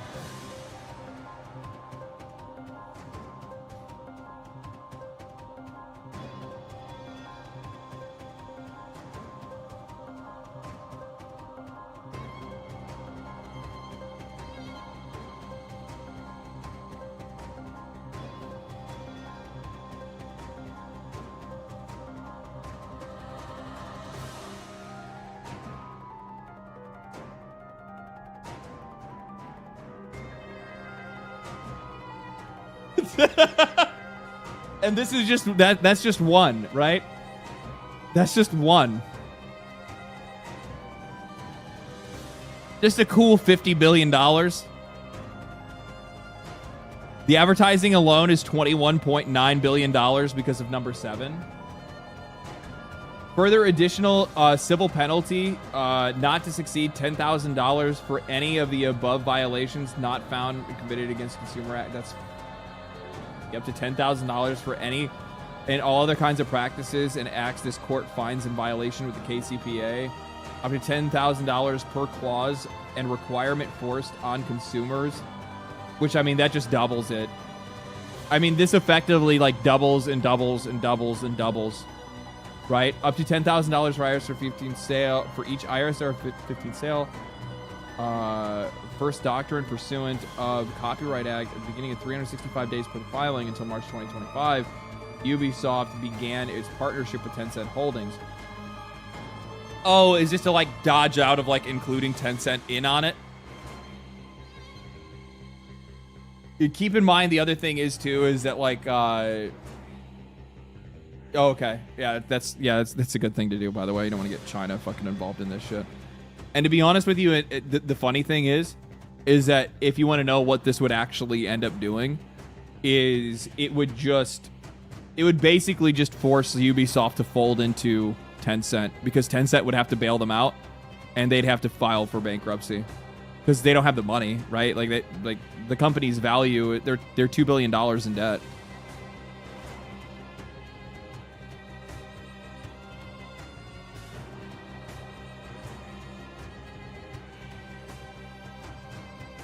Oh, because they sold the license to Assassin's Creed. Well, they sold it to themselves. Keep that in mind. Tencent bought 25% ownership, 25% stake in ownership in a subsidiary that they created. That company and that IP is still technically owned by Tencent. Or sorry, it's still technically owned by Ubisoft. But I don't know how that works.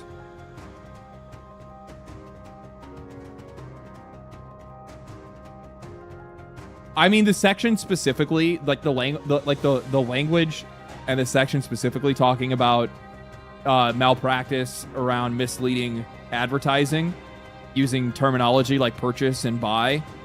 And then on top of that, I mean, it's pretty airtight with the fact that the consumer does not have regular knowledge outside of word of mouth and online discussions that largely have only been happening recently, that they are not buying a game. They are essentially renting a license. Injunctions on the next page. Issue an injunction against Ubisoft precluding it's from continuing the described conduct in the state of Kansas. Specifically, an injunction that either precludes the advertising solicitation and practices of Ubisoft representing through omission of ambiguity. Consumers are purchasing games when Ubisoft is offering a license, not the ownership rights to purchase games. Includes the rights to negate licenses of ownership of games at any time, given the sole reason. Oh, so this is just protecting ownership, essentially. Precludes the ability to negate game licenses without offering refunds or one-time purchases. Any and all other injunctions this court deems justified, fair, or equitable based on what acts and practices Ubisoft engages in. Conscionable by them. Yeah, this is good, man. This is really good.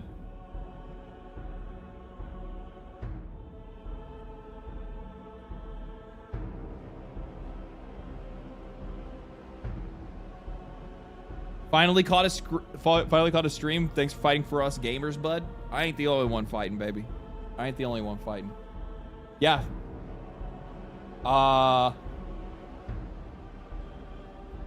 Yeah. I'll have to look at this a little bit more on my own. To like really go over it further, but I mean, fucking killer work, dude. Killer work. You're the first person to see it. Feel free to make a video on it. Just don't disclose my address. I mean, it's a public document. Obviously, the problem is the minute I opened it, your address was all over the motherfucker. Obviously, I would if I made a video on it or wanted to discuss it and bring it up, then I would put a block it out. But yeah. Beyond that, even if people did see your address, I think they probably only want to come to shake your hand.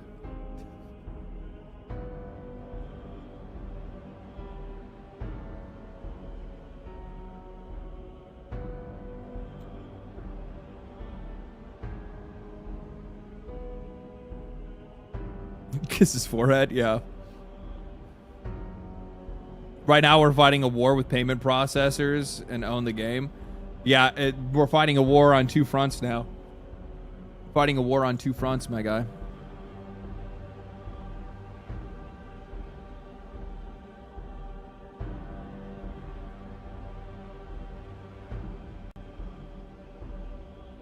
Do you think this kind of stuff justifies piracy to you? I don't think people need to justify piracy. I personally am I'm of the mind that people simply find solutions to their problems. And I don't, in a lot of cases, you gotta do what you gotta do.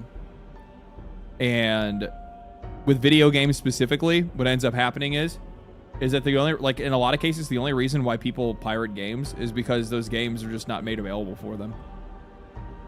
It's a lot of it has to do with regional pricing because these companies like refuse to do regional pricing. So like, what the fuck do you expect when you're selling a game for $70 in fucking Brazil, right? You're selling $70 games for, you know, to South Americans that, I mean, literally the conversion rate on that is like, you know, a fourth or half of their monthly income. Or flat out region blocking. Yeah, exactly.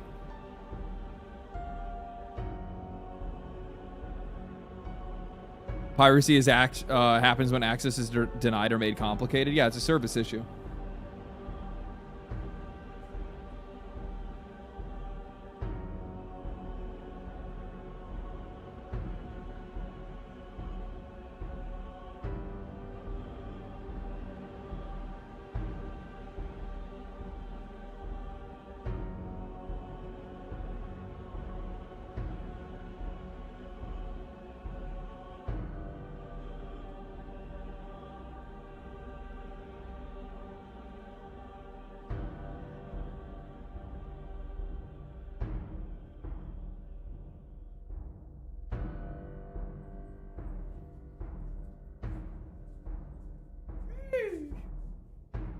Okay.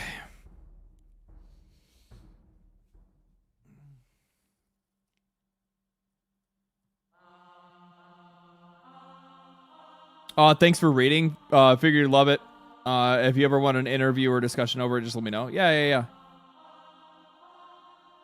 Some things that kind of like, it's always like a weird conversation to have this, but like the idea of like what is suitable content or entertaining content is a really difficult discussion to have. And like some things work and some things don't. And it also depends on like how I can frame it or how I can put it together. Sometimes that shit lines up, sometimes it doesn't. So if it does, I'll let you know. But if not, yeah. Either way, great work. Either way, great work. I guess let's check out let's check out Wuchang. I don't really want to stay up like super late tonight or anything like that. Well, no, I'll watch the rest of the fucking Warframe shit so the Warframe people won't lose their fucking minds. So let me watch that stuff first, and then we'll play Wuchang. I think that's probably the better way to go. I think that's the better way to go. Look forward to your vids. They're always great. Thank you, man. Appreciate that. Okay, so they said the Devil's Triad first. Uriel, heretic of Zata, in banishment answer. Can the Orokin ever be forgiven? Well, the problem is, keep in mind, I don't think I've finished the full story yet for, I don't think that I've finished the story yet for...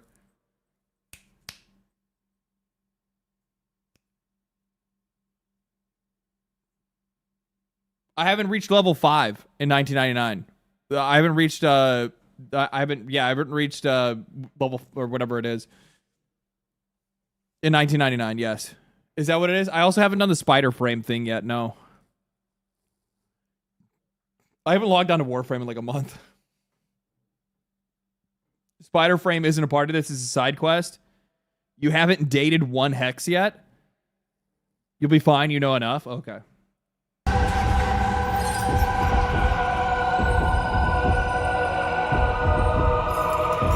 Remember what I told you guys. Isn't it fucking crazy that 2 years ago, or a year ago, or a year and a half ago? No, it'd be a year ago. A year ago, I started playing Warframe, and the first thing that I said is that this game needs to put a face to its Warframes, and I'm like, that would go a long way. And like now, there's like protos of like everything. Is this Haro? It is.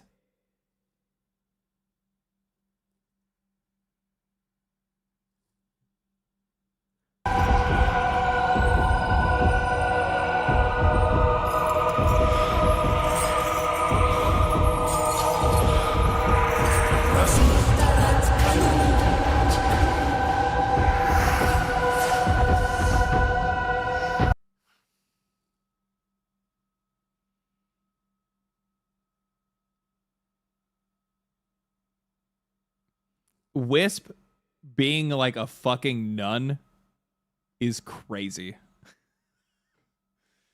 Wisp being a fucking caked out nun is crazy. They are wild for that.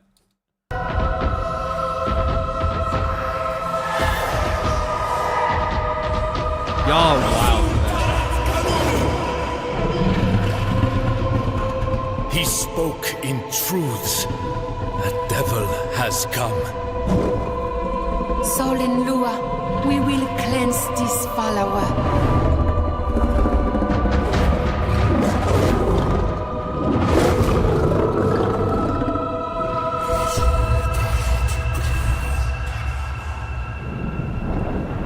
Can the Hurricane ever be forgiven? No. No.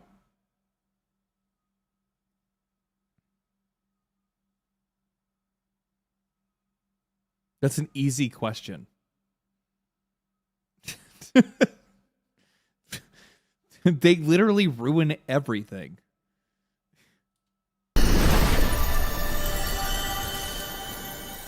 The old piece. Now you can watch the old piece trailer. Okay.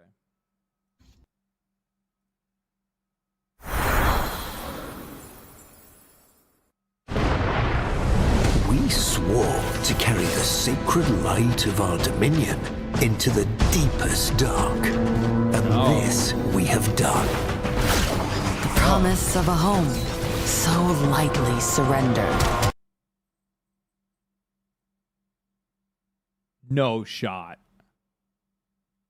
Are we going to Tau?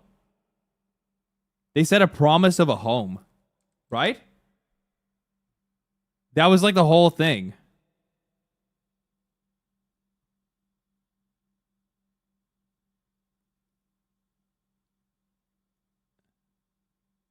There's a 24-minute gameplay demo of what? 24-minute gameplay demo of what? Long-time viewer, first-time chatter. Thanks for your research and your videos. It helps. Fucking goddamn it, chat! Shut the fuck up. Every time you talk, I can't see what they wrote.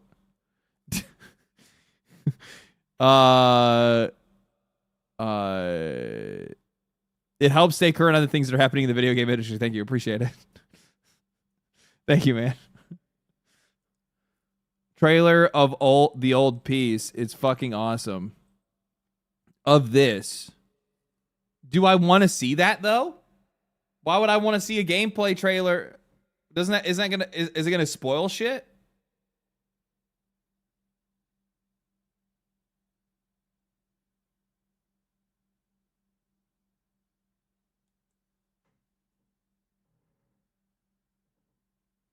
I don't want to. I don't know. No. Stop being fucking bullies. I'm not going to watch a 24 fucking minute video right now anyway. Maybe another day. But also at the exact same time, I'll be honest with you guys. I was less interested in 1999 because of all of the shit that I was already exposed to leading up to its release. Like, the rest of the game hit me way fucking harder because I went in with no fucking context. Because I just genuinely did not know what to expect. I didn't really watch trailers or long extended trailers or anything like that. I just played the game, right? And it was just like, oh, what the fuck? Right? Like, the only thing we ever watched on stream, if you guys remember back then, the only thing we ever watched was these, like, little tiny 1 minute trailers. That's it. And then, like, the showing off of, like, new frames. I never watched like the TennoCon 30-minute long fucking deep dives into the gameplay. I think that just like ruins a lot of shit. I don't like watching that kind of stuff. No. I think it's way cooler when I get to like just experience that shit in the moment. And I also think it's just like cooler for the viewers too. Right? Because then you're like, oh, he's never going to see this coming. And then I see it and you're like, what the fuck? We're pinned down, Tenno. Can you give us a miracle? Or I see a bunch of people sitting there in my fucking comment section bitching about how long it took me to get through some fucking underwater mission. How does he not see it? I'm so angry. I couldn't believe chat just didn't tell him. Why wouldn't he listen to chat? Shut the fuck up.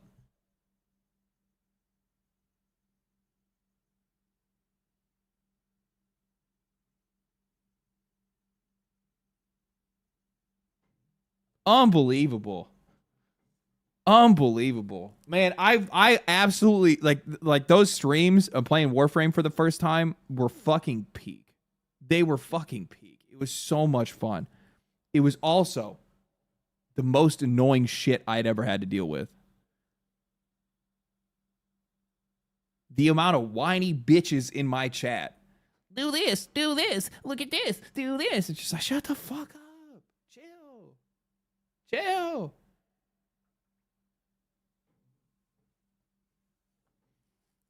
And then on top of that, I then thereafter had to deal with these motherfuckers in the comment section of every video I would post. Why don't you play Warframe anymore? Another video about you complaining about something in the video game industry? Do you even like video games? I hate that you used to play Warframe.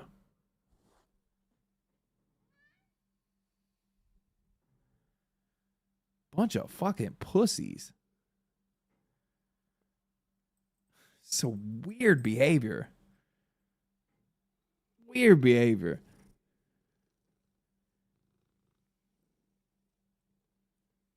I'm actually kind of surprised that people aren't like fucking tripping over fucking Aztecross not only playing Warframe.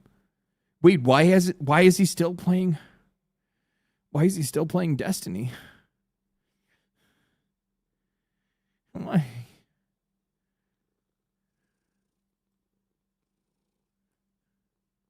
I loved Warframe. I could play free to play and actually earn platinum. I fucking love Warframe. I think it's one of the greatest games ever. I fucking love it. I just have to be in the mood to play it. Enough! What did you see? Wait, who the fuck is that? Oh, it's a stripper. Tao.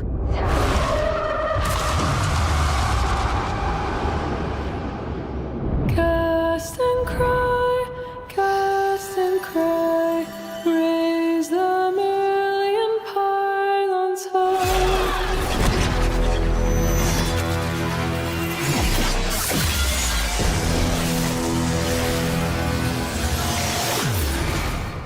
Yeah, see, I'm gonna be real.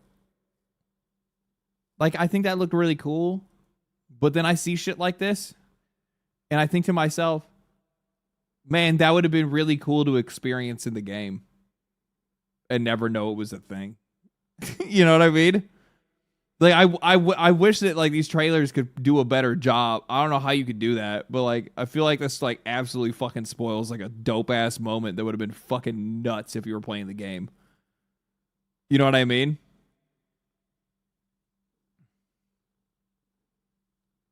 From now on, we avoid all trailers. Yeah, I don't think I'm gonna, like... Certain games are really good about it, man. There's a lot of games that are out there that are so fucking good about it. But you know what the problem is with Warframe? Is that the, like, on average, and this isn't a knock against them. It's a live service game, right? It's not a knock against them. But the story content is not like fucking 20 or 30 hours of story content, right? So even if they're showing you like a minute and a half of gameplay, that's a fucking lot of shit that you're going to see. Because they're only going to show you 1 to 2 or 3 second clips of each different thing. No. Get down. Get down. Get down. Get down. You're not allowed to be up there. Fucking little asshole. No. That computer's worth more than you. I'm kidding. You're priceless.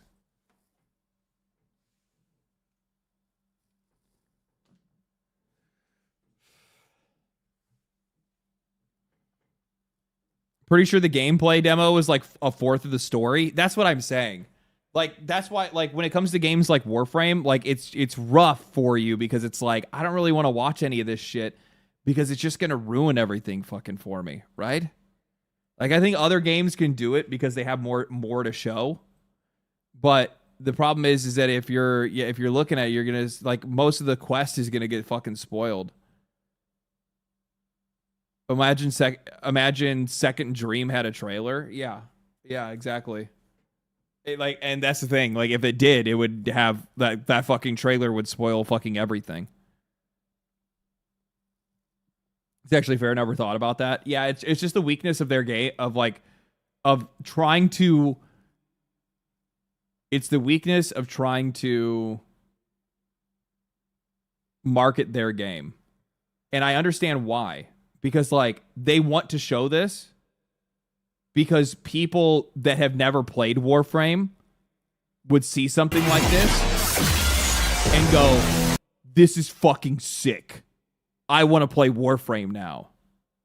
But the people that already play Warframe and don't want that shit spoiled are like, oh, fuck, man, I could have experienced that and not seen it first. That's how I am, at least. That's how I think.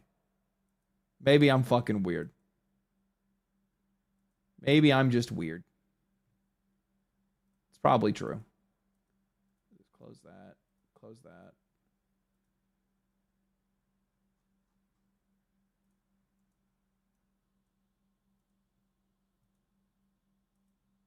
No, all right. I guess let's see if this game even fucking runs on my computer. If the game doesn't run, I'm curious if there are other super abilities. I mean, there's a lot of shit in Warframe. You're very weird, LD. Beyond weird.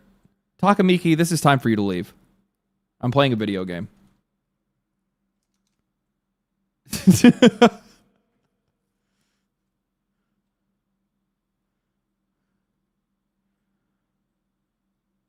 Game time? See ya. Yeah. Where is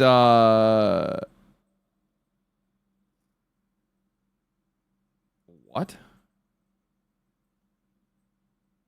That's so weird. So when select the game file for this game is the game file for Wuchang Fallen Feathers is actually still the project name.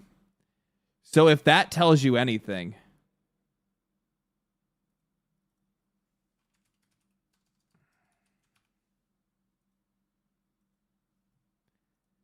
they didn't even change the type. They didn't even, it's still the project. It's called Project Plague.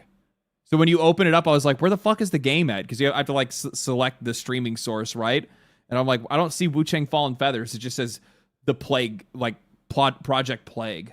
It's like, okay, what the fuck is this? Beta testers? Yeah. Is this a full release? From what I'm seeing of the reviews, no. No. From what I see from the reviews, no. But at the same time, I mean, the benefit is that at the very least my rig can probably just overpower it. But we'll see.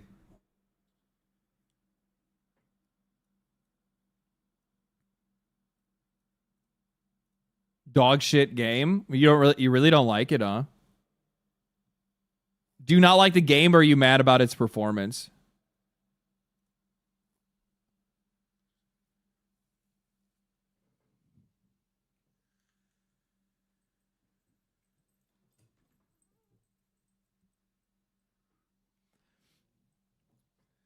It's really funny that can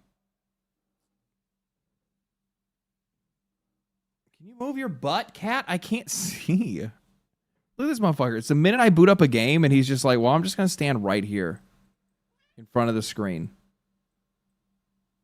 Yeah, you can sit in my lap. That's fine. You want to sit in my lap? There you go. Sit. Sit.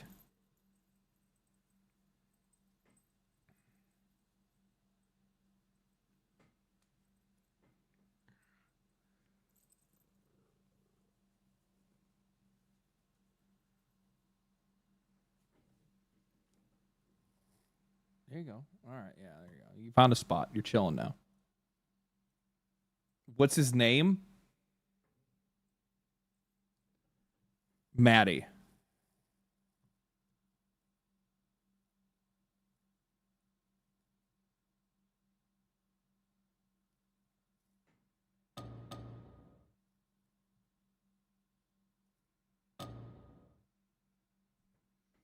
Okay. I think we're good now.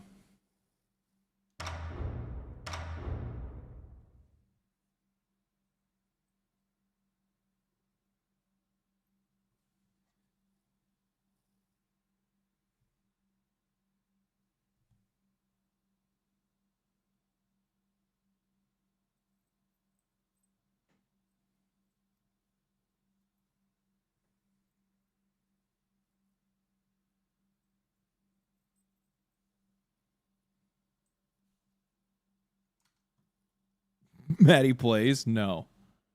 No.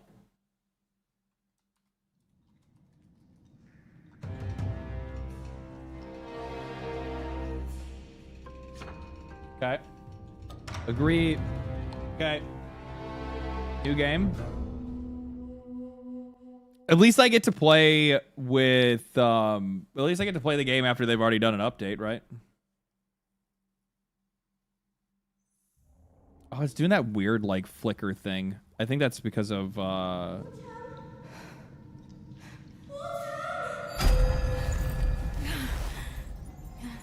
think it's because of, what the fuck is it called? Oh.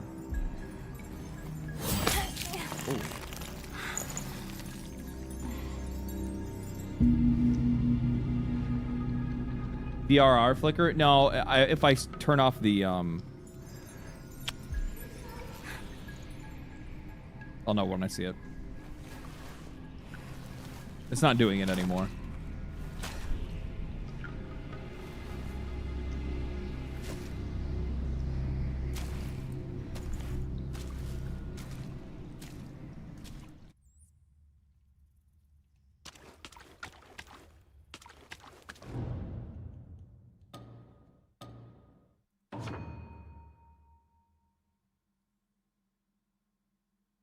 Character loses health, stamina. Okay, whatever.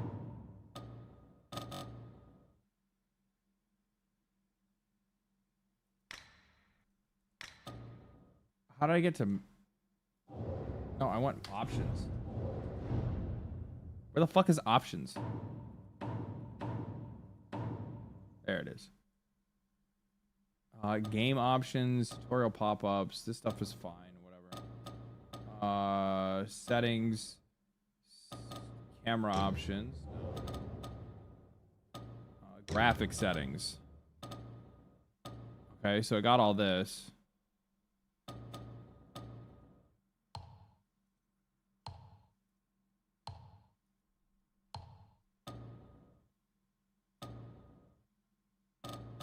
Why can't I...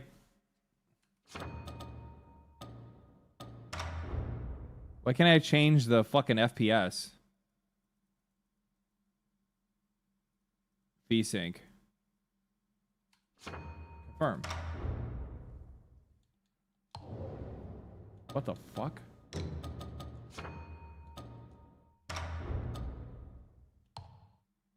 There we go.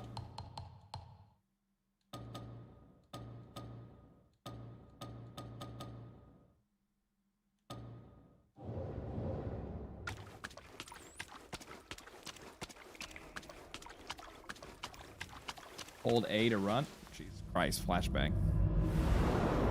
She got flashbang too.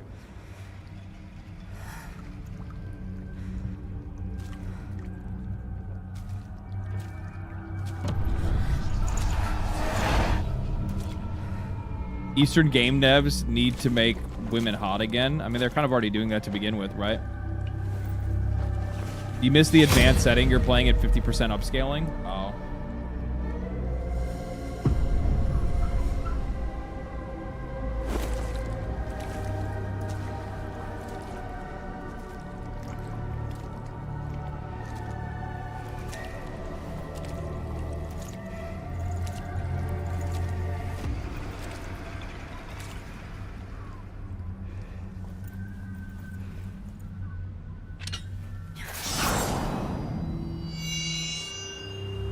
You meant Western devs? Oh.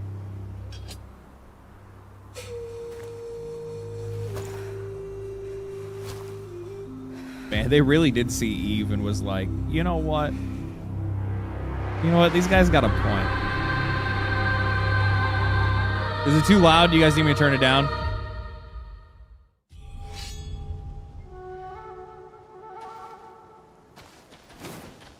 That's dodge. That is heal. X is heal.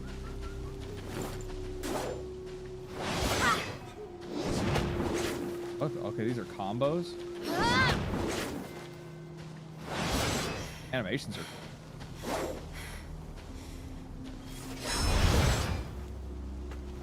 Oh, so this is a dodge game, not a parry game, where I just can't parry with this weapon.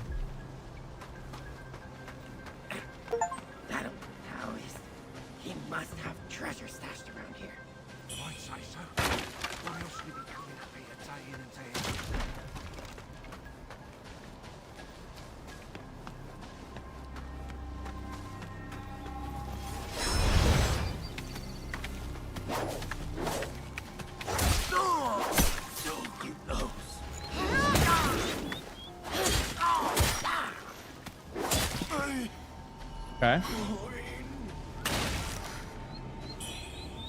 It's China Eve, woman with a big sword. True.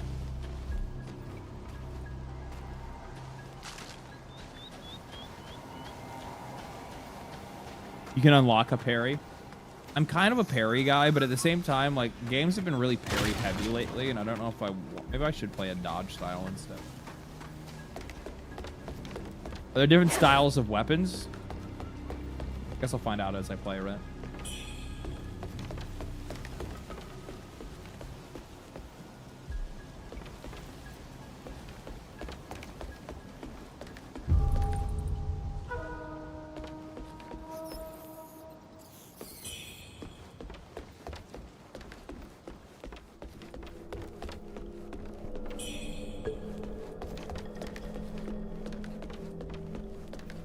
This makes me want Onimusha to come out. I hope it's good.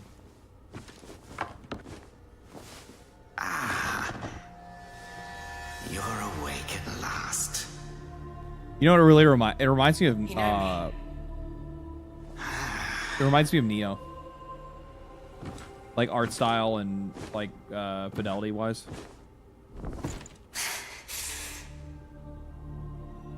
Why am I here?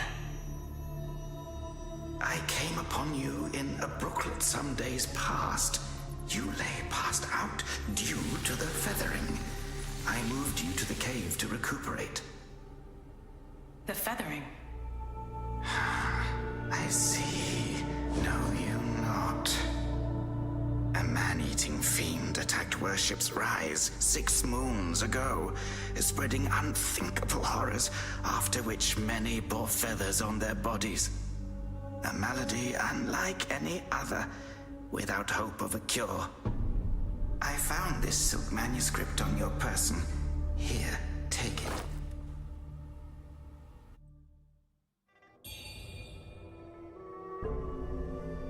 LD plugging his own video? What are you guys talking about? LD not move out of LA yet? What the fuck are you guys talking about? I have heard that about this game. It's closer to Neo. It's closer to Neo or Sekiro. Yeah, I can see that. At least in inspirations.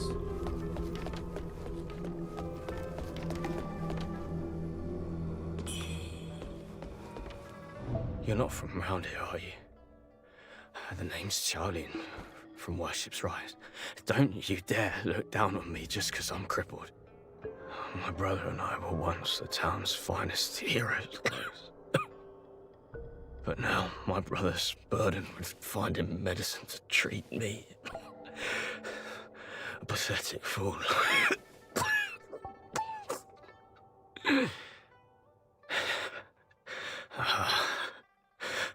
How humiliating.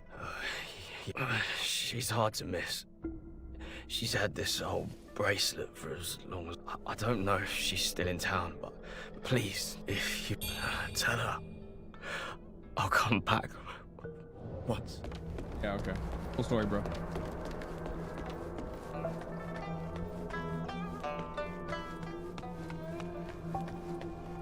Most people have to be carried out of the Reverend Temple. I'm looking down on you because you're on the floor. On your own. Xuanyangzi may be harsh with his words. The story kind of reminds me of Princess Mononoke. To my Mononoke. eyes every day. Some of the Worship's Rise folk came here fleeing, but they didn't stay long. They rushed back out, unaware of how dangerous the world truly is. I am Tao Ting, just a humble merchant seeking refuge. I run a small trading business to make ends meet. Did you watch the Phantom Blade in person playtest stream? No, I haven't yet. Look at?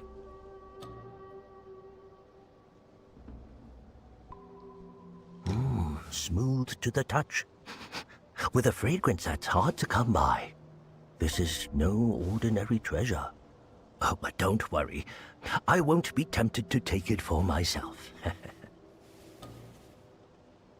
This place is no paradise for a merchant. I'm thinking of heading... Some thieves from Annalum stole my family's heirloom, an ancient landscape painting. Get it back for me, and I'll make it worth your while. You can find Annalum by taking the side entrance from the stage at Worship's Rise, then crossing a long bridge. Once you've retrieved the painting, meet me at the Shoe Sanctum. I'll have a reward waiting for you.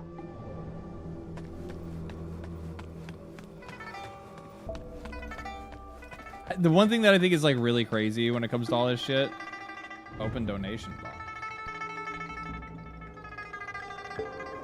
Why would I want to donate anything?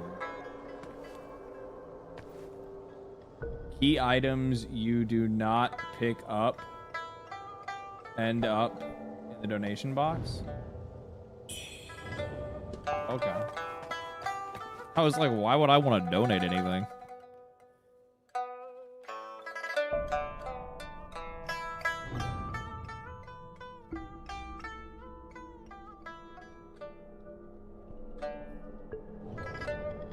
Okay, cool story. I like his dialogue the best so far. You're awake. You seem to have recuperated well.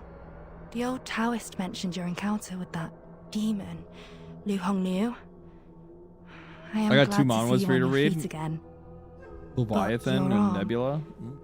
The feathers are still there. The feathering's a nasty curse. Even the Taoist doesn't have a cure for it. With your skills, maybe you should check out the Shu Sanctum. There could be something there to hold back the feathering.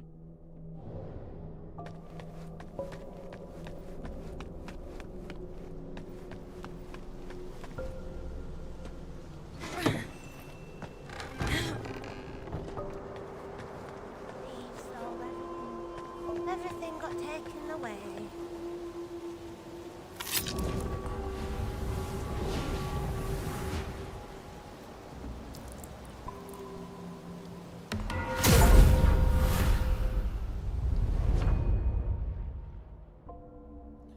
Entering the dream. Having activated a shrine, you can enter the dream. From there, entering the dream fully restore your health and advances the story. However, most enemies you've defeated are also brought back to life.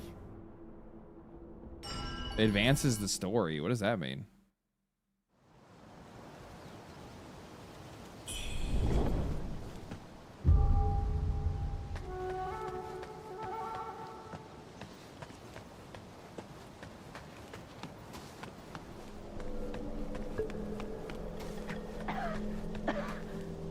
Going in there. Young first, lucky for me, Zhang Yanzi brought me to the Reverend Temple. Your symptoms are lighter than mine. It's utter chaos out there. Oh, she gave me a special pill. That sounds like something I should definitely take from the lady that's like dying in a fucking tent. I heard somebody else talking out here. Anybody else? Where I can't go? Good. Fuck it. Time to play the game.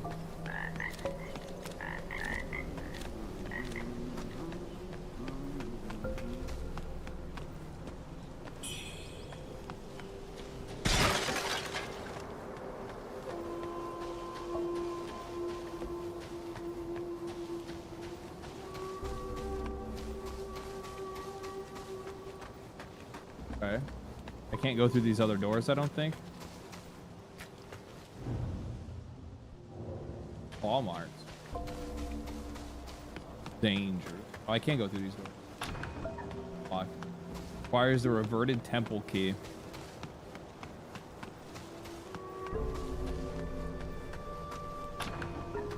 Not a fan of Asian themed games.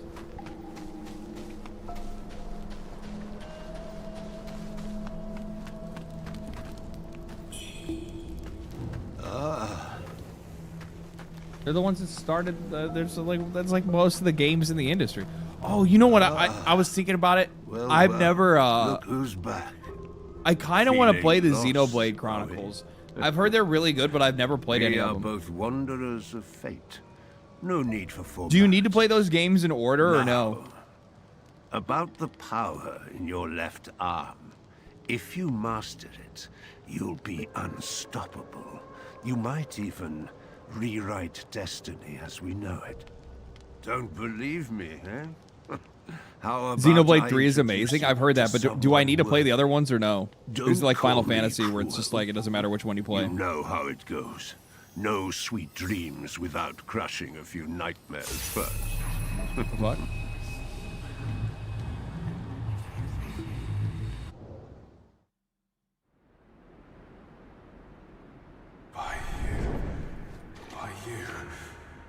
I like how somebody in one chat says, yes, play them in order. And then somebody in my other chat says, it's so good, it doesn't matter.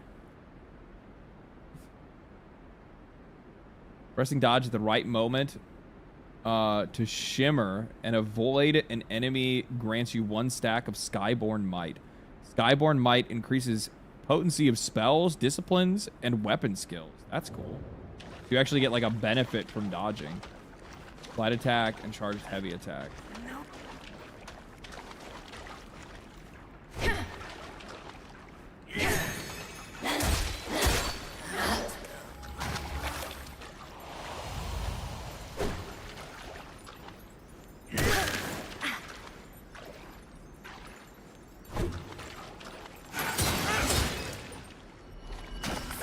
Do you think our baby monk will look like us? I'm so excited to meet him.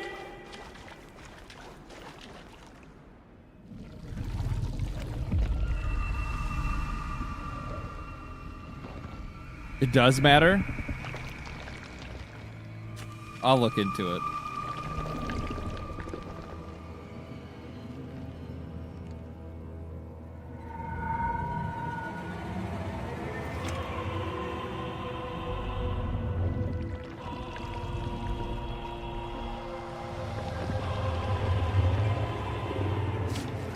Ugh. What the fuck were these motherfuckers? What, like, whoa, what the fuck is that?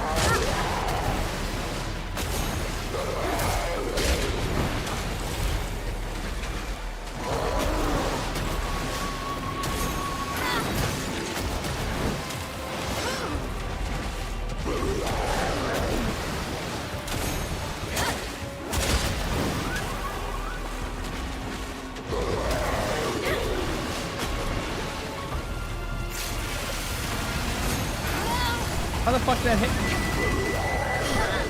What the fuck am I even getting hit by?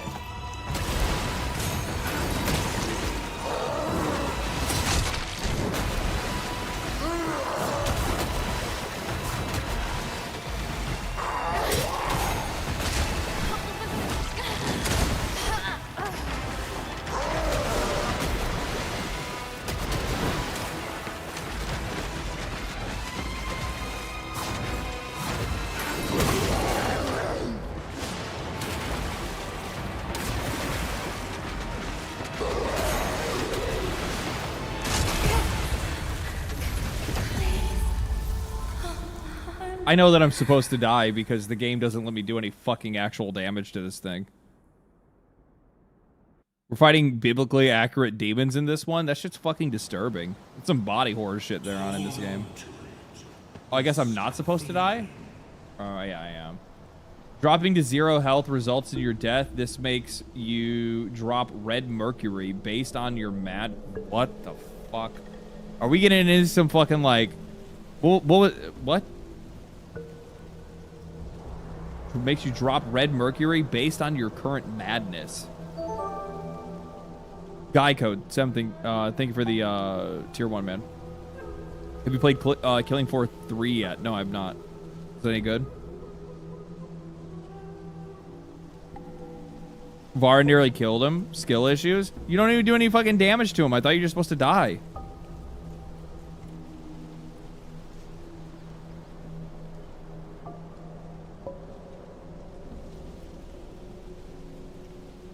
Based on your madness, after which you are revived at a shrine that you last prayed to. Head back to the place where you fell to reclaim the red mercury that you lost. Okay. Madness incense. Oh, okay, so basically depending on your madness, increases madness when used. Also prevents madness, loss of madness for a time. The shrine okay.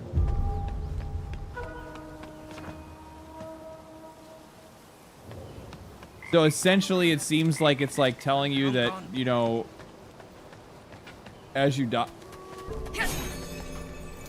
Oh shit, I hit the wrong button.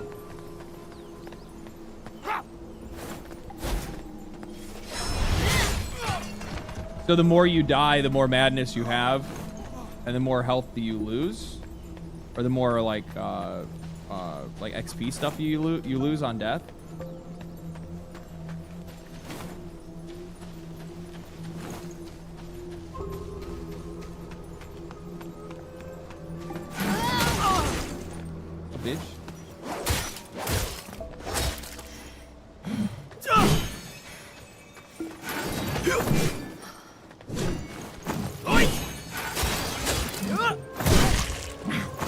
Oh shit, he hits hard. Okay.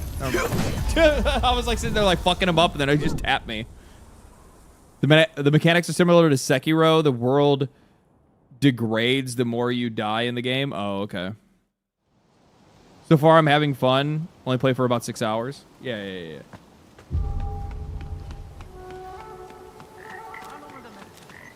Time's long gone.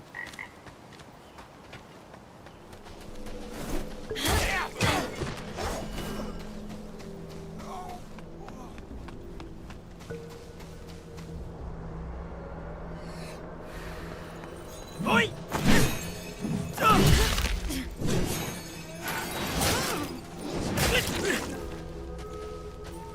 Is that a... Judgment falls! Jesus Christ, how many fucking combos do you have, big dog?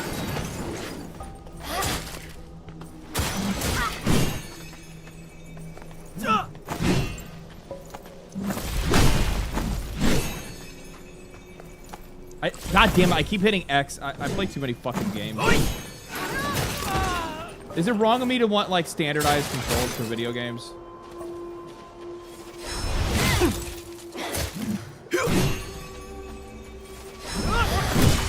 Fuck you, asshole.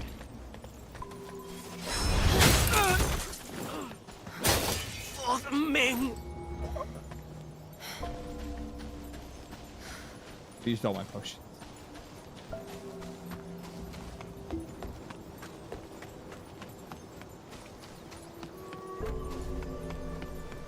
You not change them in those games that you I don't know if you can change it or not. The problem is that like when you play too many. Do you guys ever do this? Do you guys ever play like too many games in succession, and you start like blurring controls between all of them, and the next thing you know, you're like just constantly hitting the wrong buttons every time you pick up a game? I try to do my best just to like nail on, like just fucking laser focus on a single game at one time.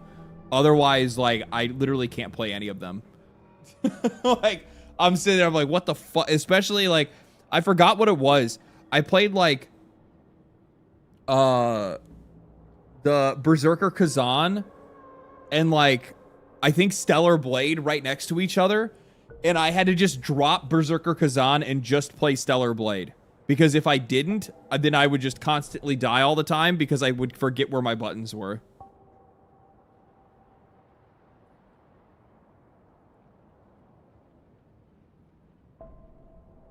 I wish I had that resolve. I'd be done with Persona 5 Royale. You know what? Persona 5. I don't know why.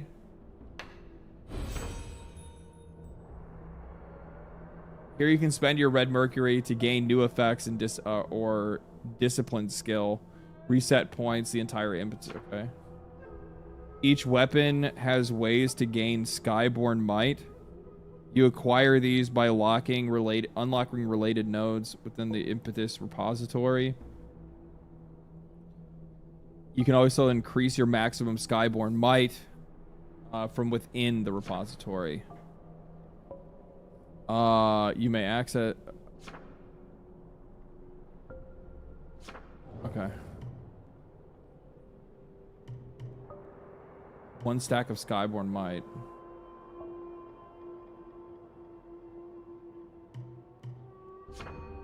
Oh, I can level up my skills?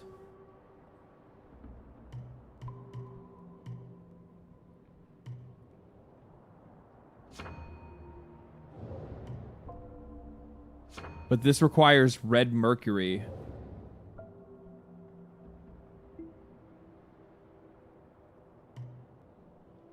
Huh?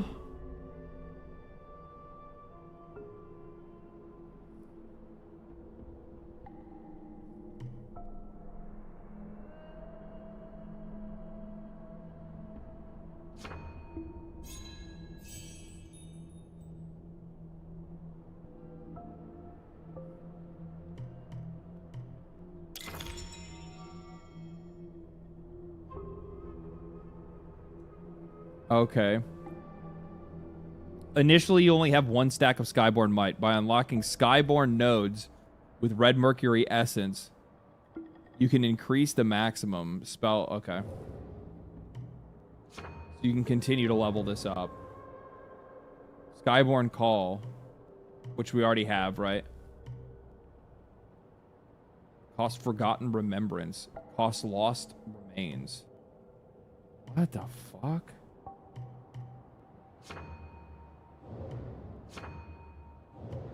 Okay, whatever.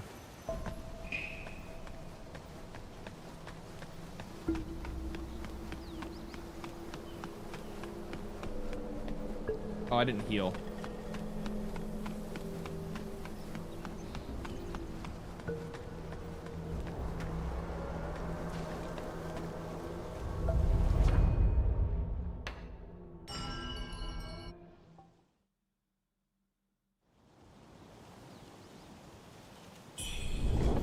Oh, you were talking about Killing Floor 3. Yeah, I'll probably have to check it out.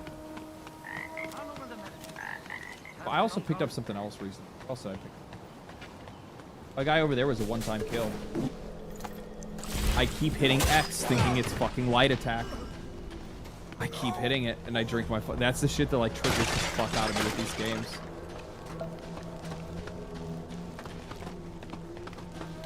You. You.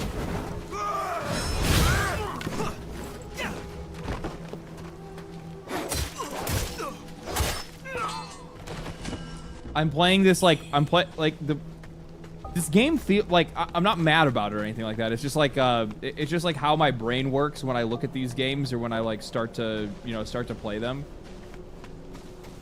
Like the game makes me feel like I'm supposed to be playing Dark Souls, and like the damage is like I'm playing Dark Souls, but the combat is like I'm playing something much faster.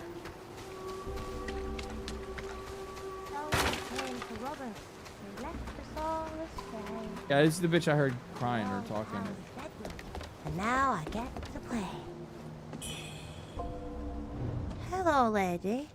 Are you the warrior that the old Taoist rescued and hid in the cave? Bro, you a weird ass looking kid. Did you come to the Reverend You Temple got a big for ass healing head for a little too? kid. He's so kind. He makes all sorts of medicines and has saved so many sick people. Don't worry. You'll be feeling better in no time.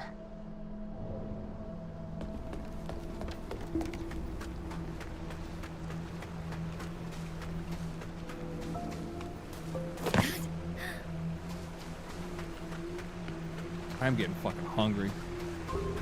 You know it is the weekend. Jack, over here. Yeah, what do you want? You want to die? Oh? Your arm. How is What's it so happened to- far? I mean, it seems like a cool game. I have no idea yet. It's Who are you? me, Her Yuzai. You wrote to me about searching Worship's Rise for clues about Baldur. Have you forgotten?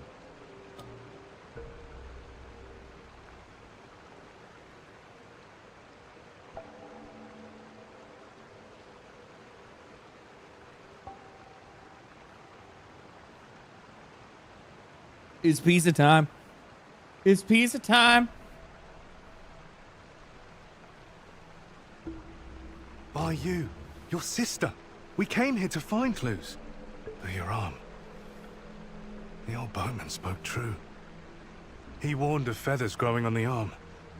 A mark of feathering. They say it leads to memory loss. And worse, that it ultimately turns one into a man-eating monster. Well, I mean, she is a woman. Fortunately, you can still speak for now. Take this. I'll counsel my friend, the old boatman. Didn't. He made no cure. I scouted the Shoe Sanctum a few days past. Aside from a deranged towers to the entrance, it seemed safe. Rest there and search for clues. See the Light's End Temple? The way to the Shoe Sanctum lies beside it. But the bridge has collapsed. You will need to find a way around if you encounter danger. Oh, and this bamboo lantern. I found it nearby. I'll tip the fireflies inside. I've tested it personally since we got separated, but the refugees say the place has already been ransacked. I will track down the boatman. I'll leave marks. Pinwheels.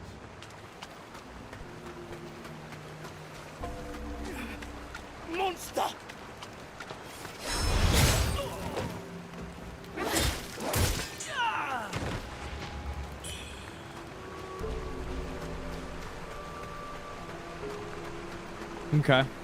Alright. I don't really understand the leveling shit because it looks like you have other materials that you need to get to be able to actually upgrade stuff, unless it's telling you that you need to unlock the skill before it. That's probably what it's asking for.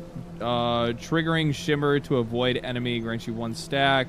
You can learn unique weapon mechanics in the Impetus repository to gain more Skyborn Might. Skyborn Might increase... Yeah, we already know that. You already told me about this. Deflecting and blocking.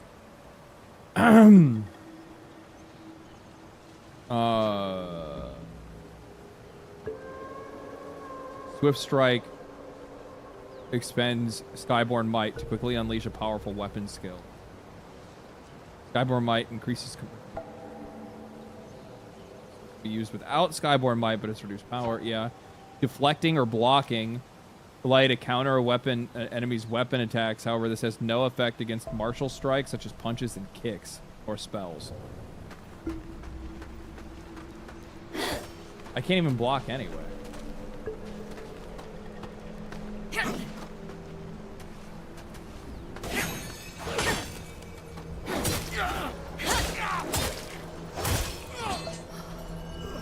You can equip 3 pendants. Choosing the pendants best fit your weapon and style. Navigate the equipment system. Okay.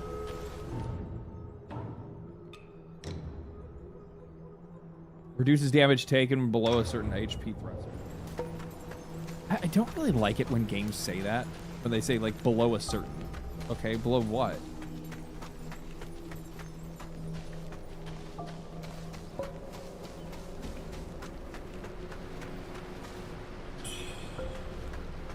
Give me a fucking percentage so I know where the mitigation starts.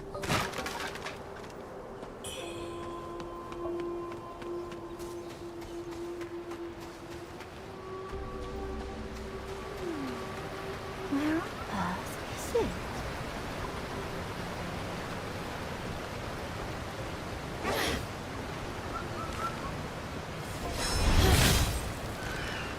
earth is it? Oh, I got a feather.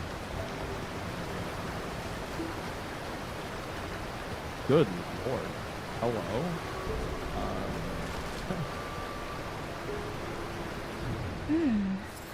Feathers on your left arm. Most would have lost their minds by now. Yet you remain in control. Yeah, I think I think the world design looks really good. The power of feathering runs through that arm of yours. I can sense it. How you managed to contain it, I don't know. But make no mistake, your left arm is the key to unleashing its full strength. Yes, that what is a dynamic camera angle? I'm afraid you're not ready to command it. Not yet. Here, take this. Shut the fuck up, don't judge me. Let's see if you've got what it takes to wield. Don't fucking judge me. I'm a gamer, okay? I'm a fucking professional YouTubing gamer, okay? I don't even know if this is the way that I should be going. Bro, you literally just saw me down there talking to that chick. What are you mad about? Did you slash me in the head?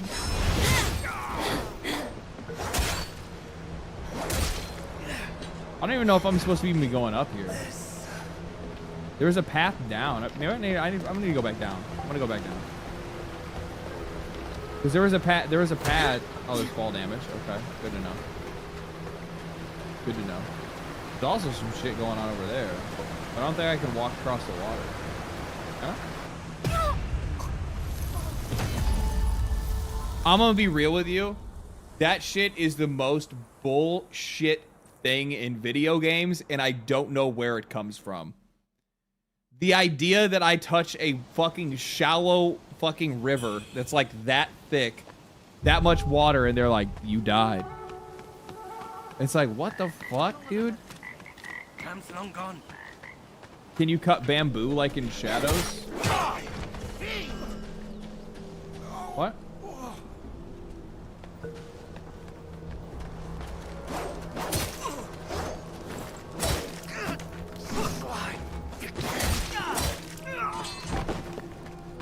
Oh.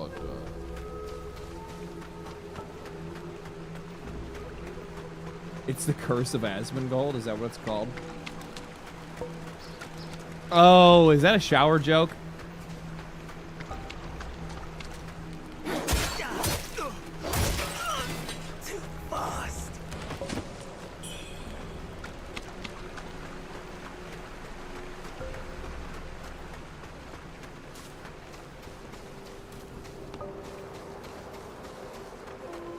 Yes, I was dealt a moist critical.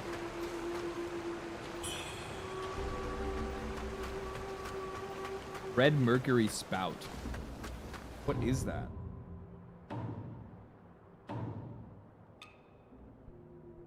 Maddening Incense increases madness when used, but also prevents loss of madness for a time.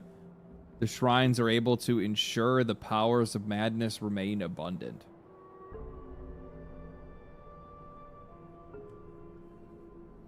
I don't understand what madness does.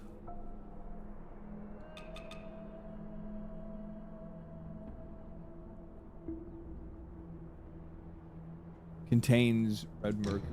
I use it and I break that for souls. Okay. Randomly increases one of the following boons for a time.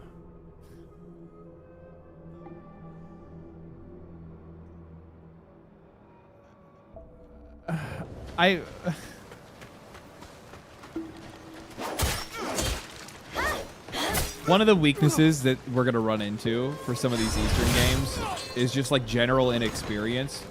And you're going to see like people making things like purposefully esoteric for no reason whatsoever. Like that. Like, here's this item that you can use, and it will randomly increase the stat of one of your stats for a short time.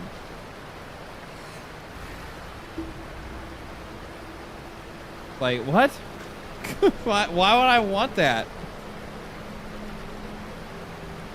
At 90% madness, you deal and take more damage. You also gain more red mercury when defeating enemies. Moreover, you've alleviated the conversion perk in the skill tree, your swift draw ability. Oh, you've activated the conversion perk. Oh, moreover, if you've activated the conversion perk in your skill tree, your swift draw ability. Okay. Madness happens with... Oh, so it's kind of like... That's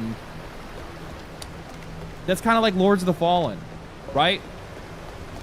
Where if you go into the, like, fucking no man's land or whatever it's called, the, like, Shadow Realm or whatever, you, if you go into the fucking no man's land, you collect more souls and shit like that. At the expense of, if you die in real life.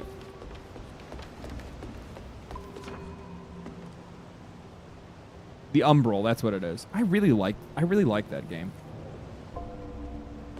What a fucking, like... I think that their CEO is kind of a fucking goober on social media. But... What the fuck? You kick a woman like that?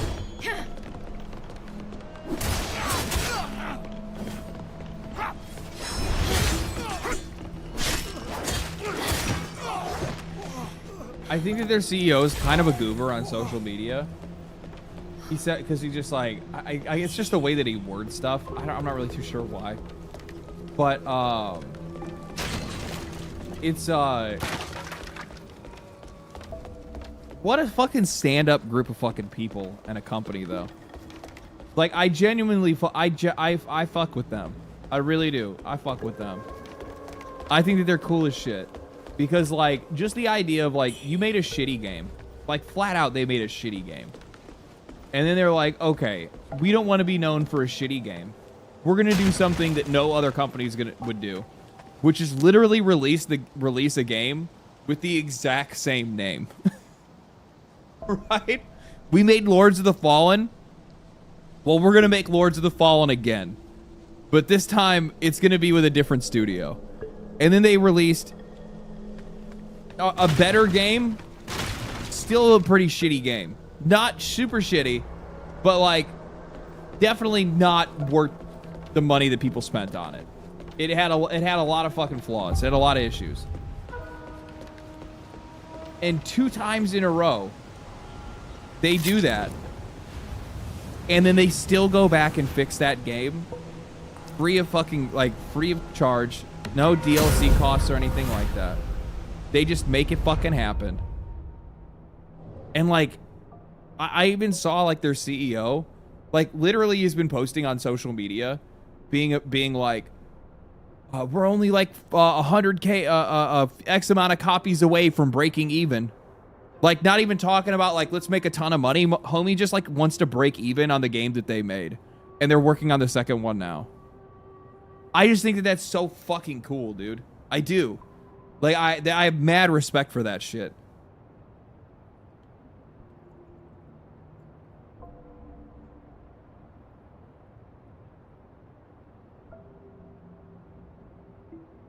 Wasn't it technically Lords of the Fallen version 2.0? No. They have Lords of the Fallen 2018, which is garbage, right? That game was fucking. I mean, the world and the art style was like really fucking cool, but the game sucked. And then they basically rebooted it, and they made Lords of the Fallen again, but this time it was actually like a more like very much more in line with like the Souls formula and stuff, but it still had a lot of fucking problems. Was it 2014? I can't remember what year it was. Anyway, they made the same game essentially, but like completely different style, completely different studio. They went through like multiple studios trying to like test it and figure out exactly what they were going to do. And then they sold the new game, but that still had problems. And then the entire time past then, they've been working on fixing it. They then fix it to get it to Lords of the Fallen 2.0, which is a far superior game, right? Like, it's just like a really fucking good, like they did a really good job with it. It's a solid game through and through. And then when they launch it at 2.0, or they make the 2.0 update, they then run out and do a, it was 2014, yeah. They then run out and do a 70% discount. And are like, hey, this is the game that we want you to play. This is what we've been working on. This is what we were trying to do. And they address like every issue people had with the game. Just fucking crazy, dude. Like, in most cases, most companies, publishers, developers, whatever, would have walked away from that shit. They would have walked away. They've been like, fuck it, we're good. Like, we've already lost enough. And now they've been doing these, like YouTube developer things or whatever. I'll show it to you guys. I think it's fucking fascinating. It's just so different from the rest of the industry.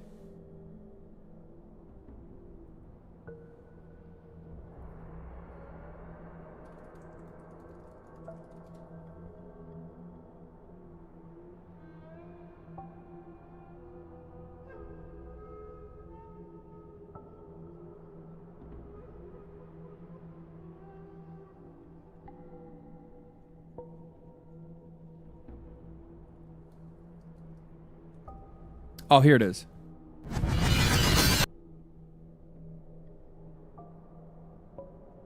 I'm glad that people are engaging with this. I just think this is really fucking cool.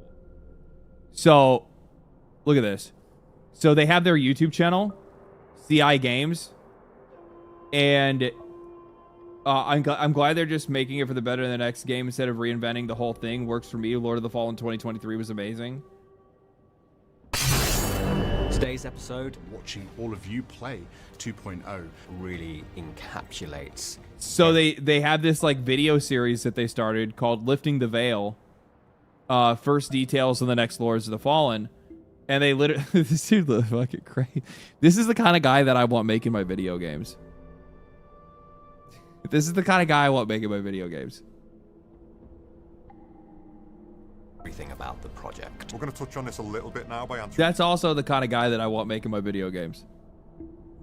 some of your questions. We were talking about the visual style were talking Motherfucker comes on wearing a corn shirt. Hell yeah, brother. about what the combat could be, gameplay loop. But they story, do. scope, We'll have to combat watch this on stream. I'm actually really interested. We'll watch this. Maybe next week or something like that. But they've been doing these videos where they've just basically had their developers on fucking camera, just fucking going back and forth, talking about like what they're gonna do with the next game and all that kind of stuff. And like, you know, it's not like they have a massive audience or anything like that, but like people are showing up, people are enjoying it, people are talking about it in the comment section. I just think it's like, I think it's just really fucking cool. He literally said he has a weak spot for Pirates of the Caribbean. I guess they're reading the comments and Homeboy's like, I have a soft spot for Pirates of the Caribbean. No shit, dude. I couldn't fucking tell.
Sorry.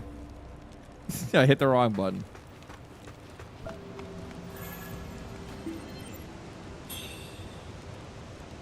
Vorpal Blade? Y to cast spells. Okay.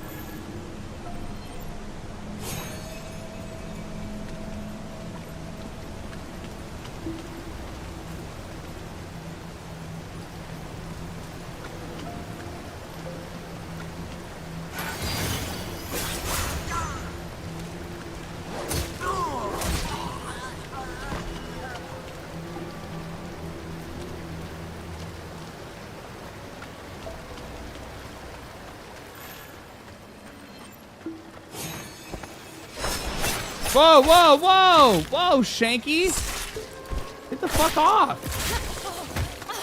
He fucking stabs you. Oh my god, you're still going? Stabby McGee?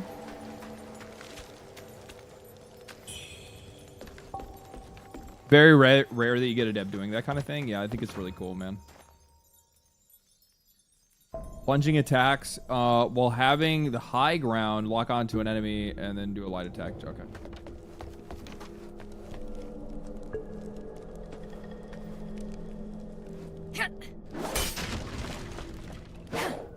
That went really well.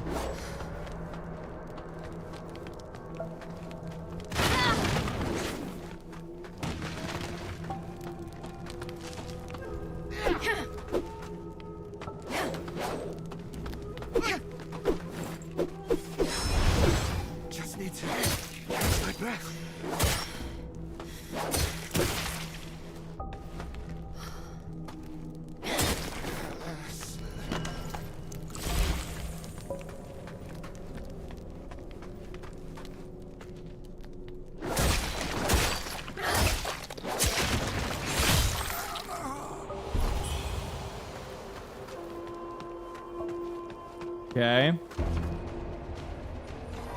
Why'd you pause me on a screen when there's like a boss fighting me?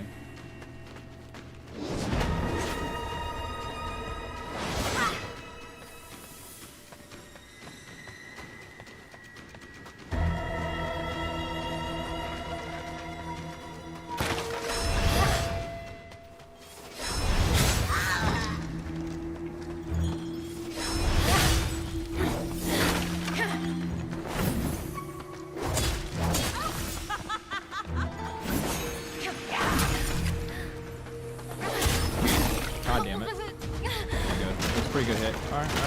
All right, G. All right, G. I'm trying to judge the distance on that. It's right here. Oh, okay. Ooh. Pass.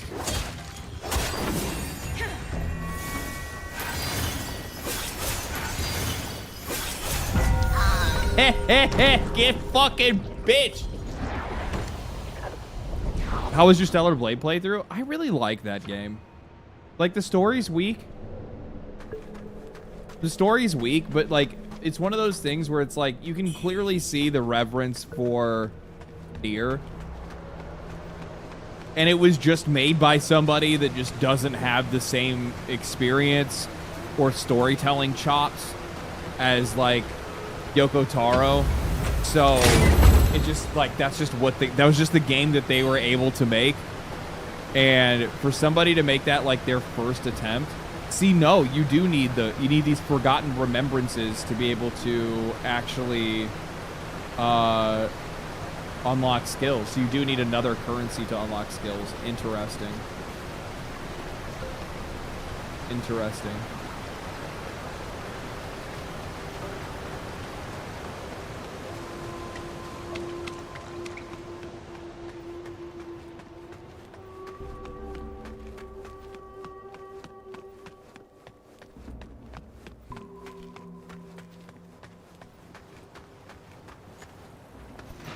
Can't wait to see the review on this one. Have a good one. Yeah, man. Have a good night.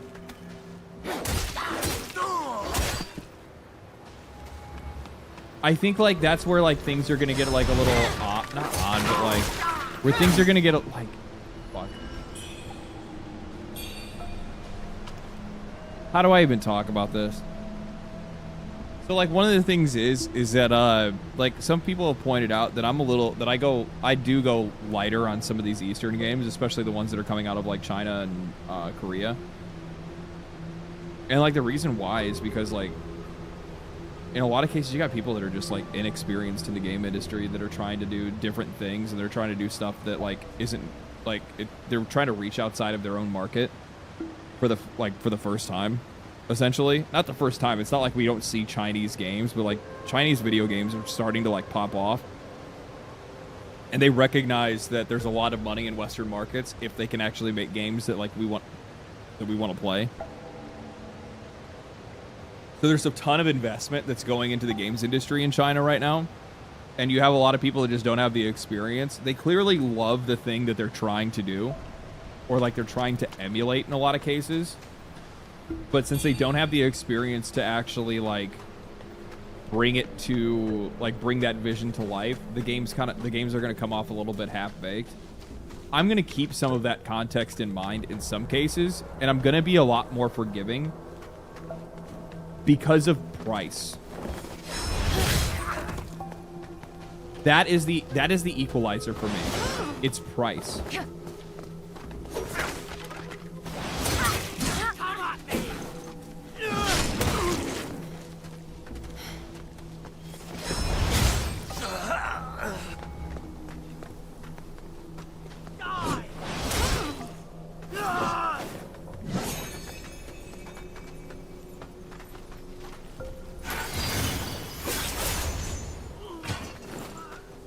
So like as an example, this game right here, am I going to be pitting this game up against fucking Dark Souls or Elden Ring or Sekiro or Neo? No. It's $50. Like, there's extra considerations a game like this buys, the cheaper that it makes its price. Like that, and that's the reason why like when indie games like over deliver, like wildly over deliver on what they're giving you, that's the reason why I just go fucking ape shit for them. Because it's just like, dude, I paid $5 for this. Like, what the fuck?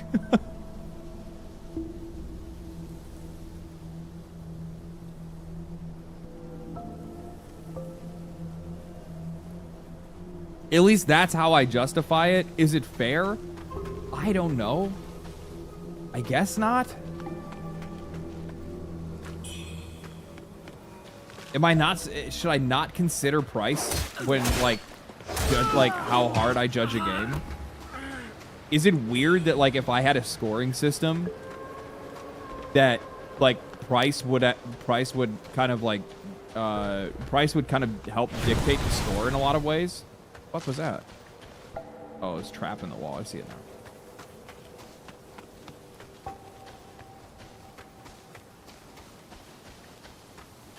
The fuck, you have a gun?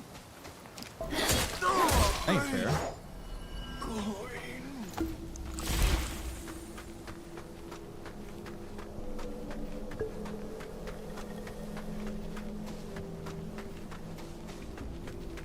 I think the environments are really cool. Time to send you to the afterlife. Yes. Whoa, whoa, whoa. Where the fuck? Oh, you didn't die. It's really hard to gauge the fucking...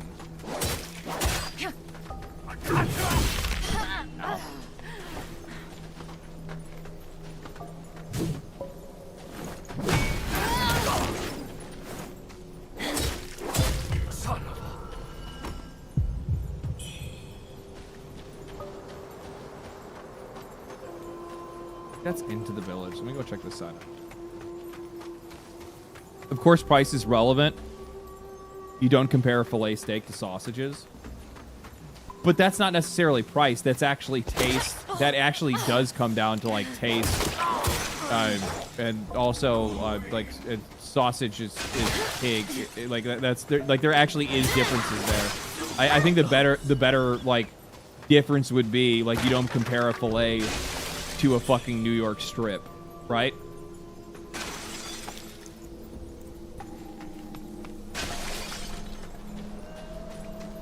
Like in that case, yes. Like that's kind of where it comes, where it's like you can have a fucking New York strip that's like fucking bomb. You'd also have a fillet that fucking sucks.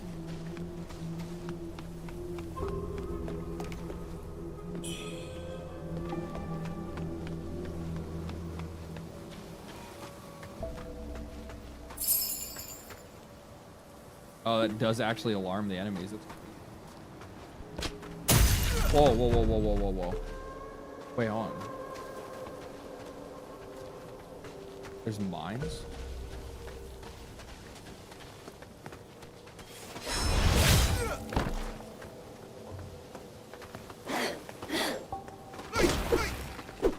I don't really want to die. But I just got like distracted at looking at something. Fucking ADHD. Fair, not native English speaker. Yeah, no, I get what I get what you're saying. I got in the weeds on that, but no, I think that like I think like a price consideration is always something that's really important, and like that's probably like one of the things that I try to point out the most. Is that like these AAA, like the AAA and AA games that are coming out of the East? They can't demand a $70 price tag. They just can't. It's not realistic for them to ask for that kind of money because they don't have the reputation or the name here to be able to demand that kind of price. I mean, I think even Stellar Blade released for $60, if I'm not mistaken. Even AAA can't demand that anymore. Well, yeah, I mean, but that's reputational damage, right? Like those guys damage their reputation to the point where they shouldn't be asking for that kind of money.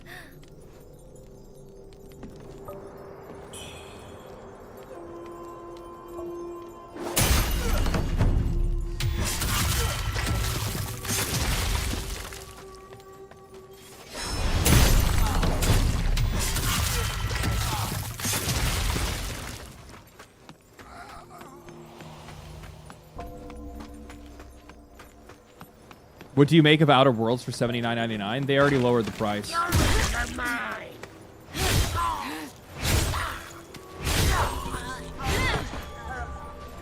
I didn't even get to talk about that today. That is some of the most fucking bitch-made shit I have ever seen. So they made... I'll show it to you guys really quick. For context while I talk shit.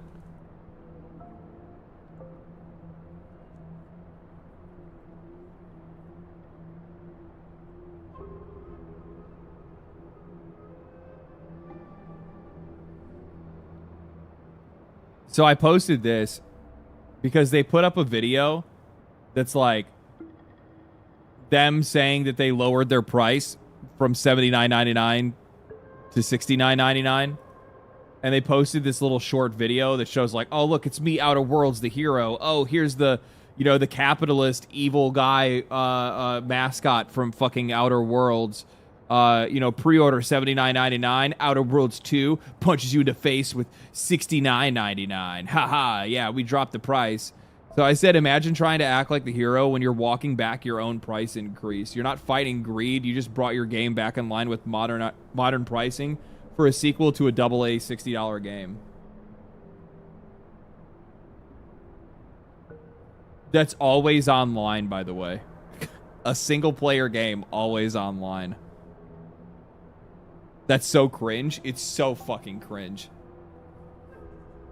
Like, and the thing is that the comment section is literally a bunch of fucking Xbox, like, ball garglers that are just like, Outer Worlds, Obsidian isn't the one that set the price. Xbox did. It was Xbox. It was Xbox.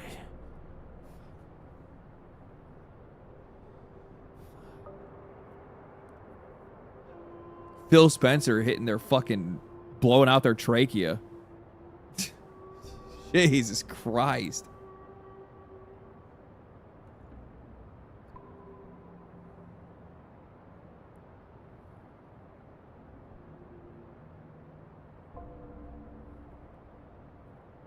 It's just like, I don't know, it just blows my fucking mind, man. I can't believe people fucking act like that or apologize for these companies in the first place. But beyond that, the thing is that like they walked it back, and I don't know if there's been an official statement. You guys can tell me if there has been or not. I don't think that there has. I think there was a statement for Outer Worlds, but I haven't seen an official Xbox statement walking back their claim that they were going to increase prices this holiday season.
We're essentially generating a Truman Show data for corporate overlords. There is a bit of that shit going on right now. Some people still defend Starfield to this day after the mod monetization, and them understandably giving up on it as well. They don't want to fix the issues. Yeah, well, like the fucked up thing with the fucked up thing with that game is that like I do not think that they fucking I don't think that they made their money back on it. Like the like sentiment around that game tanked immediately after the game was released. And when you have something like that happen, like that's going to affect that's going to affect more than just your day one sales. That's going to affect the reputation of that game for then on after for a long time. Like I can't imagine a lot of people are like still going to stores today buying copies of fucking buying that game. I just don't see it happening. And beyond that, I think the telltale sign is the fact that like we've heard nothing about continued support for that game or future DLC. They basically tried to like revive its image a little bit when they did the whole like putting in a vehicle and stuff like that. But nobody fucking wanted to hear it. Nobody gave a fuck. They were just like, nah, I'm good. Ow, fuck you.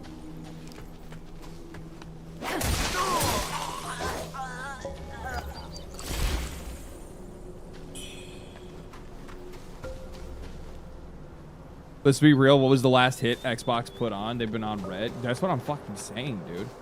I said that in one of my last videos. I was like, what's the last like actual genuine like, oh, this shit was a fucking hit that Xbox put out? And I really can't think of anything that I would be like, oh yeah, for sure.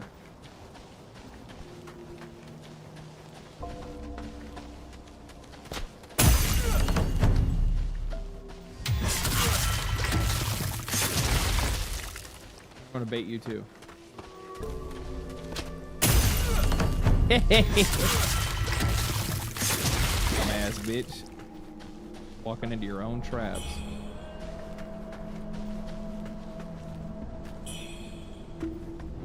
Fake monk robes. Delicate armor. Slashing blunt. Feathering magic lightning.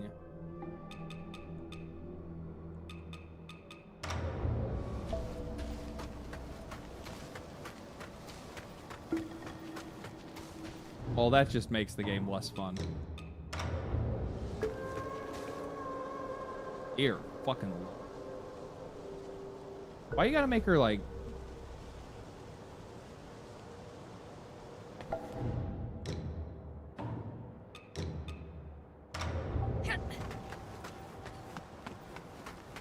Redfall made all the headlines and left an impression. Yeah, it was a big hit. That was a real big hit they had.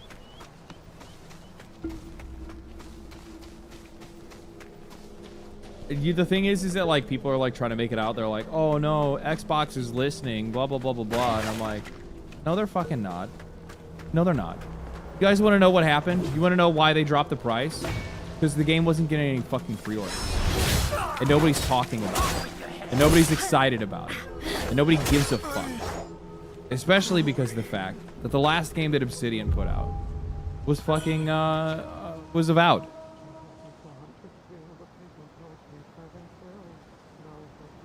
The last game Obsidian put out was Avowed. What the fuck does that say about what? Why would you give a fuck? I'm actually excited for Outer Worlds 2. I hope it's good. I do. I really do hope it's good. But I take you, every company, I take them for what have you done for me lately? And if my last impression of you is bad, you're still bad. Unless your trailers and marketing do such fucking insane heavy lifting that it somehow restores faith, I don't know what the fuck to tell you. Yeah, I had people that were mad that I took that fucking sponsorship from NetEase. How could you like this company? How could you take their money? How could you take a sponsorship for them? Then I'm like, well, because the last game that they put out was fucking Marvel Rivals, and I had a lot of fun with it, and the characters are hot. I don't stick to live service games for very long, but the last game they put out was Marvel Rivals, and I had a lot of fun with that.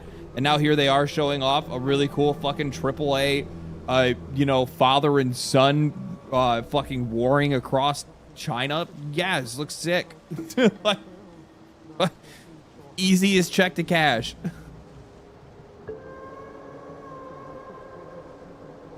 Outer Worlds and Outer Wilds are two different games. Yes, Outer Wilds is a puzzle game that's apparently like really fucking good. It's one of those games that I probably should play at one point. Yeah, I dropped Marvel Rivals a while ago. I just don't stick to live service games for very long.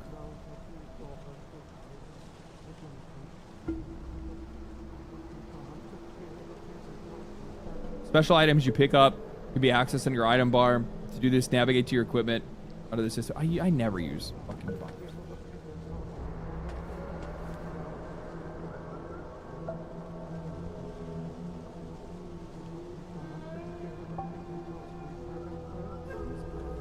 Oh, okay, I see. Unless it's like healing items and shit. You know there's gonna be some sneak fuck hiding behind one.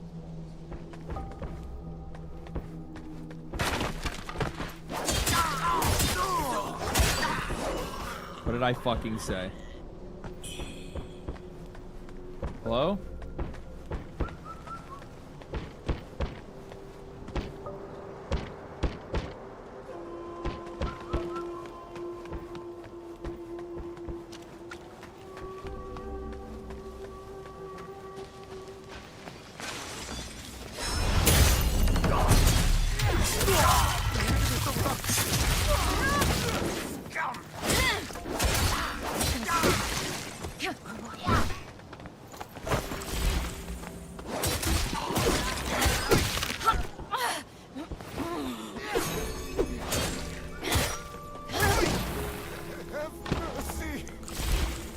There goes all my pots. Warframe burnt me out for live service for a while. Put 3K hours into that game. I think Final Fantasy 14 likely did some damage to me for sure.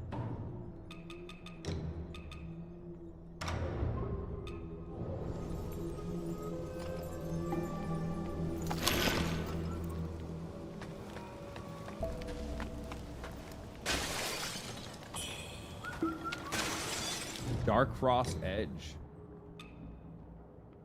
Oh, axes, long swords, one-handed swords, and spears.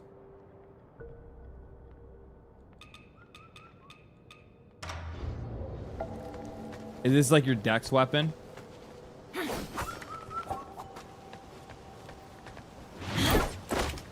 has an extra evasive maneuver. So this doesn't parry either. Right? No.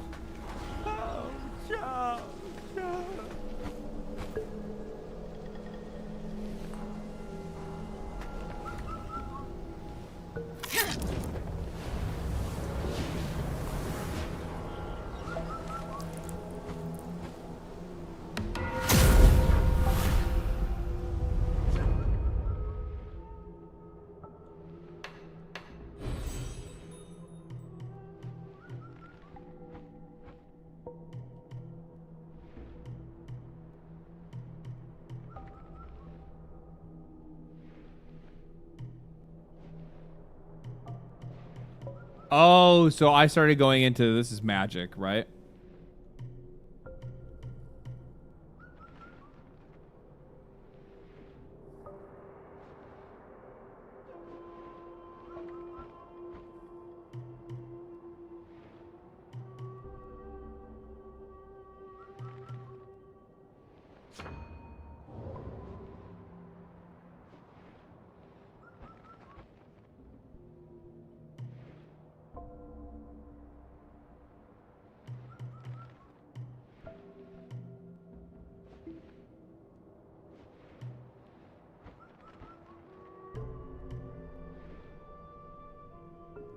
I feel like I want to, you can unlock potion.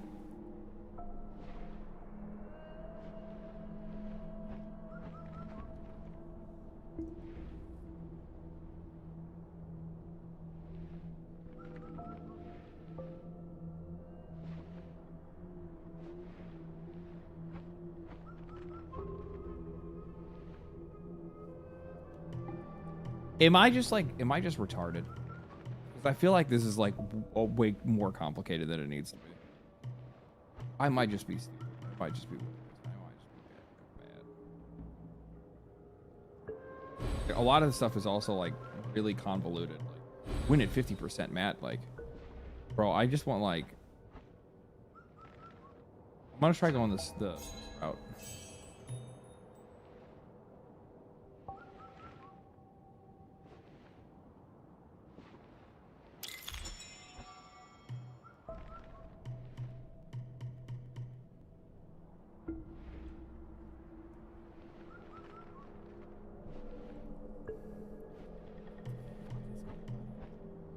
One stack of Skyborn Might.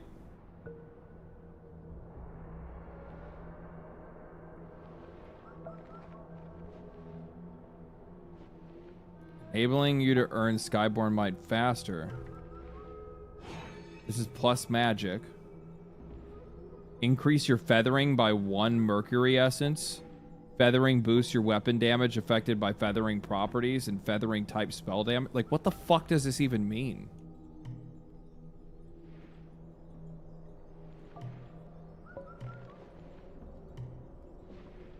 You can consume 1 stack of Skyborn Might to quickly strike a heavy one-handed attack. Okay.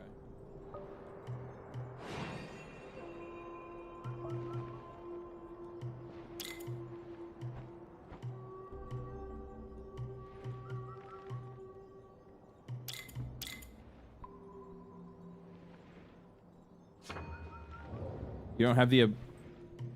So I can't even activate it? Shut up, cat. Being needy.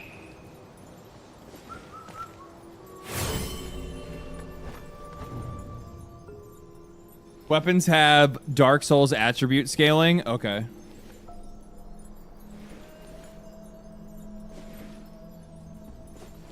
Go grab my food. It's got like 1 minute left. Let me go take a look at it. Well, what he does is like when he gets super needy, he gets into like attack mode. So what he'll do is he'll just like come up and just like stare at me intently, and he'll go, wow. Ah. And I'm like, you're gonna fucking bite me, and I swear to God, I'm gonna just like throw you away, throw you outside.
for a breather and ran into a fine woman. Name's Wuchang. I'm Dutanga's right hand. I take care of the big jobs. Those temple fools keep sniffing around for my treasure. Soon as I send word to the boss, we're moving out. Okay, yeah, good luck with that. Cool story, bro. Guess let's check the rest of this area before we try to move on. We're supposed to go that and that. What the fuck are you?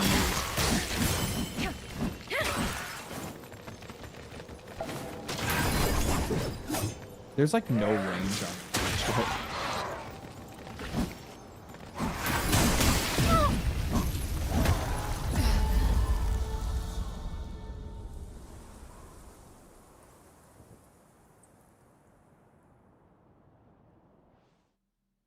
Chinese golem, legally blind. He doesn't know when he's staring at a woman. True.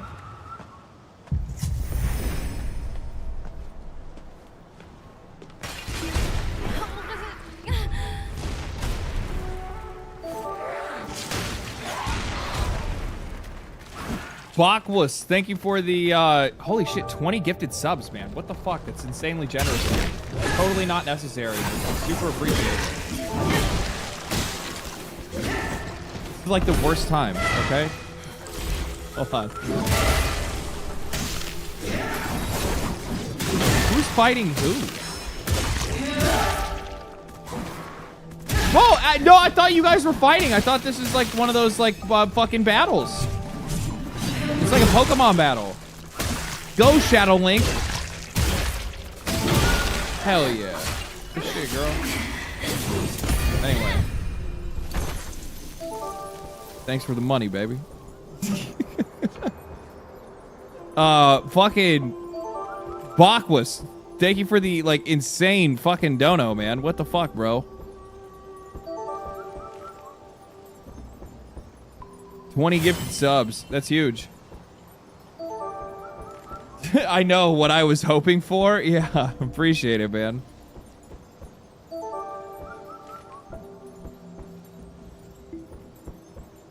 Twitch chat would probably be more thankful of it if they weren't fucking asleep right now. It's also my fault for starting stream so late. Where,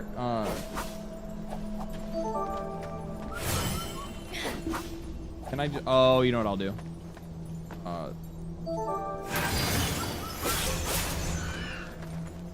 Give me another one of those feathers.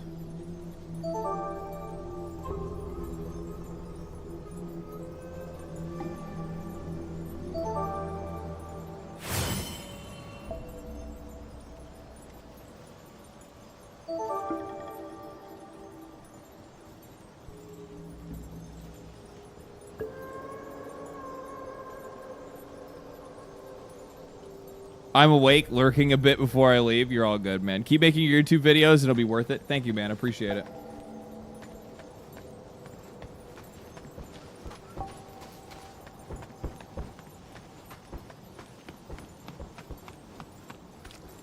I think like the one thing that I never really like kind of saw coming when it comes to like YouTube stuff is like how fucking generous people can be. Because like I don't expect money from people. I don't ask for money from people. I get that shit out of sponsorships, right? Like I beat these companies over the head for fucking money. I don't want to take money from motherfuckers. I don't like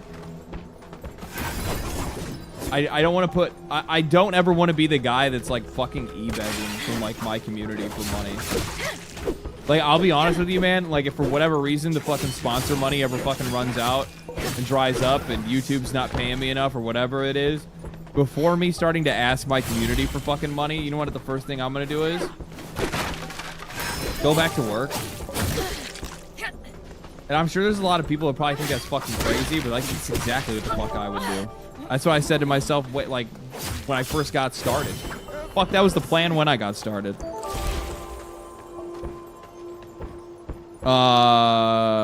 Fuck, we got another one. Now you guys are competing with each other. Boilerplate Ben. Thank you for the 10 gifted, brother. Appreciate that, man. Thank you so much. Super generous of you.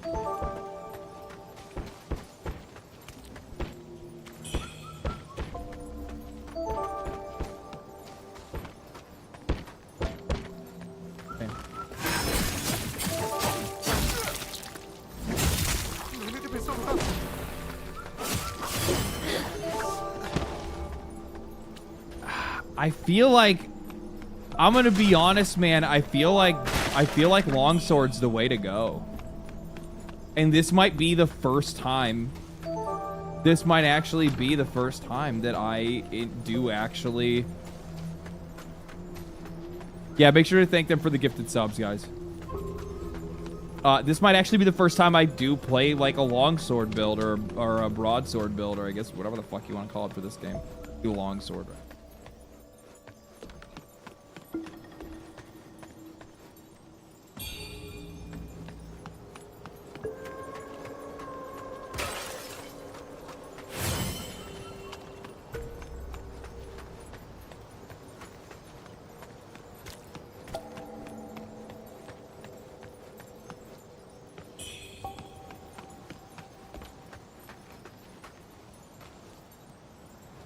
That does not look healthy.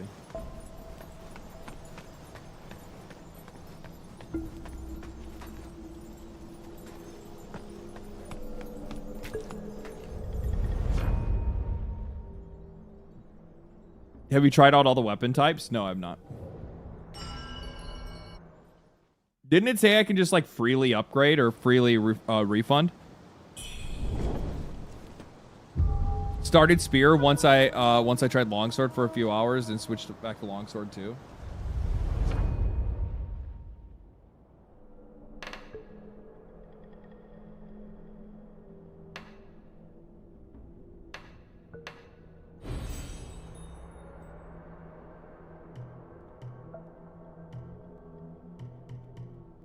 Didn't it say I could just like reset this?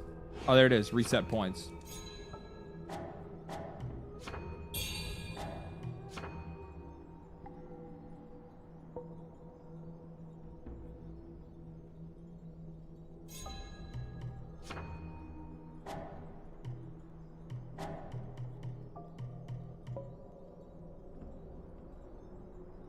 I think this is longsword here, right?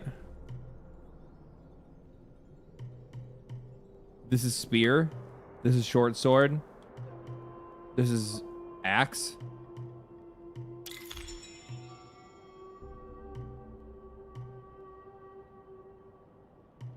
Vitality, strength. This is going to be the first time I actually do a strength build. Blink variant 2. With Skyborn Might to increase the kick. Okay. I do actually like the kick. I'll take the fatality.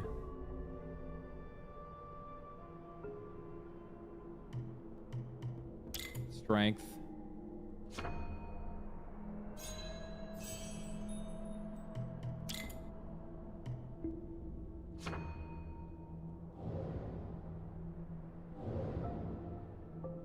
What is this? Invoke?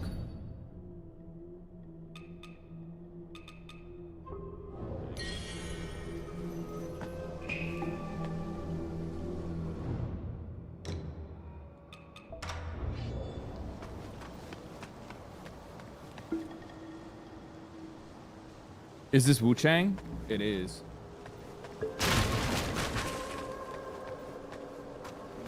Wuchang ain't nothing to fuck with.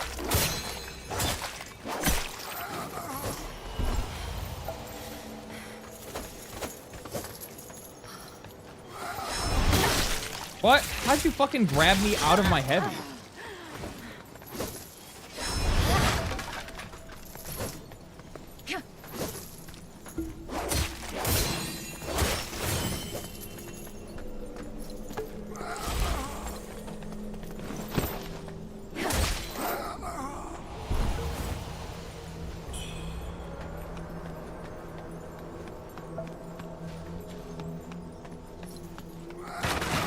Uh-oh. Man, he bit me right on the titty. Bit me right on the titty.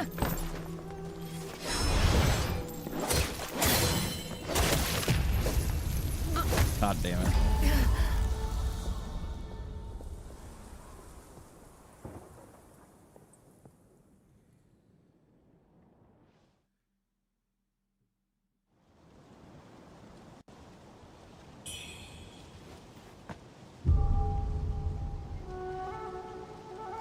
Did you see what a Capcom dev said about Monster Hunter Wilds and having severely low ratings on PC? Said something about gamers' morals aren't the same as they used to be? What? Shut the fuck up. Where?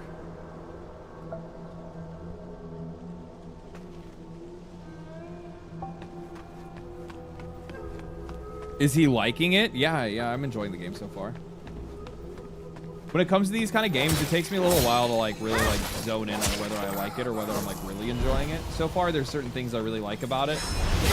It's just it's a little bit more difficult to find timings. Like I can't tell if I'm supposed to be like super aggressive or not.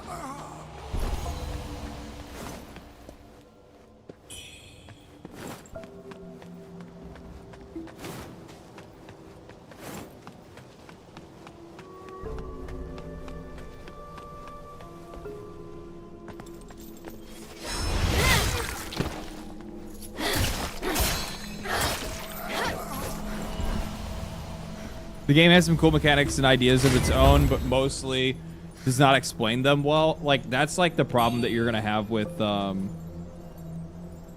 that's the issue that you're going to end up running into with some of these Eastern games, is not being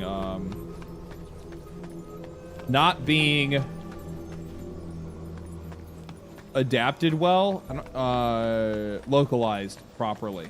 That's the word I'm looking for.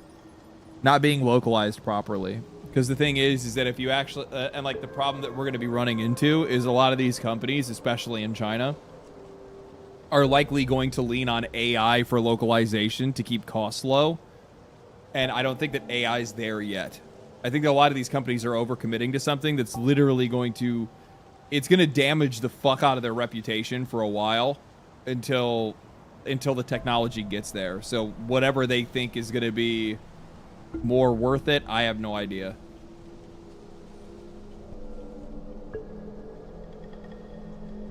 Too much flowery text reminds me of Genshin skill descriptions. Yeah, there's just way too much shit going on.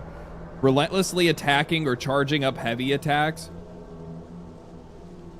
and striking a small to medium-sized humanoid from behind can cause them to lose their balance, leaving them vulnerable to an obliterate attack. When this occurs, position yourself in front or behind them to execute a light attack to unleash an obliteration strike. Yeah. So it's just what the fuck is it called? Posture damage.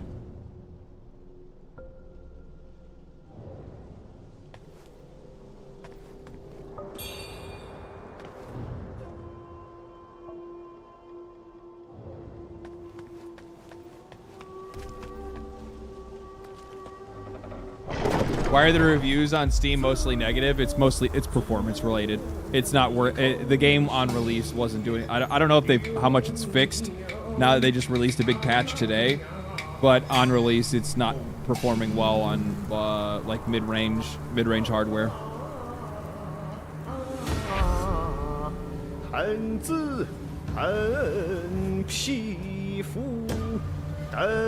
Motherfucker's gonna turn around and he's not gonna have a face. Okay, it's a painted face.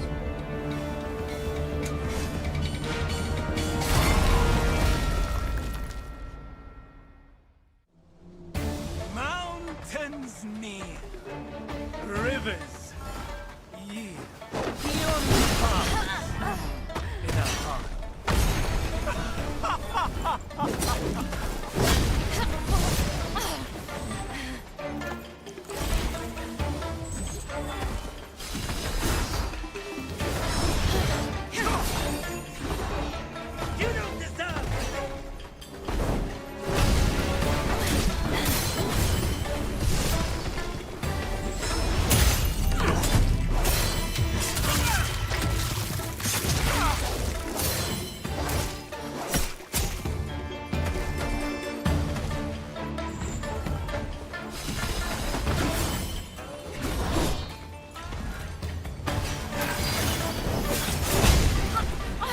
dumb of me.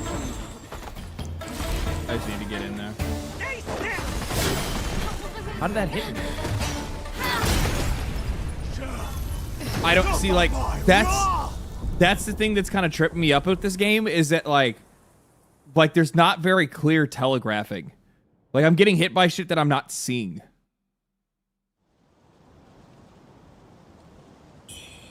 Like, I know he killed me with the stomp, but I didn't even really see him do the stomp.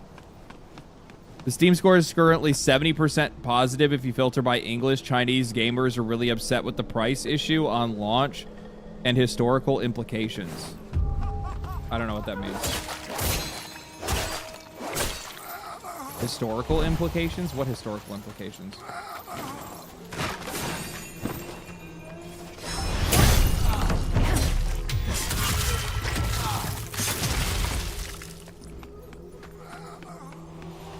The atmosphere is pretty interesting. That's like the one thing that I really, really, really dig when it comes to these Eastern games, is that I dig the setting and the atmosphere and the music and all that shit.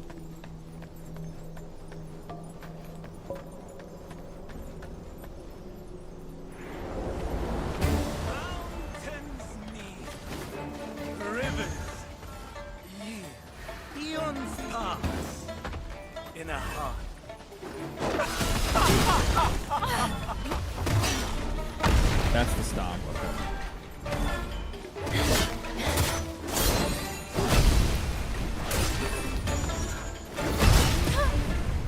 2 hits and I'm dead. Maybe I need to put more money, more points in or something.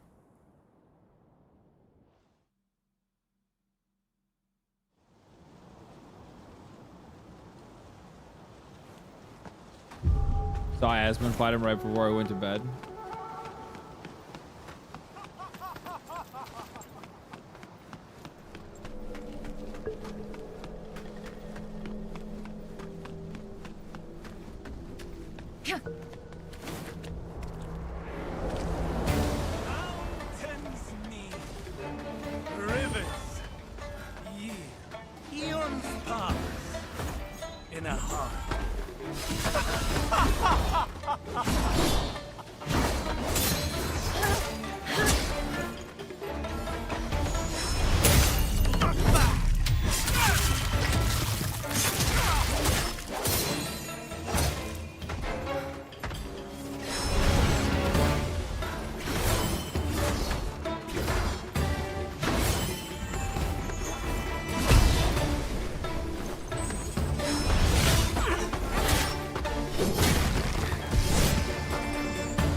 How does that? Okay.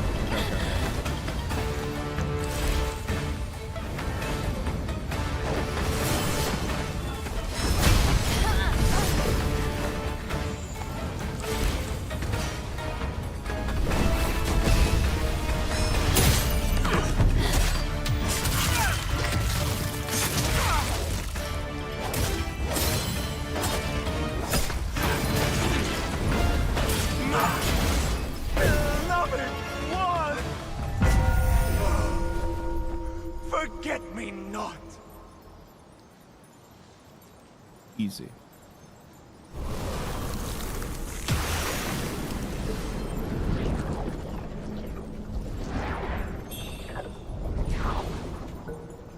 Light Zen key. Tempering. What the fuck? What the fuck was that?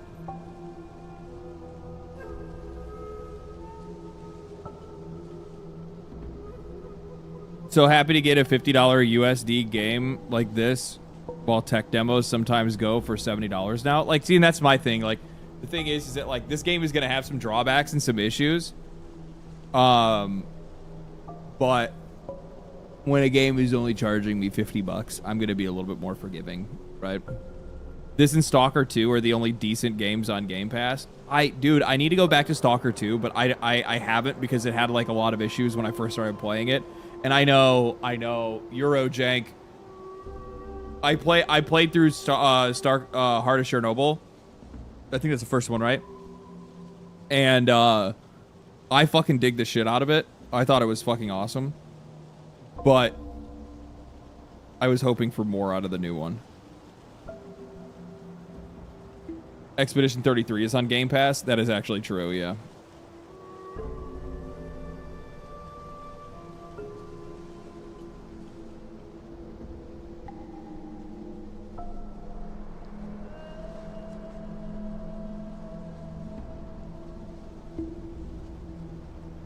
Praise pirate software? It's a weird ass thing to say, dog. Especially in somebody else's chat. Are you self-promoting? Do you need to go to small YouTubers to get that guy viewers now?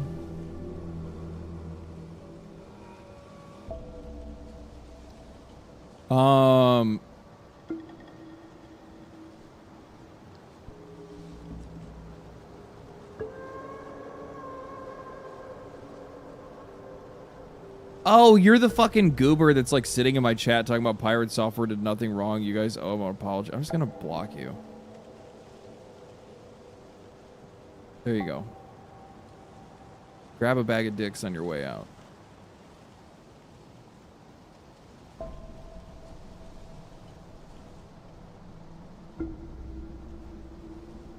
Can't judge Wuchang on its length, but the content in the first 10 hours is already better than most of the games of a genre of its kind. Yeah, I've actually heard a lot of people say, like some of the reviewers that were actually pretty, like, forgiving to the game had, like, basically said that,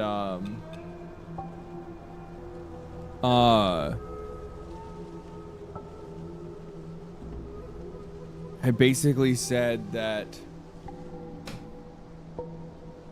they think it's like second only to like Black Myth Wukong for like Souls likes in that aren't from software. Which I mean, like, yeah, I guess that's kind of true. Though I don't really feel like I honestly don't feel like Black Myth Wukong was a Souls like.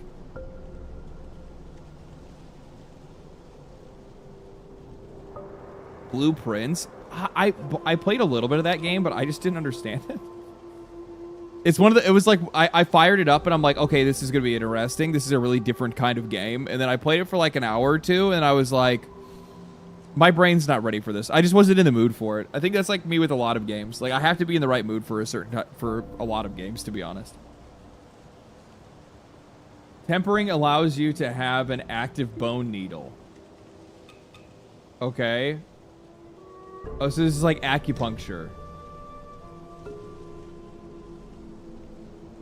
Bone Needle Flame. Used via tempering to boost your weapon's fire attack power and enable you to cause burn buildup. This is really weird. Also interesting. Power in feathering isn't about so do I do burn damage now? It's about understanding it. But I'm using a ice weapon? No, this weapon doesn't do any fire damage. So what the fuck does it matter?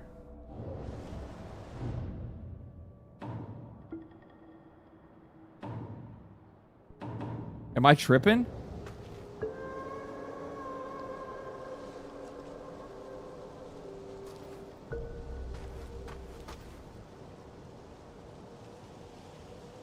You need to equip your new item. Reduces damage taken. Increases the power of throwables. Increases your burn resistance. What new item? Oh, Echo of Dutanga?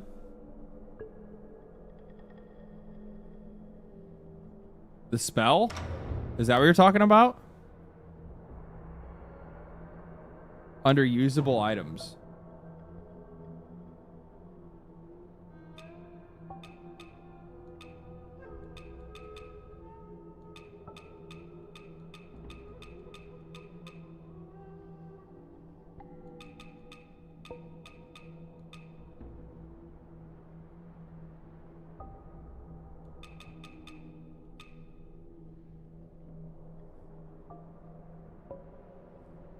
Golden arm thing. This?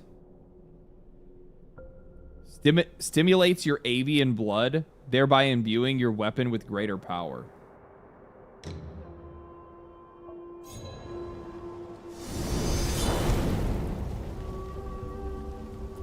Is that a consumable?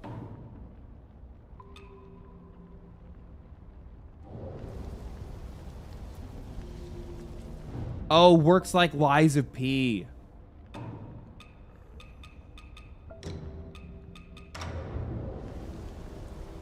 They really did just like look at around. They really did just like look around at like all the games and we're like, we're just gonna take a little bit of everything.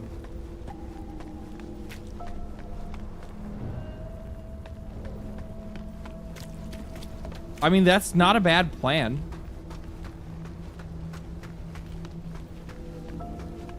Imitation is the best form of flattery.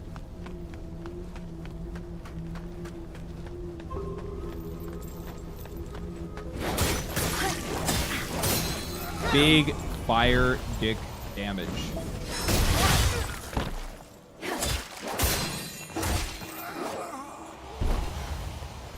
Only lasts for a short time though.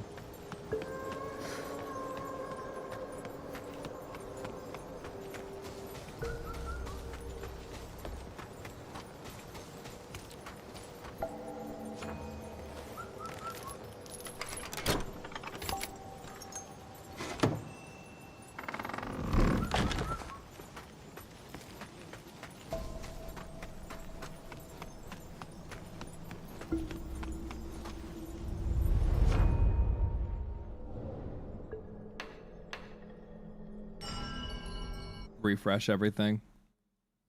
I'm the kind of players to hoard resins and barely use them. I never use consumables.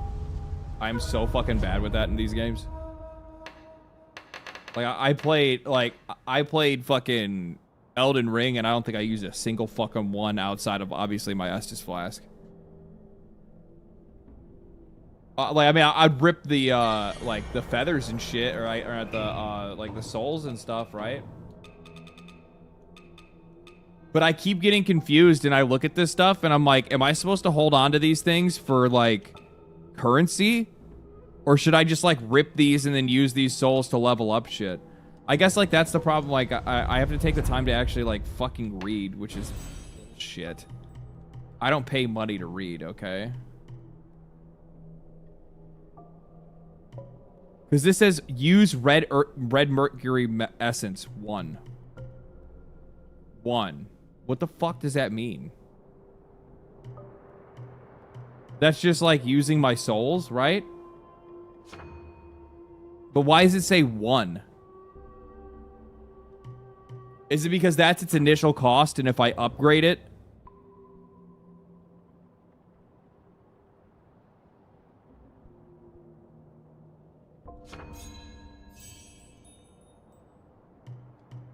What did that do?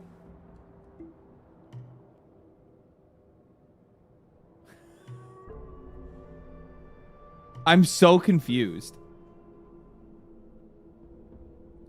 Oh.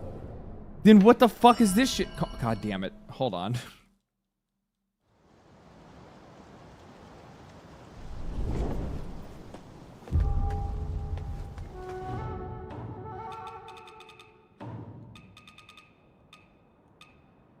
So I should just rip this shit, right? I should just rip this shit, right?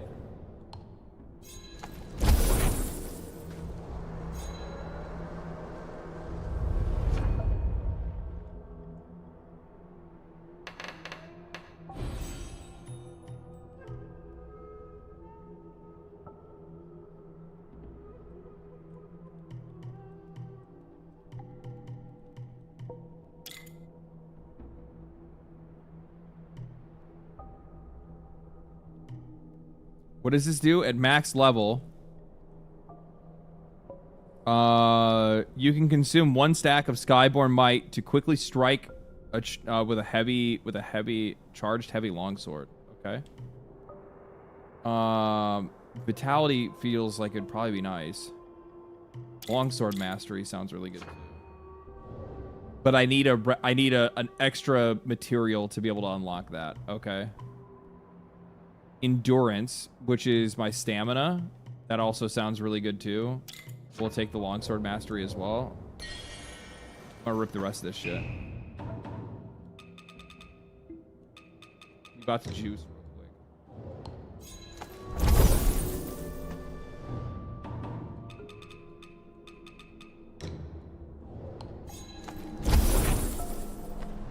Juicing.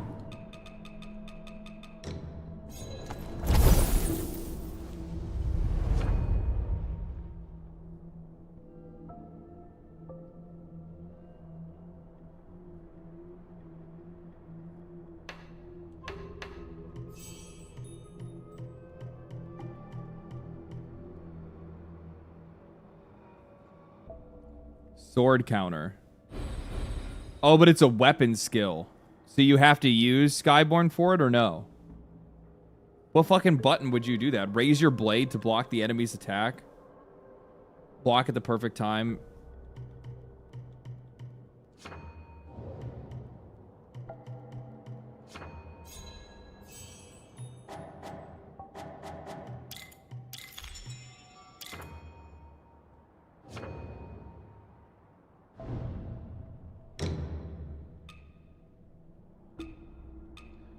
Oh.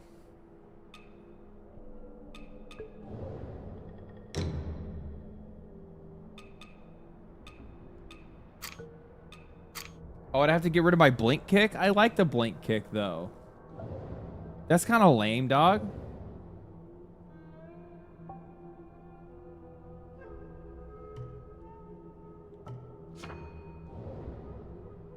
That's kind of lame.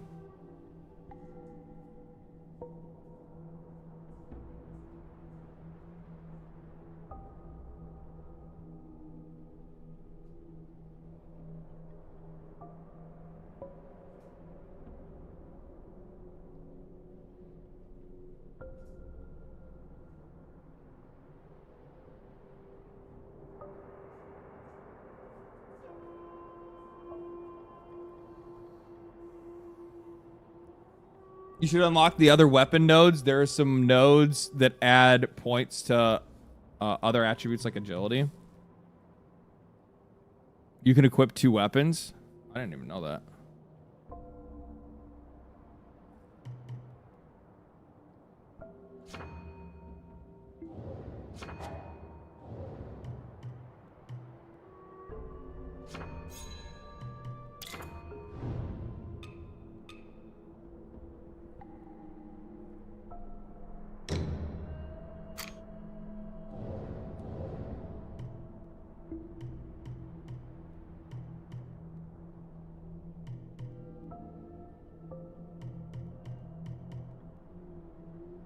Corrosive Flurry.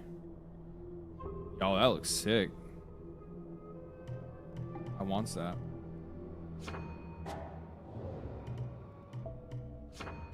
Are we tapped? Okay.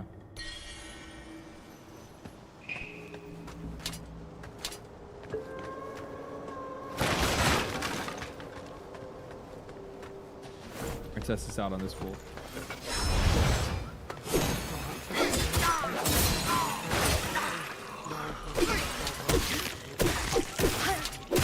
I do not like the parry timing.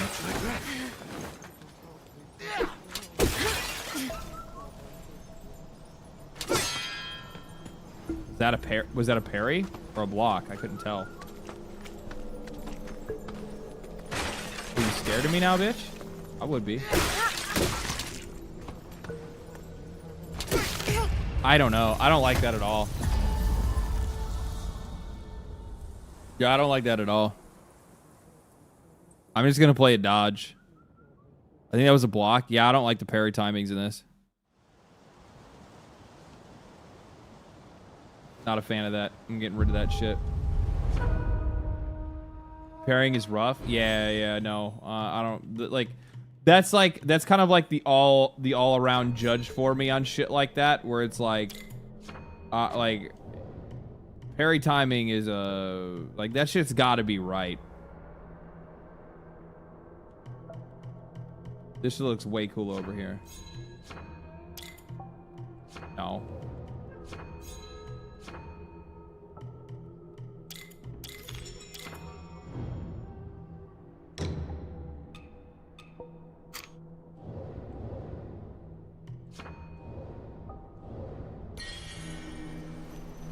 Crescent Moon.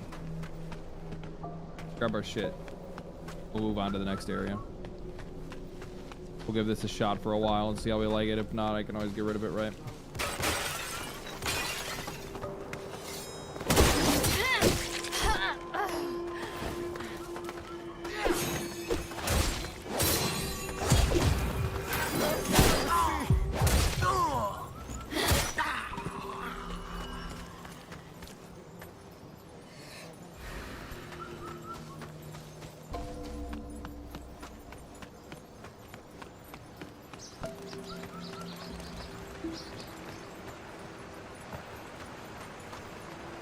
Oh, that was the bridge that was broken down.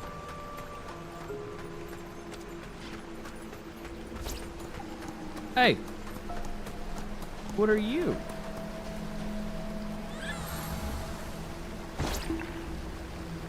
Oh, was I supposed to attack him?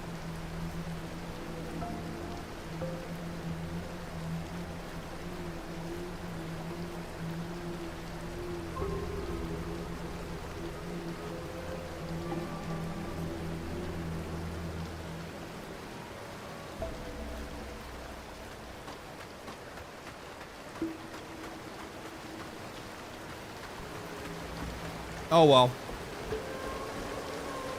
I'll come back for another time. It's not a big deal.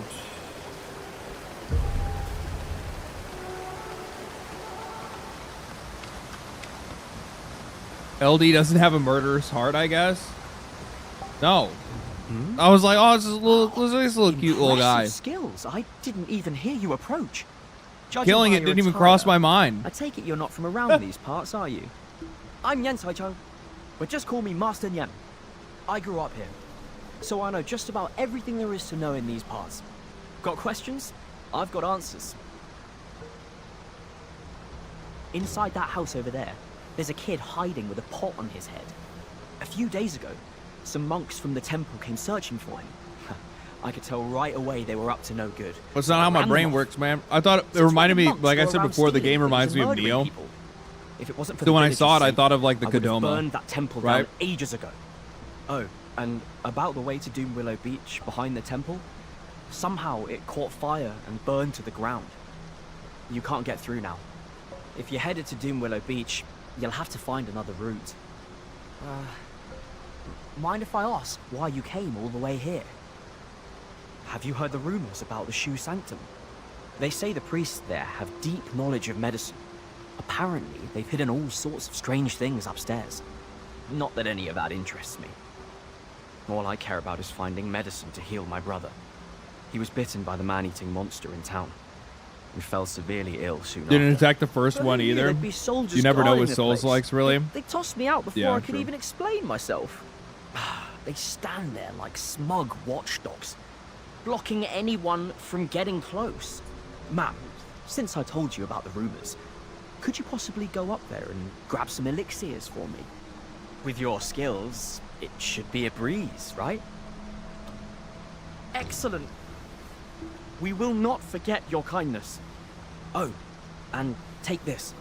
If you ever find yourself in trouble, blow the whistle, and I'll come to your aid.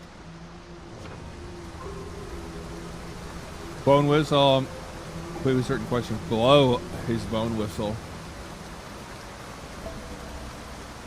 And to call somebody to your aid. Oh, okay. Okay. All right.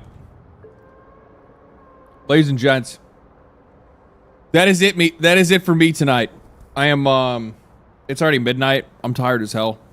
I got on later than I wanted to, sadly. But yeah. So I am, I'm going to call it a night. I'm going to call it a night there. I am, going to finish my dinner and then I'm going to take myself to bed. Lucky for me, I actually pretty much fixed my sleep schedule when I went home on vacation, and I want to keep it that way. Last thing that I want to do is put myself back in that position where I'm like staying up till like 3 or 4 o'clock in the morning every single night. It makes you, it literally like, I forgot like how much living like that like fucks with you mentally. Like like it will make you depressed. Like having a good sleep schedule just makes, like, if you're fucking, was it circadian rhythm, if that shit is actually on like it's supposed to, you'll be fine. But yeah, it's just highly recommend 2 things that I've been doing since the beginning of this year, which is trying to stay on a good sleep schedule and working out every week. As long as I continue to do those 2 things, I think I'm going to be all right. That first year of doing content creation just fucked me up, dude. First year of doing YouTube just fucked me up. I didn't know how to stop. Like, I was just like constantly just like, I gotta write, I gotta do this. People would be talking to me about one thing and I'm still on my phone, like looking at news and shit like that. I can't do that. And water. Well, I've been doing, I'm a water addict, man. I've been drinking, ever since I moved out of my mom's house when I was like fucking 20 or whatever, and I went to the grocery store for the first time and saw how expensive a case of pop was, I was like, I'm going to drink water. And then it's been that way ever since. So I drink like, what is this? 64 ounces. So I drink 2 of these a day.